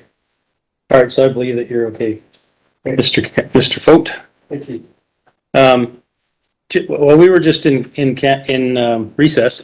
There was just a conversation that I wanted to bring out to the public that we were having in relation to this site. And if you can see on my screen, we've got this site in question. And one of the challenges we have with AltaLink is allowing us certain distances from the towers. Has to be 12 meters. And so one of the things we were looking at was, now it's obviously hard to identify exactly where the base is here, but somewhere in this neighborhood would be 12 meters, which would allow us to put a fence that would be right along the edge of the ditch. And then the other question is that what distance is there between the two towers, which Carly would know this better than I, but I believe the tower is right against the shrubs, in the middle of the shrubs. Yeah, the one leg is out a little bit further. When we paced it off, it was difficult to Get to the tower. No, I would say that we were too close. But again, if we're going to ask for a relaxation, I can definitely go forward with that. In between I get the an two- actual distance. In between the two towers is about, according to this, which we should make obviously accurate, it's about 20 meters. So we could easily be 12 meters off of the east tower and then have a fence there, and then be 12 meters off of the west tower and have a fence there. So, You mean in the middle? You would Yes. need 24 then, would you not? 12 and 12? no. So if we had 12 off of the east tower, Okay. let me just get rid of this. I'll just explain what I'm doing. So if we go 12 meters off and we start the fence right there, so that fence can run north-south right there, and it's 12 meters away, right? Okay. And then our other our other fence could be along the ditch. And so this area would still be open for dogs to run through. Okay. And then depending, like you just mentioned, if AltaLink will allow us to relax this distance a bit, that would be preferred. Okay. That's all. Fair. So it sounds like we have a little bit more design changes to look at that way. So just to make sure, I wanted to bring us back up. I know there was a bit of a recess there to get back on track with the ask. So basically, I was asking today, did you want to go forward with this scope and with this vendor? It's if this is not the request, there is alternatives we can look at. There would be non-standard procurement policies that we can get through the authority approvals from CAOs. And discuss about putting into different piecemealing it, essentially. So Okay. putting it into, we do the fence this year, and we can do the parking lot in the future with Okay. the same budget, but we'd have to go to do different Okay. types of things. We just have to go through a non-standard agreement with procurement and follow their direction. Okay. Councillor, is that it? That's it, yeah. Thank you very much, Councillor. Are there any questions for Carly in relation to this her presentation? You're not seeing any? Okay. So you're promoting that the one agreement, which was around the neighborhood of $400,000 to do the two parks in the same area? Yeah, it was more like 370, but 370? I always need contingency. Okay. And then this other procurement or this other RFP that you have? I don't have one. We would go back out again. Okay. And so I thought they had an initial expectation, initial quote from a provider that was, Not anything that came through the RFP properly. Okay. If we want to do non-standard, I'd have to go back to procurement services and see what we go from that way. But we could definitely not do an RFP process, but I'd have to see what their next steps would be. Okay. But non-standard means if like CAO or director of the project is willing to look at other options, we could go down that way. I don't know exactly what those ones would be. just because I typically go straight through the RFP. Okay. But we can investigate that and I can bring that back next week. So you're looking from us today to either approve option one, which was to go forward with that RFP suggestion. Yep. Or B, for us to recommend that you look at other options. Yes, so I said go back out to RFP with changes to scope, but essentially it means alternatively, we can go kind of back to the drawing board. It sounds like we have a little bit of design touch-ups that we want to still do. I wanted to make sure today that going forward with the open house feedback as well, that we're still continuing down the same path. Yeah. So if we want to tighten up that design, so I can bring that forward to AltaLink, and make sure those changes are done, and then also go back to discuss with procurement and the director on non-standard procurement methods. Okay, and we were talking about breaking it up, doing the parking lot at one stage, for example, and doing the dog park at another stage. For sure. And at this point in time, because I saw a quote that was somewhere in the neighborhood of about $75,000 or $74,000 or something. Okay. And that's just for the dog park, if I remember. So there would have to be a second quote at some time in the future that would do the parking lot, I guess. Yeah, so we did get a couple that were received, but like I said before, we could not because we went up for RFP, take them in or review them completely because they were incomplete. So we did get some quotes that were based off just the fencing, but unfortunately there was no garbage cans, which we would need. There's no benching, and there was no safety, which ultimately needs. So for example, what the two that were compliant, it was $25,000 and $40,000 for the just for the safety on site during construction. Now, do we know those were missing from those quotes? So, for example, 75,000, you'd have to add the about 25 for safety. Do we know that the safety, I think that you're talking about, is that AltaLink requires these jersey barriers or barriers of some type? Now, is that read such that if you're within 12 meters, you have to be at 12 meters, and if you're at that point, you have to have a jersey barrier or some kind of barrier? No, it's pretty much if you're working on site around the tower. I don't remember the meters of where you are working, but we're already asking for a relaxation from where to try and get close to it. But so for example, last project I did down in the south version, or south end of there, we were doing the pathway all along. We weren't even close to the towers, and just because we are installing the pathway on site, they wanted us to jersey off each barrier.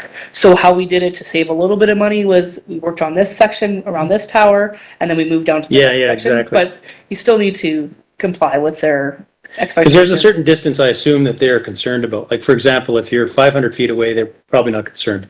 In the last case, it was kind of, how you can see they were on there's a median essentially, like a road divider. Yeah. It was pretty much if you're working in that road divider, if you're working that one. So I would foresee they would ask us for this one. Okay, we'll have to get, I guess, those specific details and then and work out that. Okay, so you'd prefer from us to, if we wish to proceed with the second option, is to provide a motion to go back and look into these options? Yeah, or even I would just go ahead with this proposal, and I can bring back the third option, which would be discuss the design changes for the middle section to make it as one, and discuss with procurement the non-standard agreement. So I'm actually going to bring forward a third decision. So can I go forward with my director and procurement to find a non-standard procurement policy or procurement method to breaking the scope up into manageable sections, as well as inquiring with AltaLink on how much encroachment we can get within those Relaxations, hours. okay. Yeah. Would you like that as one motion? However you guys like. I don't care. One's Okay, fine. one's fine. I guess also just an understanding that you have heard the open house feedback and that this is still a goal. I wanted to make sure that was also included. Okay. Okay. But that would have been included in that with the goal for construction. So. Great, Councillor Foat? How long will the RFP process take if we do it again? So that's where I need to go back to procurement policy. I can come back next week with these findings. I have a connection with AltaLink, and they've been very good about getting back to me on items. So I feel like I can make a phone call within the next week. And I literally share offices with procurement policy, so I can find out that for you by next Tuesday for sure. Thank you.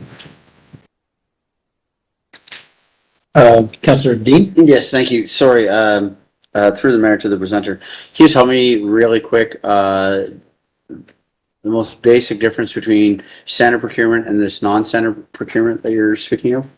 So, that's where I need to go to procurement, Ah, and get them, our Sorry. procurement services, and get them to help me decide how we can go about this. Oh. I know that I have in the past had like director to sign off on, if there's a rationale on why we need to go to a different vendor, or if this is costing us too much because of whatever reason, it would just be non-standard. But I would have to get them to explain which avenue we can go and why. I don't know all those policies, unfortunately. Follow? Councillor Dean? And would any of that, could AltaLink affect any of that? So you had mentioned about how AltaLink before wants the city to do the project, those sort of things. So with this change from standard to non-standard, could that be affected by AltaLink in any way? No, I don't believe so, because our non-standard policy, like the procurement way that I'm looking for would be more on receiving different quotes for different sections. So if we were just to go ahead with the fence this year and not do the driveway until next year, I guess we could go that route.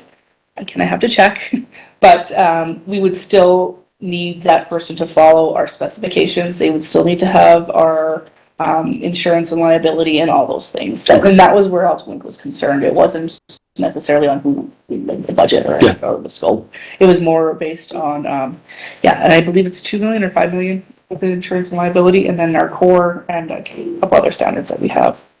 I can bring all that forward on next Tuesday. Does that make sense? So we need to give you a motion that suggests that to proceed with the third decision for non-standardized procurement, and for you to look into that and come back to us next week. With some options, for sure, and the design. And the design, okay. And I'm just gonna, because we're not going forward with this, I kind of thought we were gonna try and get in this right away. I just also want to make sure that we include that you've heard the open house feedback and that we're good. We have, yes. Okay. Okay, Councillor Hanley?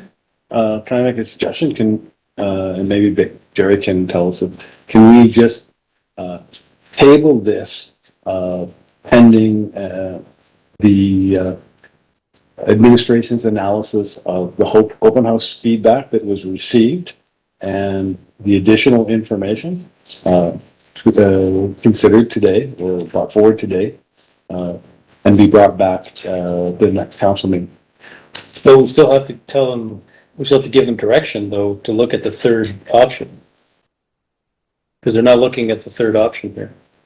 Okay. For procurement. See, we can add that they can come back with more analysis on the open house if you'd like. I don't think that's necessary. Okay. Councillor Pope? I believe the therapy dogs did make a recommendation of a drawing of their proposed dog park that they're gonna do. Is that what you're thinking about going back to, Carl? I thought we included the catch pens and everything in this last one. Did you see the last design with the catch pens and everything? I thought that was inclusive of what they were requesting. That was my understanding with this one. I think they have it, sorry. But this was the latest design. If you look in the close-ups, they had the catch pens included. Yeah, in the top corner and the bottom corners, there was catch pens. Yes, we actually put them in all corners. Yeah. Yeah. Good, thank you. Yeah. Is that was inclusive of the changes, right? Okay, perfect. I just want to make sure we're there.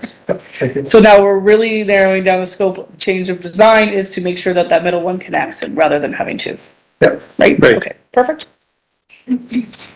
Councillor Dean? Thank you. With the, I guess this to council, I guess, with some of the questions that came back from the open house, is there a way that we want to address those? Specifically, I'm thinking about, there's the question, does this mean that the one that exists now will be removed? Do we want to look at that, or?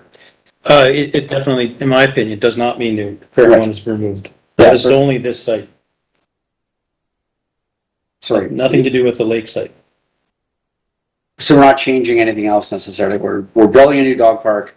Everything else as it sits right now is staying the same as what we're thinking. Yes. Okay, thank you. Yes.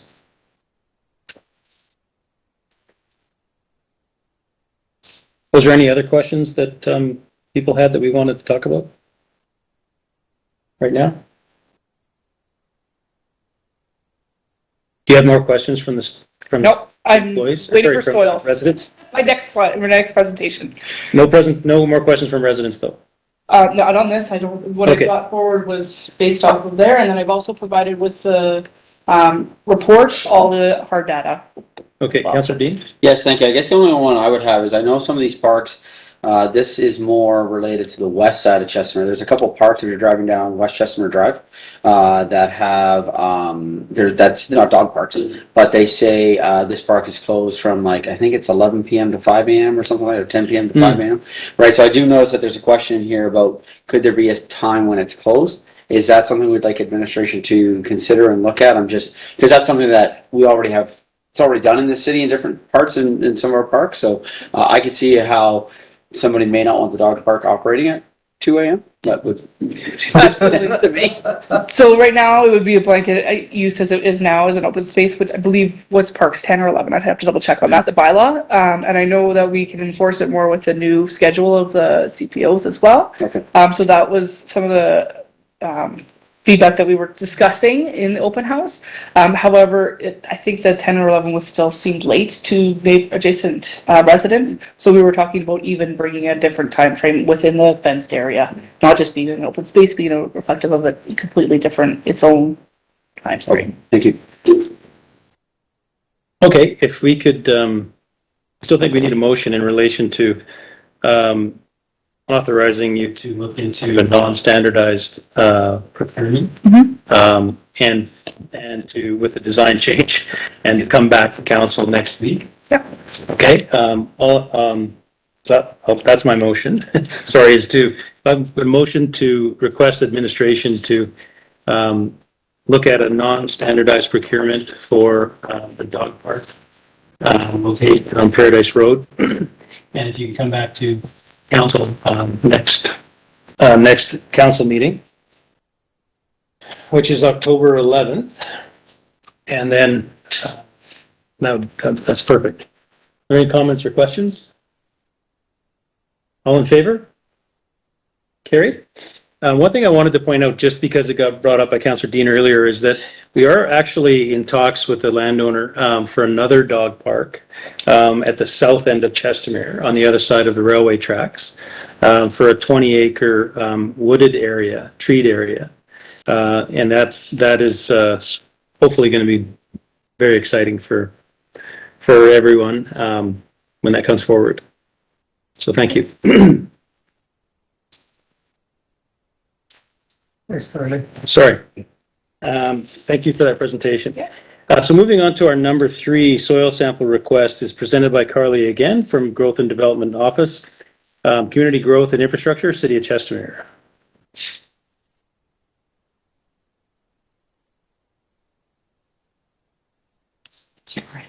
It's not bad. Just easy. Thank you. Yeah. So I'm just going to continue on. So this presentation is a request for funds to get information needed from the soil samples, which will help direct us to the state of the watershed.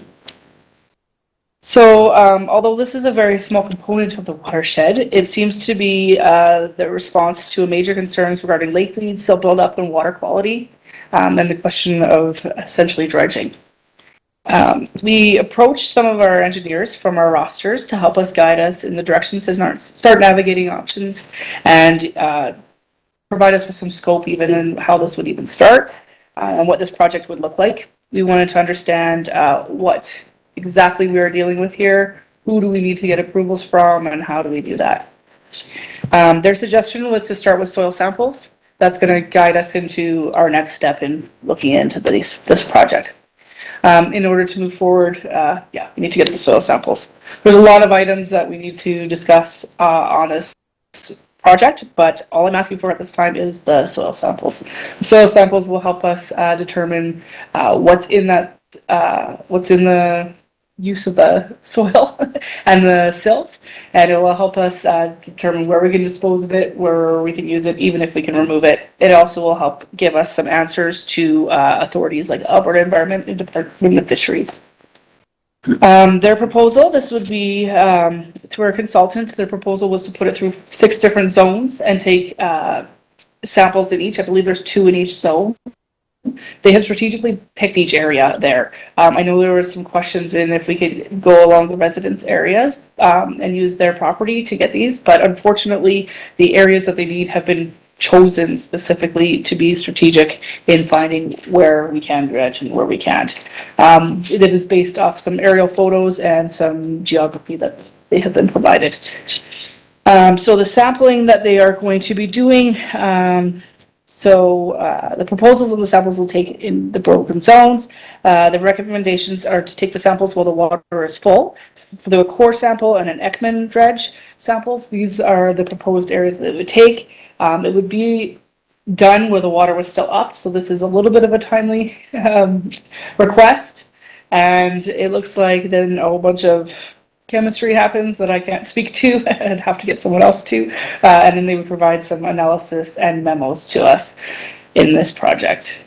So the next step to move forward with this would be, to get this report would be, I need 55,000 for the soil sampling analysis and sampling, pending Western Irrigation District's approval. And the funds would come out of the operational, major recreations projects. We have confirmed that if this is a little bit late, seeing how the water's coming down on the 10th and we don't get the WID approval, we would move forward into discussing winter extraction of these and keep moving forward with that. If not, we can carry forward the funds to spring to looking at it in the next year. We have been in discussion specifically on this soil samples with WID as early as even this morning. So far, we have not got their official approval. But this is where we're at. We still would like to allocate these funds and continue with this project and working with them. Like I said, in case we can do some winter removals, or else be ready first thing in spring. So my request is the decision is to approve the funding for 55,000 from the external support for major recreation projects and to allow the consultant to collect, analyze, and report the soil samples in the lake. Is there any questions? Great, thank you very much. Councillor, are there any questions for Carla? Councillor Dean? Do we have I know you said as early as this morning, that's great. Do we have any idea on the turnaround time from WID or what that looks like, or? No, there's quite a bit of discussion on whether this is an entire project or this is just a small sample. So I think because we originally staff had gone and asked for dredging, they are still a little bit hung up on that, which is fair. So we're just asking to start over again on the investigation side where it's soil samples only. So we were kind of back at the beginning of asking for a different request. So I do not have a time frame, but they are understanding exactly what we're looking for now. I have provided the information. And so has And once the sampling's done, like the testing is reasonably quick. Yeah, so we have a schedule here. Yeah. It looks like, so the project kickoff could be 1 day, like I just need to give them the approval. And then it would take them about 3 weeks for the field work and mobilization of the crews. And then 1 week for field sampling. So it seems like we're going to probably miss it this year. However, I do want to move forward because they do have some winter options, or else, like I said, be ready for spring and work towards this with WID and other authorities like Alberta Environment to make sure that this can go forward. That's pretty much why we're asking today. Councillor Dean? Thank you, through the chair, to Carla. Why is it that has you in the lakes full, essentially? Like, why does... This method of removal is, and this was through, we procured them through one of our roster, so they've already been approved through our procurement policies and the environmental engineers and everything. It's essentially the Stantec that we've been discussing with. And this was a method that she has taken samples, one of the engineers from them, through, I think, 45. I can get you all the notes on that. Sure. Different lakes, and she was saying that this actually is less invasive than they do in the winter because the way they take the sample. So we were hoping that that would be a benefit to WID and to our community. Okay, thank you. And I don't understand all the technical behind it, but I can get you that information. We can still do it standard core sampling in the winter time. But there are also areas where there is still water. Absolutely. Yes, that they could do a combination of those types of testing. Yeah, for sure. Okay, That sounds exciting. Yeah, they have some specific areas where they would like to. Yeah, exactly. As well. Okay. Any other questions? Okay, Councillor Hanlon? I was just going to make the motion. Sure, please do. The council approved the funding for $55,000 from the external support for major recreation projects and to allow the consultant to collect and analyze and report the soil samples in the lake. Fantastic. Any comments or questions? Sorry. Councillor Dean? Do we need to add pending Western, I didn't hear you say it. Oh, I just read. Yeah, they won't, the consultant won't go in without. No, but does that have to be part of the motion? Oh, fair. No, it's in here. He didn't read it. He didn't say it out loud.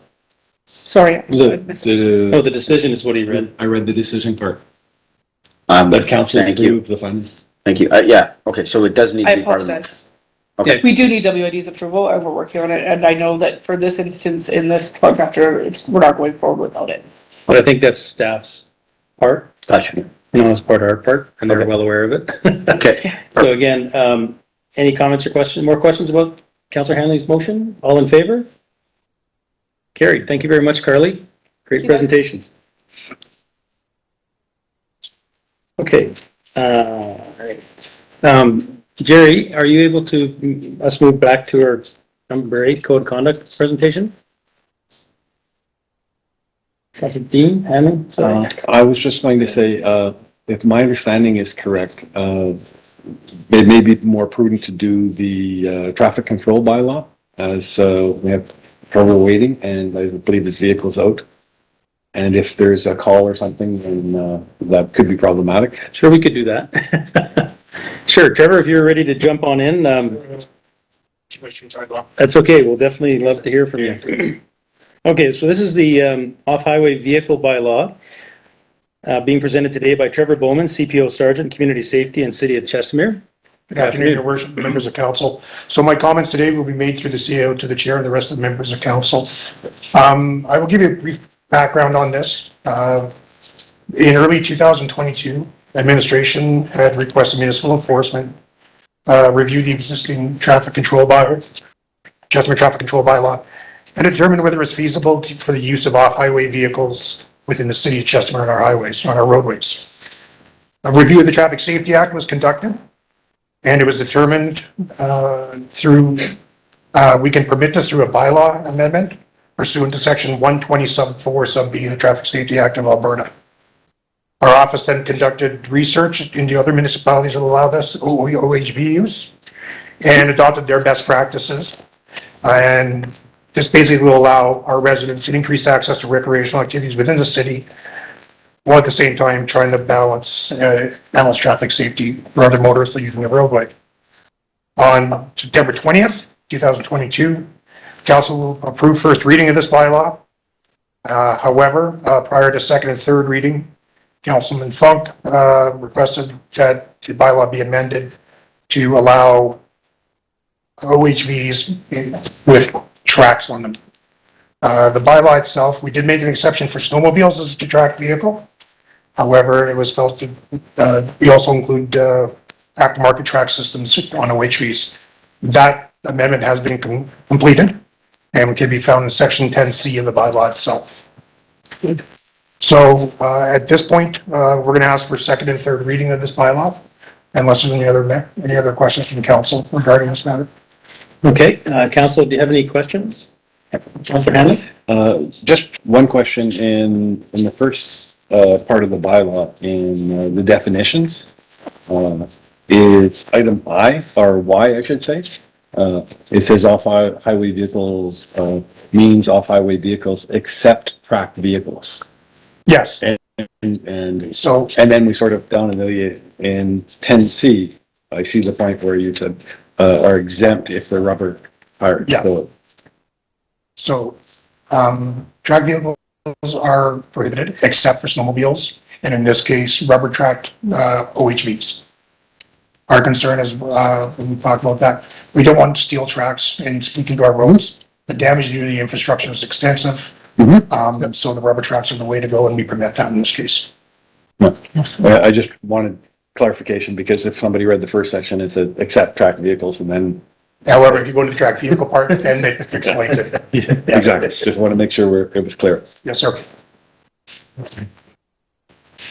Any other comments, council? One question I have in relation to number 4.1, which again is our speed limit. And I don't know that this prohibits us. It just means they can't go over 40. Again, getting across the bridge from East Chestermere Drive to West Chestermere Drive is either allowing them on there at 40, or do we want to restrict them at that and allow them to do the speed limit? So the way the bylaw is written, according to the provincial act, is we have to, the goal of the bylaw is to give them access to a service station closest to their house or a nearest lake access point. For them to go across the bridge, is that going to be the closest service station if you live on the west side or the east side? And where's your nearest access point to get on, if you live on the west side? It's going to be either through John Peak, or if you're on the east side, it's going to probably be by the landing or along those lines. There wasn't much use, or there wasn't much need to use the bridge if you're following what the bylaw says. Closest service station to your residence or to the nearest lake access point. It is up to council though, if they want to change that speed limit, that's well within their rights. However, we do have to put, again, it has to be within the bylaw itself. Sorry, I read that wrong. Speed limits, that talks about 40 kilometers an hour unless otherwise posted. Yeah. It's on page 138, which is 6A, which talks about permitted off-highway vehicles maxing out at 50 kilometers an hour, which is still slower than that bridge, which is 60 kilometers an hour. Now, you mentioned that where, I was trying to find that in here again, is where's that comment in relation to only going to the closest gas station? I believe that is in section 18. Bear with me here.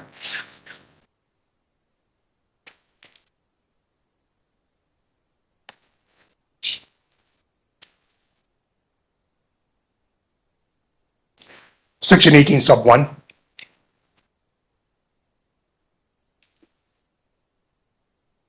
Like access point, and closest service station sub C.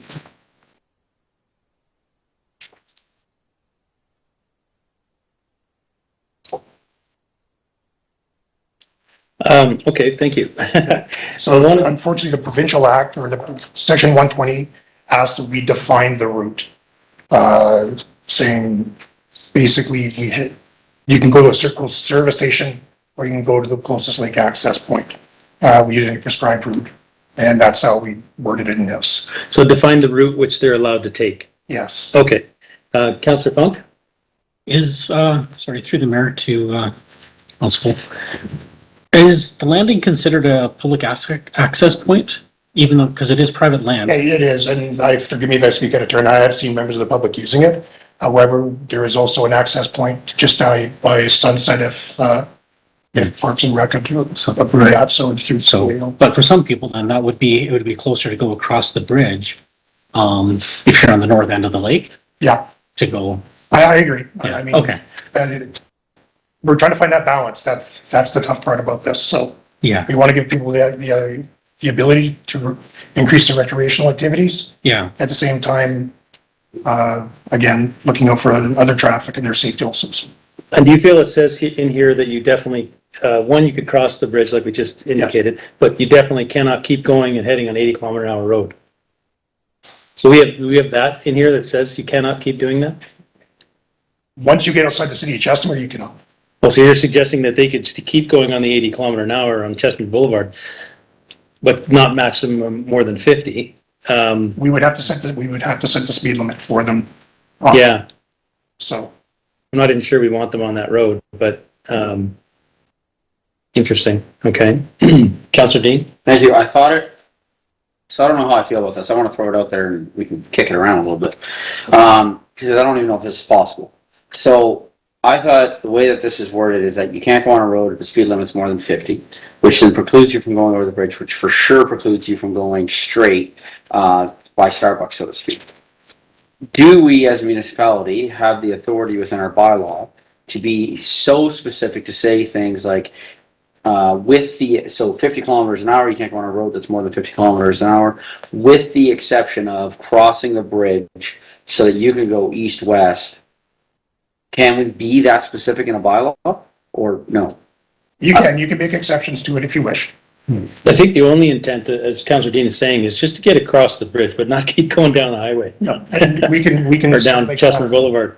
We can certainly craft the bylaw for that. Okay. Is there more to that you think? or- No, I just wanted to throw it, I'm not sure if I like it, but, because I've heard the same thing, right? I'm sure Yeah. we're hearing the same thing from people about, this is great, except how do I get from east to west, so to Yeah, speak, yeah. right? Because that's what I'm hearing. Yep. Right? And it's about that bridge, right? So that's why I'm asking, is that possible? And then what safety concerns are we looking at? Right, so now we're on a 60 kilometer, going across the bridge, somebody on an ATV who's wearing a helmet, but that's like a motorbike. I don't know. Well, it is. What's our liability then on that? Do we change the speed limits between West Chestnut Boulevard and Marina Drive? Is it 60 or 80 there? It goes to 80 and just after. After the lights, after Marina Drive? Yes. For sure. Yes. Is it before 82 or no? No, it's Okay. 60 on the way. And So do we want to say that they're allowed to go up to Marina Drive and they have to get off Chestnut Boulevard? Or do you want to say they can only go to Chestnut Boulevard and they've got to turn right? I think Chestnut Boulevard, you have to turn right. Yeah. I'm okay with that too. Because you also have that turning, right? There's way more traffic, right? Again, for me, what I'm hearing is, I just want to get across the bridge. Yeah. How do I do that? one thing I should point out that in the bylaw, it does say whenever possible, we use alleys and side streets, rather than main thoroughfares. So I don't know if that's another thing you want to consider, or how you want to do that. But again, these are put in out of abundance of caution. Well, I definitely like the what you've just said, in my opinion. If the rest of council wants to speak up in regards to the bridge between West Chestnut Drive and East Chestnut Drive. Mm-hmm. I think that needs to be dealt with. Sorry. So then we could be really specific and say that it's just between those two roads then, yes? Because that way you can't accidentally keep going to highway. Like go on Ward highway. Highway 1, so you can't, right? No, And you can't go on can't Highway to Public Works. No, but like, you know, we could be really specific then. Between this road and this road, you can do that for this purpose. And if you go over, no. And if you go that way over, no. Yes, we can do that? I think between east and west is my preference. Councillors, what would you prefer? Councillor Funk? I think it's just like an overweight vehicle thing. You can limit vehicles to not use a road. It's an off-highway route. Yeah. Yeah, off-highway, they use them all the time. Yeah. Yeah. So that would just have to amend 6A on page 138, which would have to read, with the exception of the road or bridge between Chestnut Boulevard and West Chestnut Boulevard and East Chestnut Boulevard along Chestnut Boulevard. No, sorry. East Chestnut Drive. West Chestnut Drive. Along West Chestnut Boulevard. Yes, sir. Okay. There you go. So there's mine. And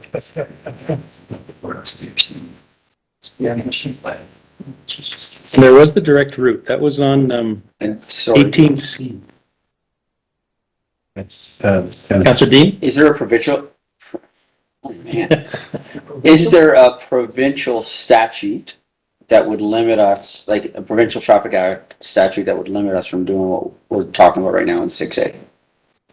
I would have to do some research. I don't believe so. Section 120 sub 4 of the Traffic Safety Act allows us to do this. Okay. Once I complete this, which will not take long at all, I'll check with our legal on this to make sure. Okay. But at this point, I would say, I think this is permitted. Okay. Councillor Funk? I was curious, so it's probably a question, through the mayor to constable. Have we identified actual or physical locations where you can access the lake? Well, I mean, I would probably leave that up to Public Works or in Parks. I know where people are using John Peak.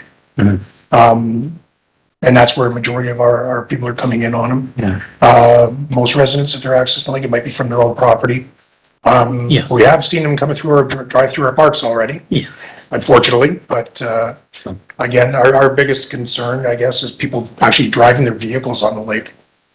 And there's been a couple of cases where we've had vehicles go through and luckily no tragedies, but I mean, Yeah. I'm not concerned too much. Councillor Fung? So, just as a whole, because, I guess part of that question was, there are a number of access points like Sunset Beach, John Peak Park, where the access is actually barricaded. Yeah. And it's only, works that can actually access through those points. Yeah. How do we want to allow people to access through those points? Because they're safe? No, exactly. If you look at those, how they're spaced out enough where you can get in your snow machine or your ATV through there. Yeah. You're not getting your F-150 through there. Yeah. And that's the point of it all. Yeah, a lot of these side-by-sides are, Oh, no, and they're actually, and again, that would be. Could you squeeze your rabbit through, Blaine? Yes, you might be able to. yes, my rabbit would fit. Again, with you. I took Just the have to have a box sign there that says no cars, no use. off. I go fast enough, it stuck it down. With rabbits. That sounds really good. Okay, and the other question for discussion I'd like to present to council is in regards to 18C, which is taking the most direct route when traveling to and from the service station.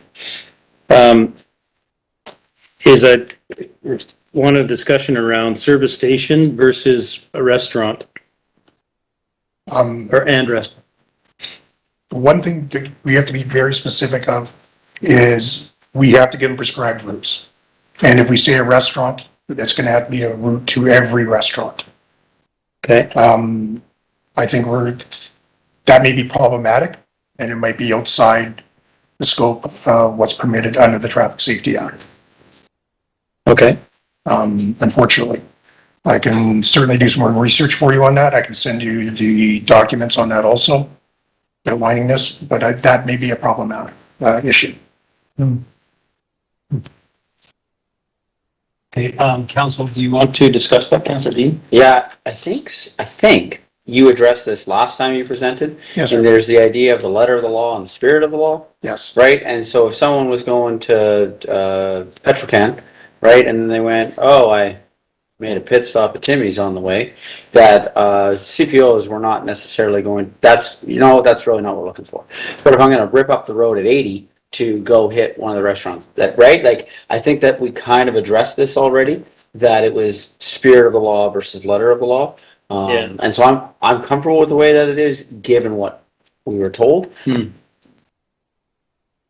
I can see the caution though. Like, I understand the caution with that, in that what it could be used for. I get that, but I think there's other things that we allow within our bylaws that are letter of the law versus spirit of the law that our CPOs, in my opinion, have demonstrated great caution with.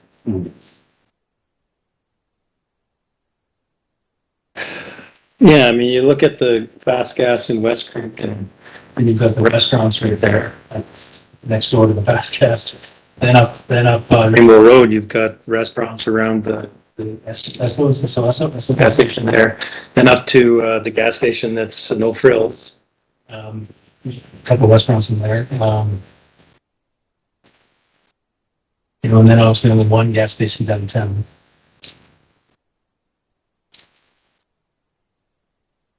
And like the restaurant on Subway, Subway, for example, restaurant there, you've got that gas station. Technically, Kinnenberg does not have a gas station. So that wouldn't work, but they could drive by on the way down to the gas station. Again, some common sense has to come into play here. I mean, the idea of it is we're looking for another outlet of recreation for our folks. Totally. I know exactly what you're trying to achieve here. Yeah. I appreciate that. We just gotta be careful because the act is fairly specific on how we handle this. Okay. Councillor Dean? Could we also ask then, So it'd be a separate motion. We pass third reading, for example, and then we can make a separate motion that requests a report back from administration in 6 months, 3 months, right? And then provide opportunity through our Chestermere Today, for example, for residents to provide some feedback about how it's going, right? And we could have a presentation from administration in 3 to 6 months, right, as to how it's going. And then we could perhaps look at an adjustment if it needs to be made. We can make an amendment to the bylaw based on all of those things. Yeah, no, I like the idea. I think that it'd be great to look into what you suggested, not rush it per se, but this direct route, obviously, as you're driving by, are you allowed to stop at the restaurant or not? We need to know if that's allowed. If it's not allowed, then that's the problem. And what we're allowed and not allowed to get around, and what we're trying to allow people to enjoy their recreation. And so what Councillor Dean has just mentioned, I'd like to bring that forward. Now, we did have one change, which was 6A, which we can amend to right now. I think which just say with the exception of along Chestermere Boulevard between West Chestermere Drive and East Chestermere Drive. Yes. And then if we add that, and then basically that's, I think that's it. And then, as Councillor Dean had mentioned, come back and look at this from our residents' perspectives. And Councilman Flynn, you're okay with that amendment? Yeah. On the track vehicles? Yes, yeah, no, that was great. That was, Okay. I think that's exactly what we're looking for. Thank you. Okay. So, Jerry, for amending this bylaw to add that with exception, do we pass a motion to add that to the bylaw? Or pass the bylaw with the, as amended?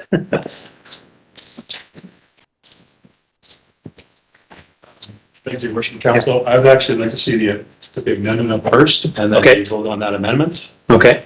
And if the amendment passes, then you would pass the bylaw as amended. Okay. Are we able to put the amend on the screen?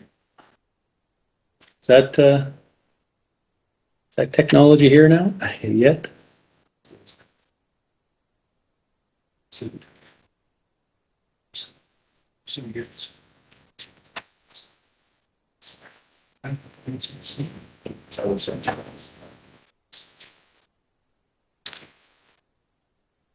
it this one?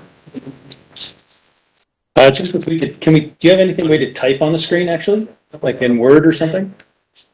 No. Anything you can type, we can just throw the motion up there.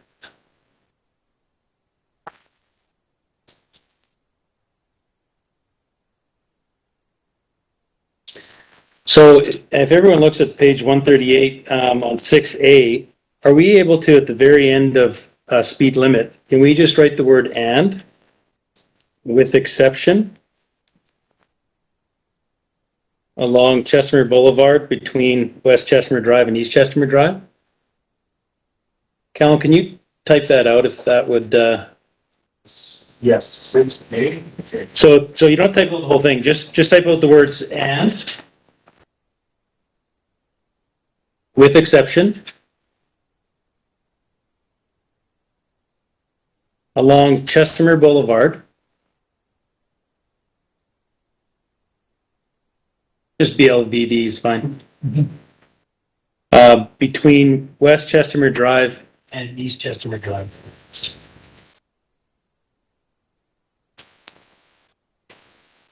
And if you'd like me to read the entire A, I can. Just to keep this in mind, and then council, if you could pick this apart and make a decision. Permitted off-highway vehicles shall not travel on a roadway where the speed limit exceeds 50 kilometers per hour, except when crossing a roadway that is a higher speed limit and with exception along Chestermere Boulevard between West Chestermere Drive and East Chestermere Drive.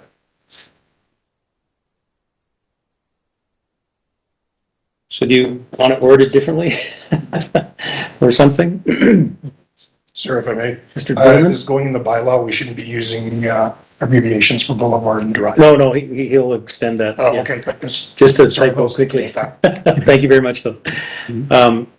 So council is reasonably acceptable with what we're talking about? Okay. Okay, great. Okay.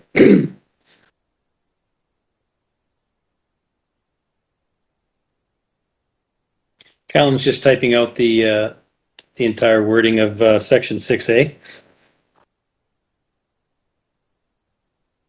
No pressure. Pressure.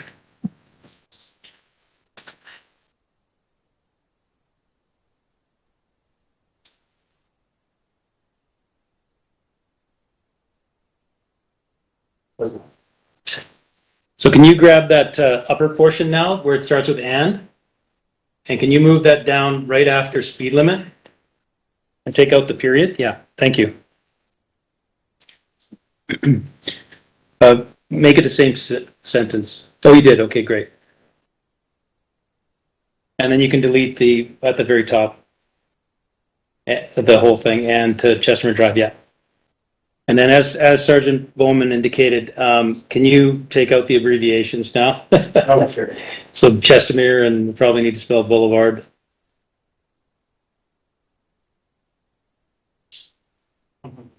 That's okay, I only gave right now, so it's still. That's why you know spell change. Baseball Boulevard, BLBD.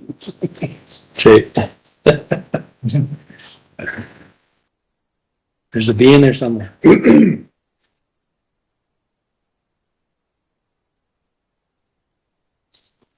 then just the W for west. You can keep the Cape kilometers per hour. That's okay.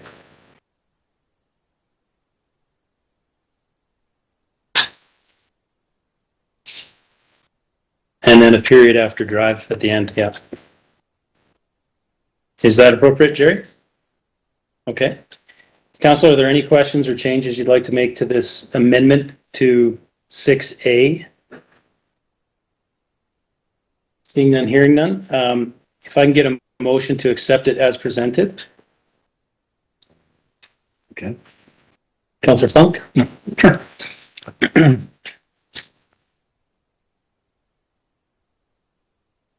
I'd like to make a motion that we accept the, is this third reading or second? Third reading of the off-highway, or sorry, the traffic control bylaw 036 Sorry, 1T. just the motion to the amendment first. And then we'll do that after. Which motion? Just this motion? Just the motion of just this amendment, yeah. I'd like to make a motion that we accept the To 6A. revision of 6A as presented. Okay, all in favor? Carried, thank you. And if we want to get another motion to accept the third reading as amended. Councillor Hanlon? If I'm not mistaken, you said we gave it only first reading before? Yes, sir. Oh, second and third So we reading, need sorry. second and third. So for second reads. Okay. Councillor Hanley? So, I move that council give second reading to bylaw 036-20, the traffic control bylaw, As amended. as amended. Any questions or comments? All in favor? Carried? Okay, might as well do the next one. Yes, please. I move that council give third reading to bylaw 036-20, the traffic control bylaw, as amended. Any questions or comments? All in favor? Carried. Great, thank you very much. Very exciting. Thank you very much, Mr. Roman. Oh, sorry, Councillor Dean? Can we add, is there an interest for that other motion that I mentioned about? Oh, yes, track and field? yes, great. 3 months, sound good? Yes, please proceed. Or you want to go sit? I think 6 is too long because I'd like to do a review middle of the winter type thing. So that if we need to adjust, because 6 months almost puts at the end of the winter. How about end of January? So that would be November, December. Yeah, because we were going to take time off for the Christmas. Yes. Okay. Yeah, so I'd like to make a motion that administration bring back for review of this bylaw by the end of January and collect information from residents utilizing social media, Chestermere Today, and other regular avenues of the city. Great. Any questions in regards to Councillor Dean's motion? All in favor? Carried. Thank you very much, Councillor Dean. Very exciting. Okay, we had. Doing right down, I'll hand it to you. So, Mr. Sorry, Your Worship and Council, if I may, I know that we have a staff member that also has a open public house or something, anyways, something tonight anyhow. Something tonight? Okay. If we can actually, we need to move hers in camera, as she needs to discuss that, and then to come back out of camera and make your motions there. So if maybe we can move Navi's right now. Okay. It's about 15 minutes, I'll let her explain. Thank you. Okay. And we need to move in camera? Yes, first Have we this? have to move in camera. Okay. And explain all the information related to a contract, the board that I need council's approval for. And then out of camera in public, I will need council's motion to give approval or deny. That Okay, great. contract. If I can get a motion to move in camera? Councillor Hanley? I move the council moves in camera at, All in favor? Carried? Thank you.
Hi, everyone. Thanks for your patience. We're just coming out of a quick in-camera session. We're just going to be talking quickly about twinning of Rainbow Road. Correction, it's not from Highway 1 to Township Road 240. We're looking at from Merganser to 240 with the specific focus between Merganser and Waterford, and then Waterford to Township Road 240. And we have Navi, who's going to be presenting, our Senior Manager of Infrastructure Management from the Community Growth and Infrastructure of City of Chestermere. Good afternoon. Thank you. Good afternoon, Your Worship and members of council. Yep. So, Sorry, just a minute. We have to come out of in camera. oh, Councillor Hanley, if you can give us a motion to come out of in camera. I move that council comes out of in camera at 4:31 PM. Great. All in favor? Carried. Thank you. okay, good afternoon, everyone. So, the purpose of me being here today is to basically get council's approval to award, contract for the Rainbow Road expansion, and as Mayor Coven had clarified, that this will be a twinning of Rainbow Road starting from Merganser Drive down to Waterford Boulevard. And we have completed, an RFP was posted, and we have completed the evaluations as per our procurement policy, and we are ready to. We have a successful proponent, which all that information was provided to council in camera. So I would just like to get council's direction on how to proceed. Fantastic. Do you have the motion that was presented? Yeah. Wow.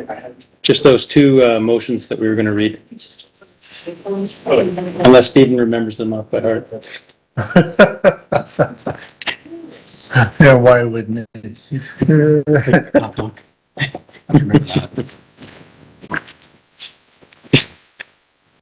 That's awesome. There you go. Thank you very much, Callan. I'll make them. Okay, if Councillor Hanley could make the motions, please. I move that council authorizes the mayor and the city director growth and development to award the contract to CIMA Plus to complete the scope of work defined in the Rainbow Road Expansion RFP number 2022-CGIPMO-RFP-011. Thank you. Are there any comments or questions, council? All in favor? Carried. Thank you very much. The second motion, Mr. Hanley? That council directs administration to adjust the 2023 capital budget and offsite levy bylaw to reflect any changes due to the new cost estimates received in the RFP. Thank you. Any comments or questions? All in favor? Carried. Thank you very much. Thank you. Thanks, Navi. Have a great afternoon. Okay. All right, from there, we're just going to move to the last presentation for today, which is from Jerry in regards to our code of conduct. Is it like camera? Is this on camera?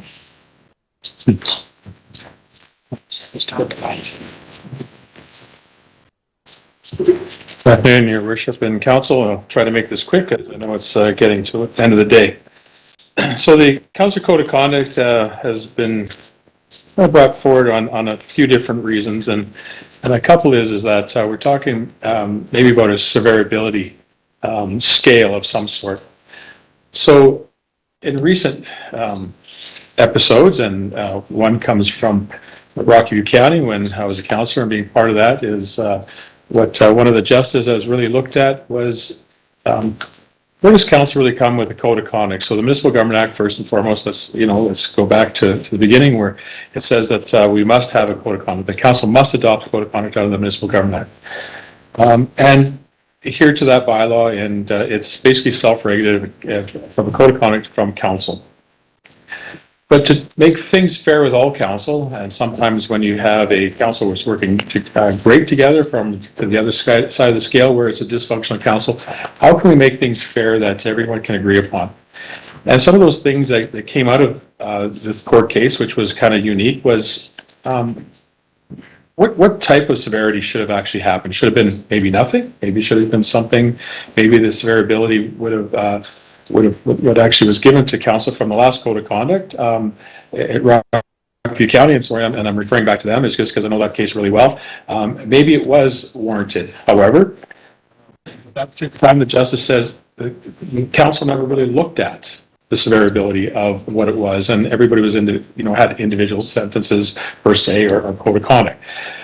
So some of the things that our office was actually looking at is how do we make things fair within a code of conduct to anybody and all, but whether it's this council or the next council on what actually the severability might be, from like literally nothing to saying we'll provide training, to right up to maybe that they are right from, I guess, taking off boards, committees, and so that's kind of really my quick presentation of the code of conduct and where we're kind of thinking and trying to make things fair with this council and all council. Okay, thank you. So you're mentioning that this is something that, in your experience, that would be a good idea to have. Is this something that is new, basically, to councils?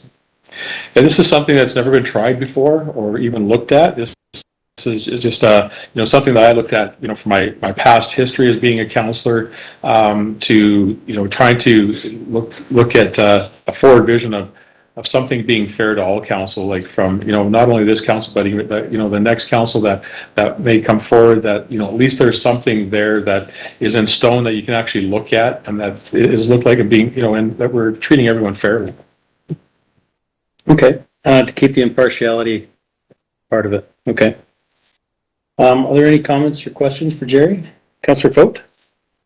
Is the code of conduct a council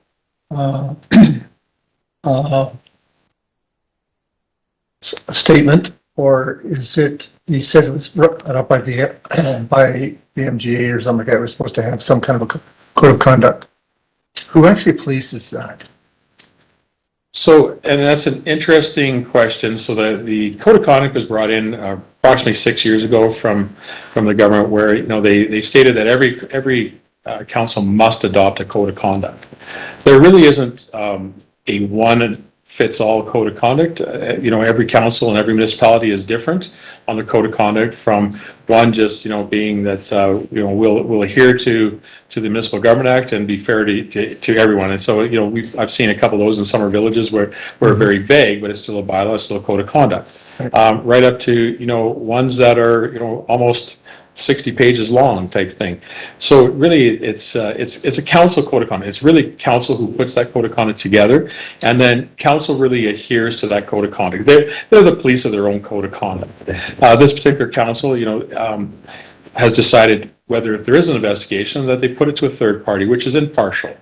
So where there's not an internal investigator, it's an external investigator, where all the complaints are heard from a neutral body, and given a neutral lens on everything, so it's not skewed, in my opinion. Thank you. So you're looking for us to respond back and indicate for administration to look into this? Yeah, I think, for when our department started really looking at this, to be fair, is I just wanted to bring this forward to see what, this council thought, of that particular idea that came out of our office. And if you wanted to continue us to continue to explore what that actually might look like, to bring something back to council. And it could be, from absolutely nothing to, here's what we kind of think, and let this council decide whether they like where we're going with it or not. Okay, are there any comments or questions from anyone? I think it's probably a good idea, just like you have at universities or obviously in our society. But you ensure you have a severity scale so that you try to take emotion out of it, and that you're trying to deal with something impartial.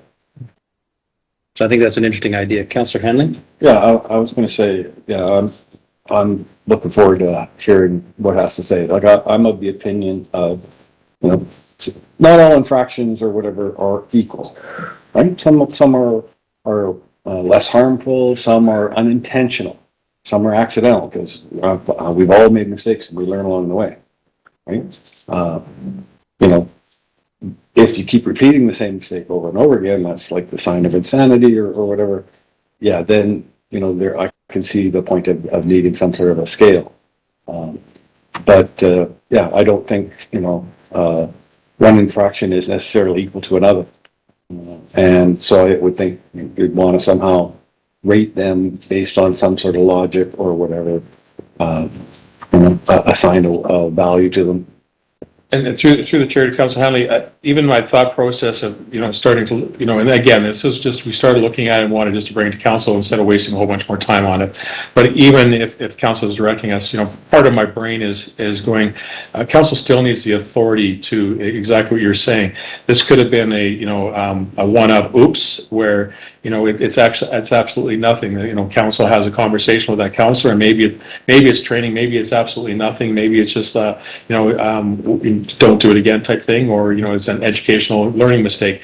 You can have brand new council come in that have done something unintentionally, for an example, to at least to have something where if something drastically happens, if it does ever go to the courts and is challenged, then the King's Bench judge is now looking at things as the least this council has thought out of particularly severability issues on a code of conduct. Therefore, believe it or not, I totally agree with where the justice was coming at the time. Is had a Rockview County Council at the time thought of what they were going to do, that case probably would have been held up better than it was today. So it's just some different things that we're actually looking at. I mean, I got lots of ideas from my head, but it's nothing on paper yet. I think anything's good to guide council, for sure. Councillor Watt? Through the chair to Jerry, I'm just wondering who polices the code of conduct to ensure that it's not just frivolously used as a tool to punish members of council?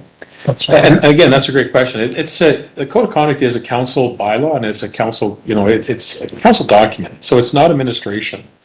And when I go back to the last one resolution that this council had made, and I believe it came from Councillor Dean, was that you wanted a third party to investigate everything through that natural lens and natural eye and natural justice. So therefore, it's you'd hope the council doesn't use it like continual overs for nothing. If there's something warranted, then it does go to to a third party and looks at through a neutral lens and a natural justice. And then that report comes back to council, and then whether that that code of conduct was frivolous, it would say that in that report.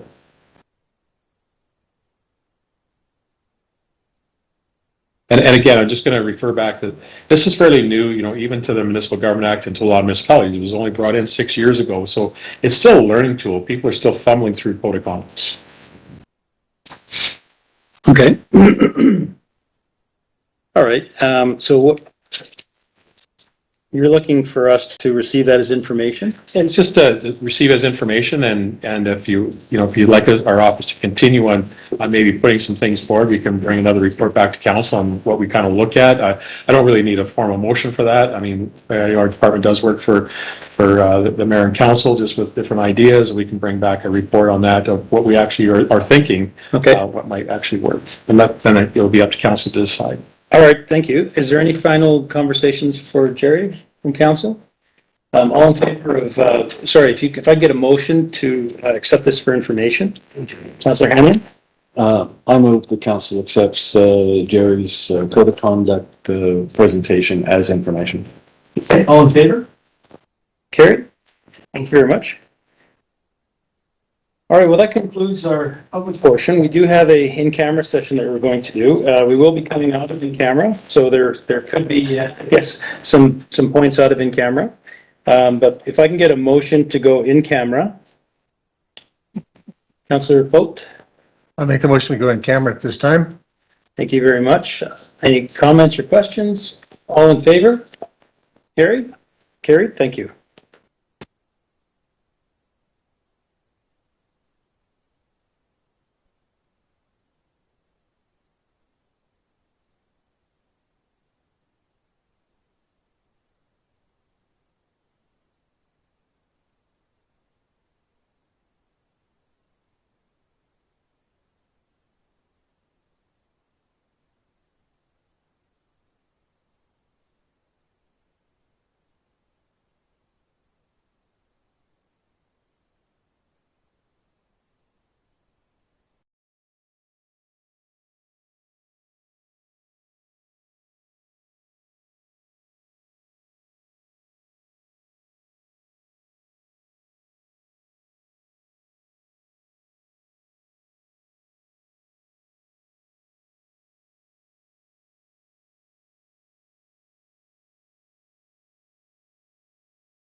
Vote. Make the motion that we come out of camera at this time.